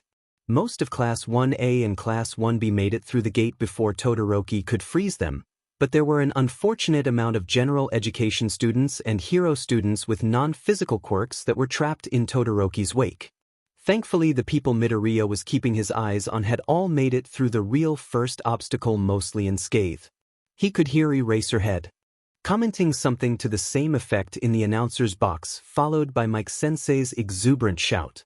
Midoriya had timed his jump nearly perfectly, though his right shoe had gotten trapped in a spire of ice midair. He had landed face-first on the sheet of ice coating the competitor in front of him.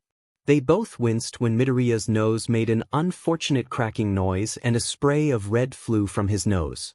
He apologized under his breath before prying his shoe free and clambering over the other frozen competitors. The students behind them were starting to do the same, but Midoriya still had the advantage of being closer to freedom from the iced competitors. There was a clear path following the wake of the first wave of hero students to escape the start.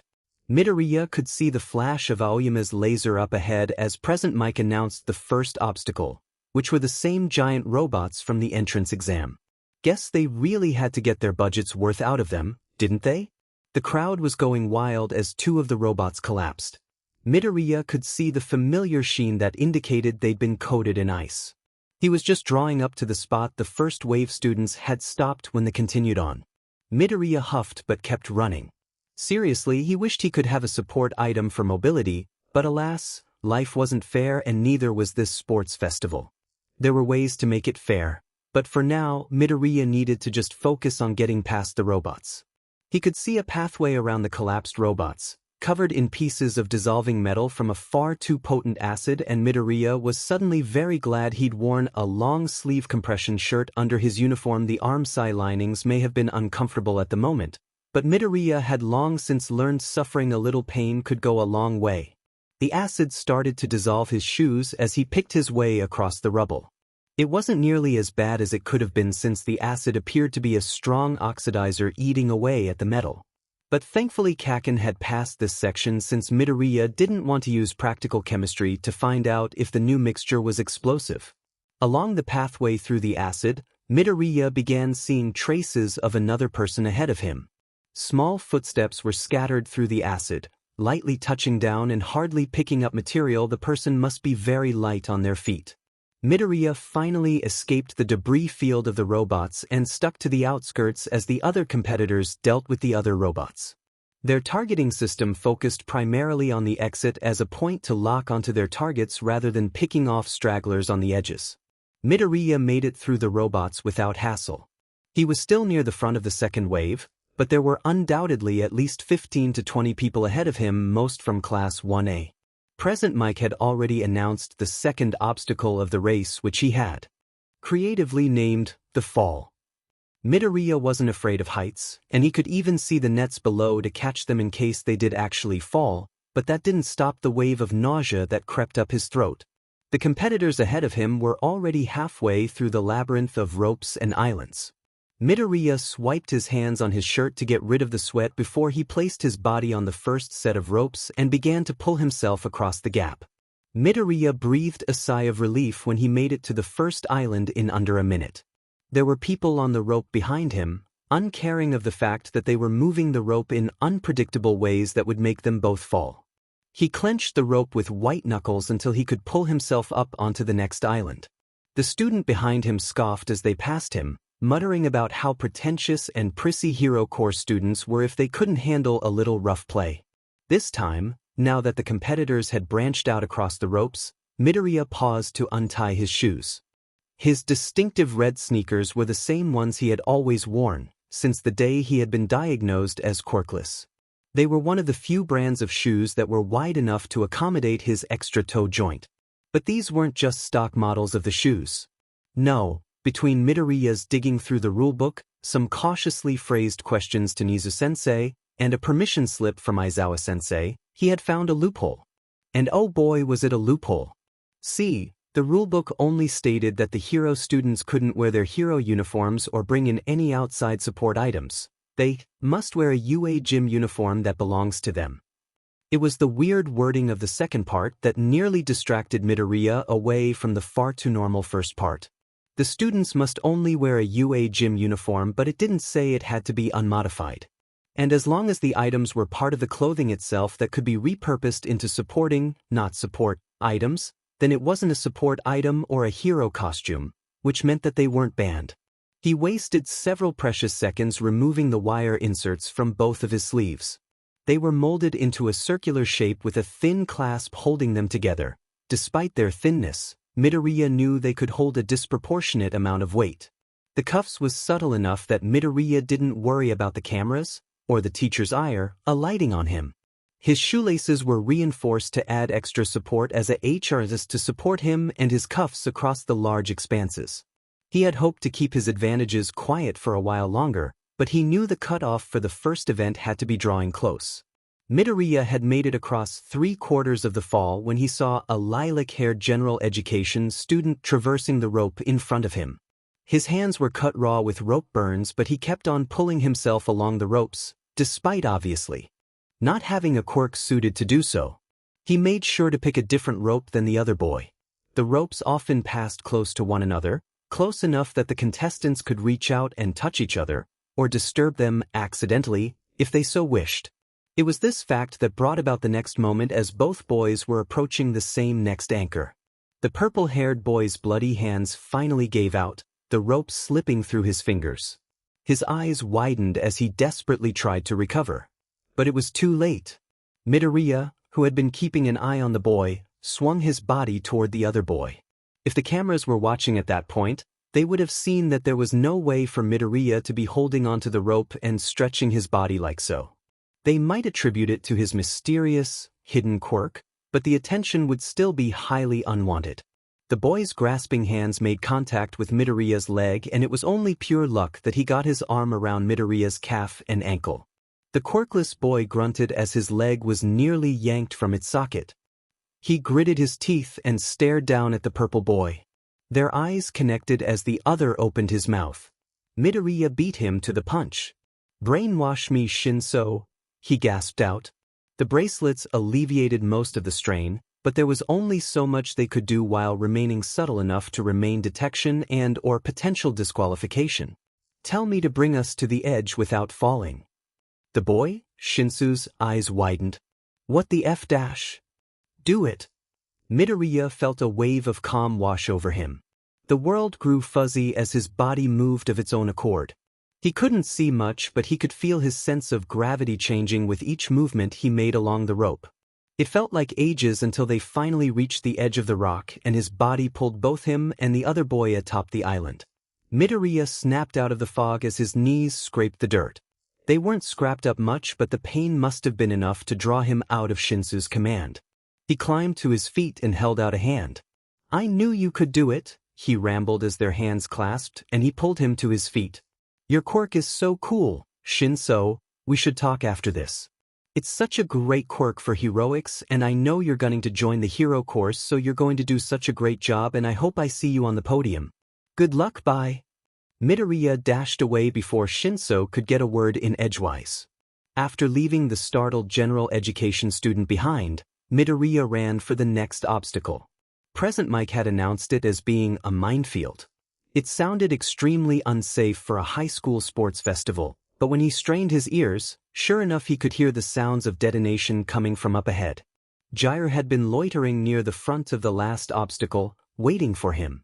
They had developed several plans for the sports festival that each depended on whether Midoriya could get the tools he needed. Midoriya shook his head. "Not right now." Jairu nodded before she began picking her way through the minefield. Midoriya felt bad for making her wait so long only to reject the first plan, but he had been listening to Present Mike, and if there was one thing for certain, it was that UA wanted to put on a good show. And to put on a good show, there needed to be some drama. There needed to be a cliffhanger, some sort of angst or plot twist that kept the audience watching after the commercial break when the students would compete in the second event. He didn't know exactly what it would be. All that Midoriya knew was that it wouldn't be helpful and that he would much rather fly under the radar. For now, Midoriya picked his way through the minefield, listening with bated breath as Present Mike counted down the competitors as they crossed the finish line. A good majority of Class 1A and Class 1B were already through, leaving the stragglers to compete with the head of the pack for the general education and support students. Of his classmates, only Hagakure and Kaminari were still picking their way through the battlefield. Mineta had just crossed the finish line, having been kicked off of Yaoyorozu and complaining about it audibly to anybody who would listen. Even Midoriya could hear it as he stepped through the last of the mines. He finished in spot number 37 with Jair following in 38th place and Shinso in 40th place. Midoriya held his breath as the purple-haired boy crossed the finish line just seconds before the other competitors from Class 1B. Present Mike called the cutoff for the race at the 42nd competitor, and Midoriya couldn't help but think about how there were hardly enough spots for any general education students vying for the hero course. The system was rigged from the start, but that made it all the more important for those that did manage to slip through the cracks. Midoriya wormed his way through the gathering students toward the only general education student to make it to the second round. He was lying on the ground, breathing deeply, staring up at the sky with wide eyes. Midoriya held out a hand. "I knew you'd make it, Shinsu-kun." The students were being ushered away from the finish line as more and more competitors reached the end of the first event. A hand on his shoulder drew him from his thoughts as Jiraiya beckoned for him to follow. He nodded before turning back to Shinso. He reached his arm closer. The boy's large palm circled around his forearm as Midoriya used his weight to pull Shinso to his feet. Shinso staggered for a moment before righting himself. Without the ropes or other forced perspectives, Midoriya was forced to confront the fact that Shinso was in fact very tall and Midoriya himself was unfortunately short in comparison. "Shinston, you should come with Jiraiya and I. The next event is a team event and your quirk is so useful and amazing, it would be really helpful, especially in a team versus team environment like IIMA. How do you know it's a team event?" Shinso asked. "They haven't even announced the end of the race yet." Midoriya smiled. It had a bit too much teeth, and if any of his teachers were here to see it, they might comment that perhaps the boy had spent too much time in the company of the principal. They weren't here to see it, but it seemed that Shinso did have some survival instincts left over because he leaned away from Midoriya. "I know a lot of things, Shinso-kun.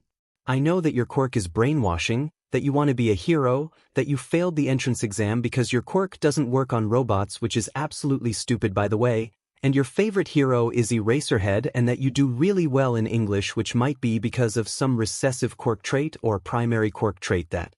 Midoriya was interrupted by another tap on his shoulder. "Come on, Midoriya, you can geek out later. You're scaring the newbie," Jiraiya said. He chuckled, rubbing the back of his neck. "Oh, right. Sorry. You should still come with us. We'd really like to have you on our team." There was a moment of silence where the purple-haired boy just stared at him. Midoriya felt like he was being picked apart and analyzed for his every move, his every word, his every breath. But the moment passed and a moment later, he had his answer. Shinso followed them across the field and Midoriya ticked off another checkbox. Everything was going just to plan. When it was revealed that the first-place winner would have 10 million points, Midoriya couldn't help but be glad that it was Todoroki that had won first place. Kaken's victory speech at the beginning had been inaccurate, and now he had to be livid. Those two would be at each other's throats enough to distract one another. That would leave room for Midoriya's team sneak by under the radar, at least if it followed previous years' patterns. When Midoriya had studied the events of the previous years, he had recognized that there was a structure to the event, not just to test their heroism, but to appeal to the wider audiences. Nearly every story follows an arc of some sort, quite aptly named the hero's journey. There's not enough time to follow the entirety of the journey, so they condense it down into 3 palatable events that will appeal to the mass audience and appeal to the heroes watching for prospective interns. It also, ironically enough, appeals to the villains. But that meant that there was an element of predictability. Every year, there were 3 events that would appeal to the public, the heroes, and the villains for each round. There would be 1 round of evasion, 1 round of teamwork, and 1 round of fighting. For example, the previous year's rounds had been capture the flag for the villains, to see their seeking capabilities, team pugil stick duels, for the public to enjoy people hitting each other with sticks, as had been done for centuries past, and a deadly maze, for the heroes to see how adaptable the students were and show off their quirks. And that was how, 1 round into the sports festival and on the cusp of the second event, Midoriya could see the path ahead. This is the hero round. They want to see our teamwork and our ability to overcome adversity, Midoriya mumbled to Jiraiya. They saw our quirks last round, and this round they want to see how we can combine our quirks. Jiraiya nodded. That makes sense. Is everything still going to work? Midoriya nodded. He hadn't been able to predict the order of the events or the specific details. He doubted anybody outside of the principal himself could predict that. But he had at least figured out the pattern, enough to structure a rough, modular, and most importantly, highly adaptable plan. A voice piped up from his left. You're pretty smart, Broccoli-kun. It's a shame you're not in the support course so we could make babies together. The boy's face flushed crimson. May, we've talked about this. Hatsum cackled. With your analysis and my brains, we could take over the world. Aizawa-sensei and Power Loader wouldn't survive, Jiraiya muttered under her breath. The 4th member of their team spoke up from the sidelines. He had just finished checking in with Midnight Sensei as their team's rider. We're all set now, Shinso said as he handed out the 4 bracelets that had been given to them by the UA staff. They would be used to keep track of all of the students and to track whether or not a rider broke the cavalry battle rules by touching the ground. She wrote our numbers on the headbands, Shinso said as he tied the clothes around his head. Ultimately, they had decided to put Jairu on the bottom rather than as a rider, due to the height difference between Shinso and the rest of them. Midoriya resisted the urge to stand on his tiptoes. It's not a lot compared to some of the other teams. Midoriya nodded. It's not as high, and that's a good thing in this case. Jairu shrugged. I trust him. He's scary smart. You should see his analysis of the Hero Corps students. There was a small spark of warmth that lit up in Midoriya as Shinso turned toward him with an appraising look. Perhaps the purple-haired boy might actually want to hear his analysis. It might just be self-serving to get him through the final round, but Midoriya didn't care. After all, they were all using each other here. Midoriya rubbed the back of his neck as a prickling sensation ran down it. He didn't turn to look, not wanting to draw attention to whoever had fixated their attention on him. Not a lot of people would be focusing on him this early in the game, especially when he hadn't even revealed his hand. His team was nothing to blink at, not yet anyway. After the near-miss last round in regards to their placing, Midoriya was hesitant to lay back once more. He knew patience was a virtue, but... Whatever you're thinking, calm down. I can hear the hamsters running. From here, Jairu prodded him with one of her ear jacks. Midoriya flinched at the slight static shock it sent through his limb. Midoriya sighed, running a hand through his hair. I know. It's just... This is important. You need to make a statement, Jairu said. To show the world that I'm here. That we're here, despite the odds. Despite being villains. Midnight blew her whistle and drew the attention of the arena. She repeated the rules from earlier, posing dramatically as the cameras focused just a bit too far south to be innocent. The hero guided the last of the teams into their starting positions, and then, with the crack of her whip, she let out a vicious whoop. Let the games begin. Whilst the other 11 teams all beelined toward one another, Team Shinso hung back along the outskirts. Their formation was relatively simple with a 3-person base and their rider perched on the shoulders of the front 2 horses. Jairu and Midoriya were the front 2 horses bearing the majority of Shinso's weight while Mei stood in the back to have easy access to her gadgets and to steady Shinso from falling backward. If Shinso touched the ground, their team would be immediately disqualified and all of their hard work would be for naught. Shinso had their headbands wrapped around his neck, the white cloth blending together to make it hard to count how many there were. Hopefully, that illusion combined with the fact that most of their team members were in the lower point values would keep the larger teams off of their backs. So long as they avoided Team Bakugo. For the first few minutes, they lingered around the edges. They stayed out of sight of the more aggressive teams and made it look like they were trying to pick a team to attack. Midoriya adjusted his grip on Shinso's leg as he tapped a staccato against the purple-haired boy's calf. The earjacks from Jairu were roving over the crowd of students attacking each other. By keeping track of the scoreboard across the way from Mike Sensei's announcer booth, Midoriya could tell which teams were ahead.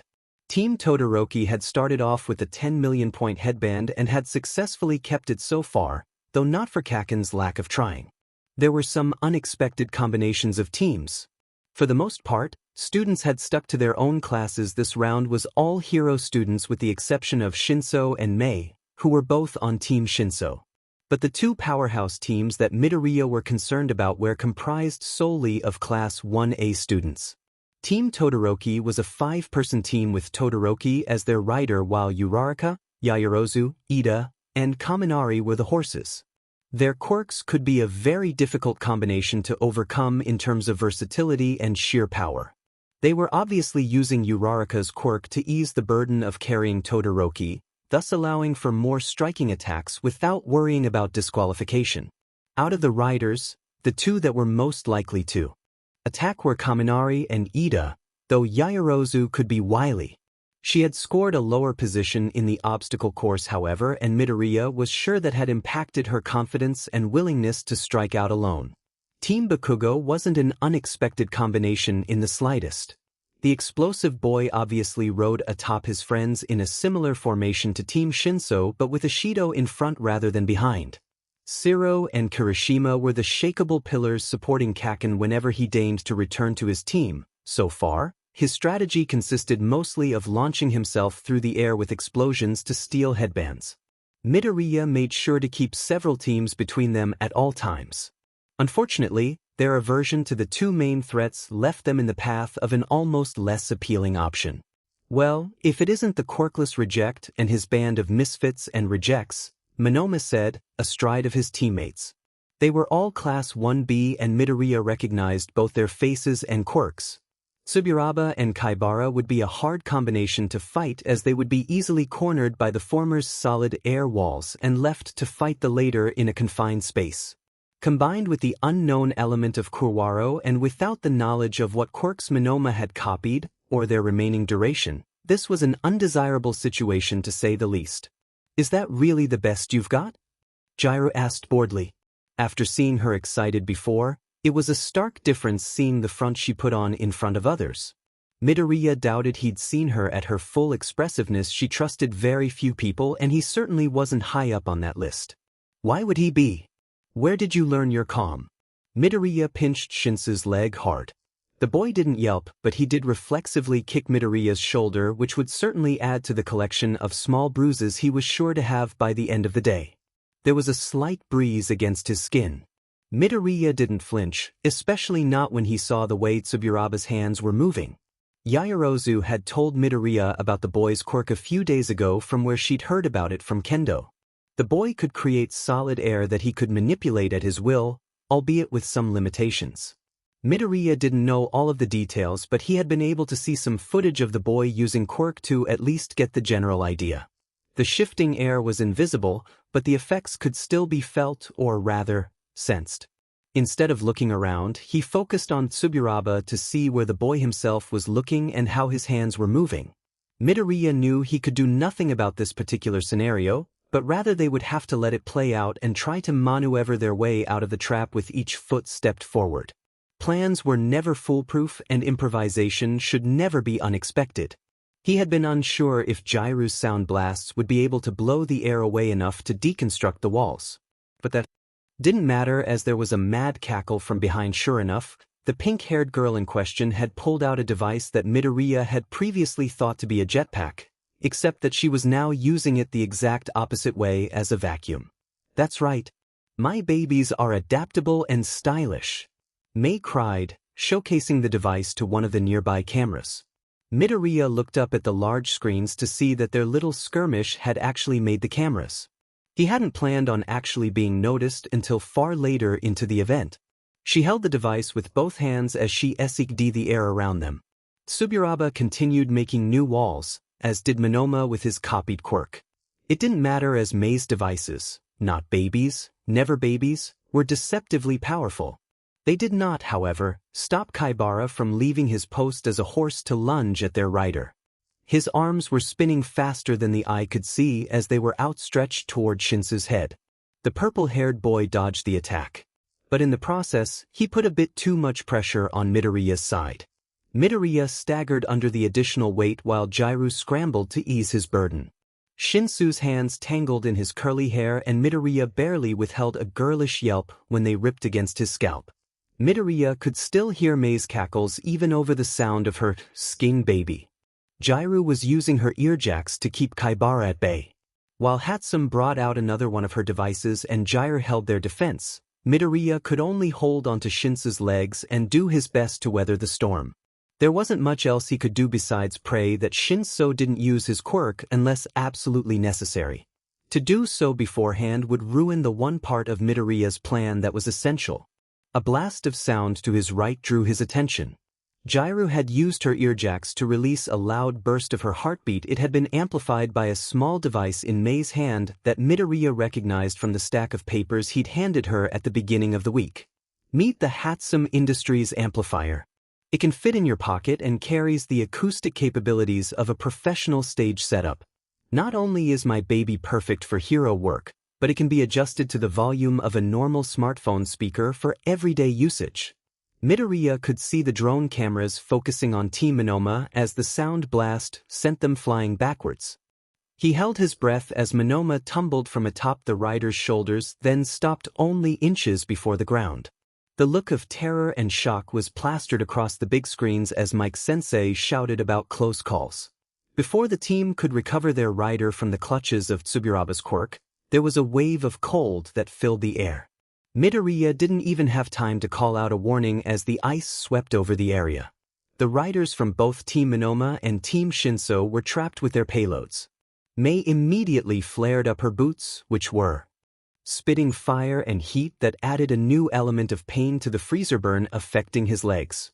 Jairu started slamming her earphone jacks into the ground beside her feet to fracture the ice and create a way out. It wasn't as quick as Mei's method, but at least she could do something. Midoriya was worthless in this situation. When wasn't he? Todoroki's team came into view, and although Midoriya had seen their team form during the PRD between events, it still surprised him just how stacked the team truly was. Their rider was Todoroki, who with his dual aspect quirk, was the most versatile rider in the entire grade, beside Kaken obviously. Yaoyorozu and Uraraka were the back horses while Ida and Kaminari were the front horses perfectly lined up to attack a stationary target. Midoriya could see the engines in Ida's legs preparing. He hadn't seen the boys practice individual practice sessions during the week, but his friend had been more secretive than ever. And Midoriya had studied enough footage of his brother's most recent major fight last month to understand the way their quirks worked. Ida moved like a carbon copy of his brother despite having his quirk expression in his calves rather than his forearms. He knew the moment Ida's engines revved to blast forward. Mei had freed her feet and was still slightly hovering over the ice, using the heat of her hover boots to melt away more ice. But there was just too much for it to be effective, not before Ida made his move. Mei, get Shinso out of here. Jairu and I will hold them off, Midoriya shouted. He kept pulling at his foot, to either free it from the ice or to abandon his shoes. At least his experiences in middle school meant that this was far from the worst place he'd gone barefoot. Thankfully, Mei reacted quickly. She didn't even hesitate to listen to his directions as she wrapped her arms around Shinso and shot into the air. Midoriya's calf was singed by the heat of the takeoff, but he hardly noticed because a shout drew his attention. Recipro burst. Midoriya kept his eye on Ida as best as he could. There was nothing he could do but hope that Mei got high enough with their rider before they could be stopped. Besides a few exceptions, there were surprisingly few people in the hero course who could reach them in the air. Ida barreled toward the anchored Jairu and Midoriya like a runaway train. Midoriya braced for impact and hoped that at least his body could slow the boy for one more crucial second. There was a streak of pale-colored skin from Midoriya's right that lashed out toward the blue-haired boy as he drew within arm's reach. Jairu's earjack hit the spot right below Ida's knee where his engine exhausts peeked out from the skin. The quirk expression area combined with the muscles clustered in that area meant that a jab and accompanying sound burst, threw the boy off balance. Midoriya winced as he tumbled headfirst and skidded across the arena uncontrollably. He didn't have time to wonder for long though, as another shout drew his attention. Team Todoroki had been covered in a metal blanket. The sight immediately had Midoriya tensing. That was a design that had been in his notebook. It wasn't exactly unique, and he knew that he'd never shown anybody his notebooks except Jairu. So this level of thinking had to be Yaoyorozu who had created the blanket. Midoriya blinked when Kaminari's voice reached him with its ominous, yet tragically expected words. Indiscriminate shock. There was a scream. It was his, it was Jairu's, it was somebody else's. He couldn't tell anymore.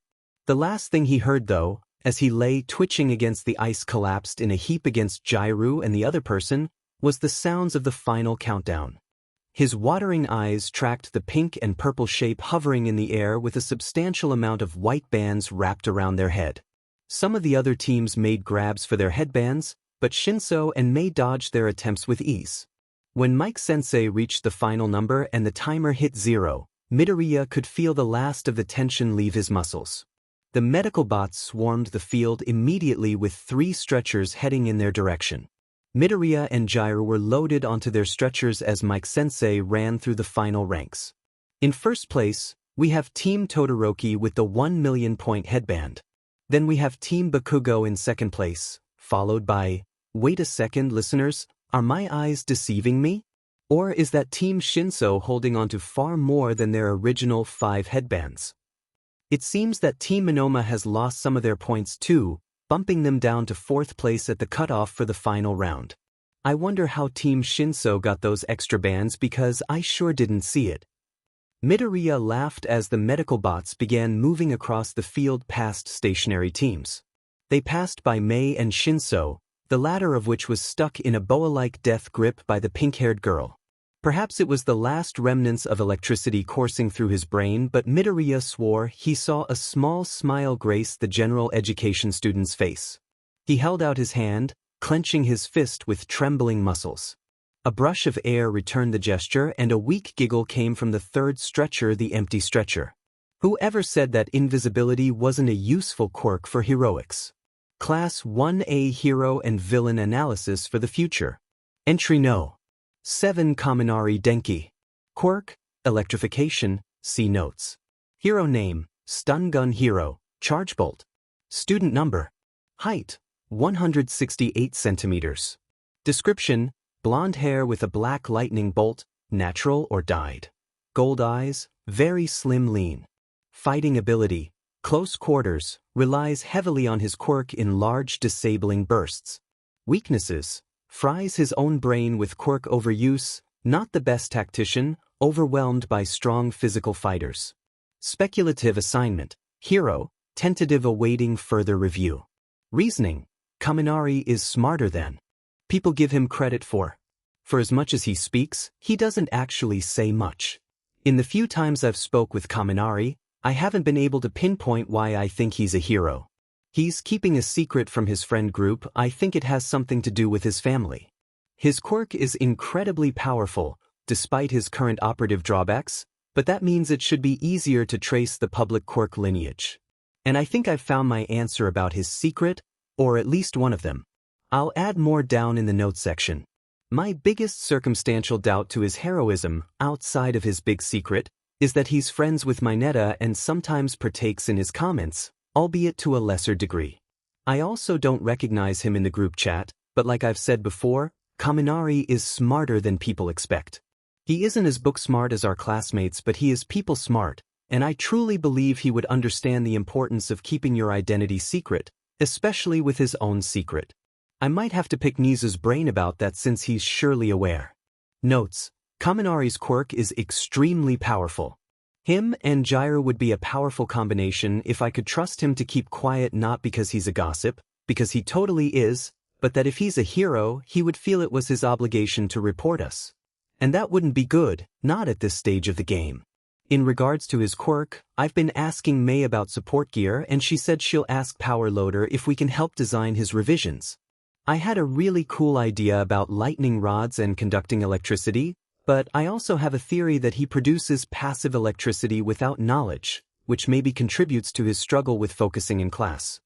But if we could create a storage unit to generate power passively and maybe alleviate some of that overflow, we could give him a lot of support gear. I also think that he would do really well working with a longer range weapon since his muscle mass is closer to mine than to our stronger classmates.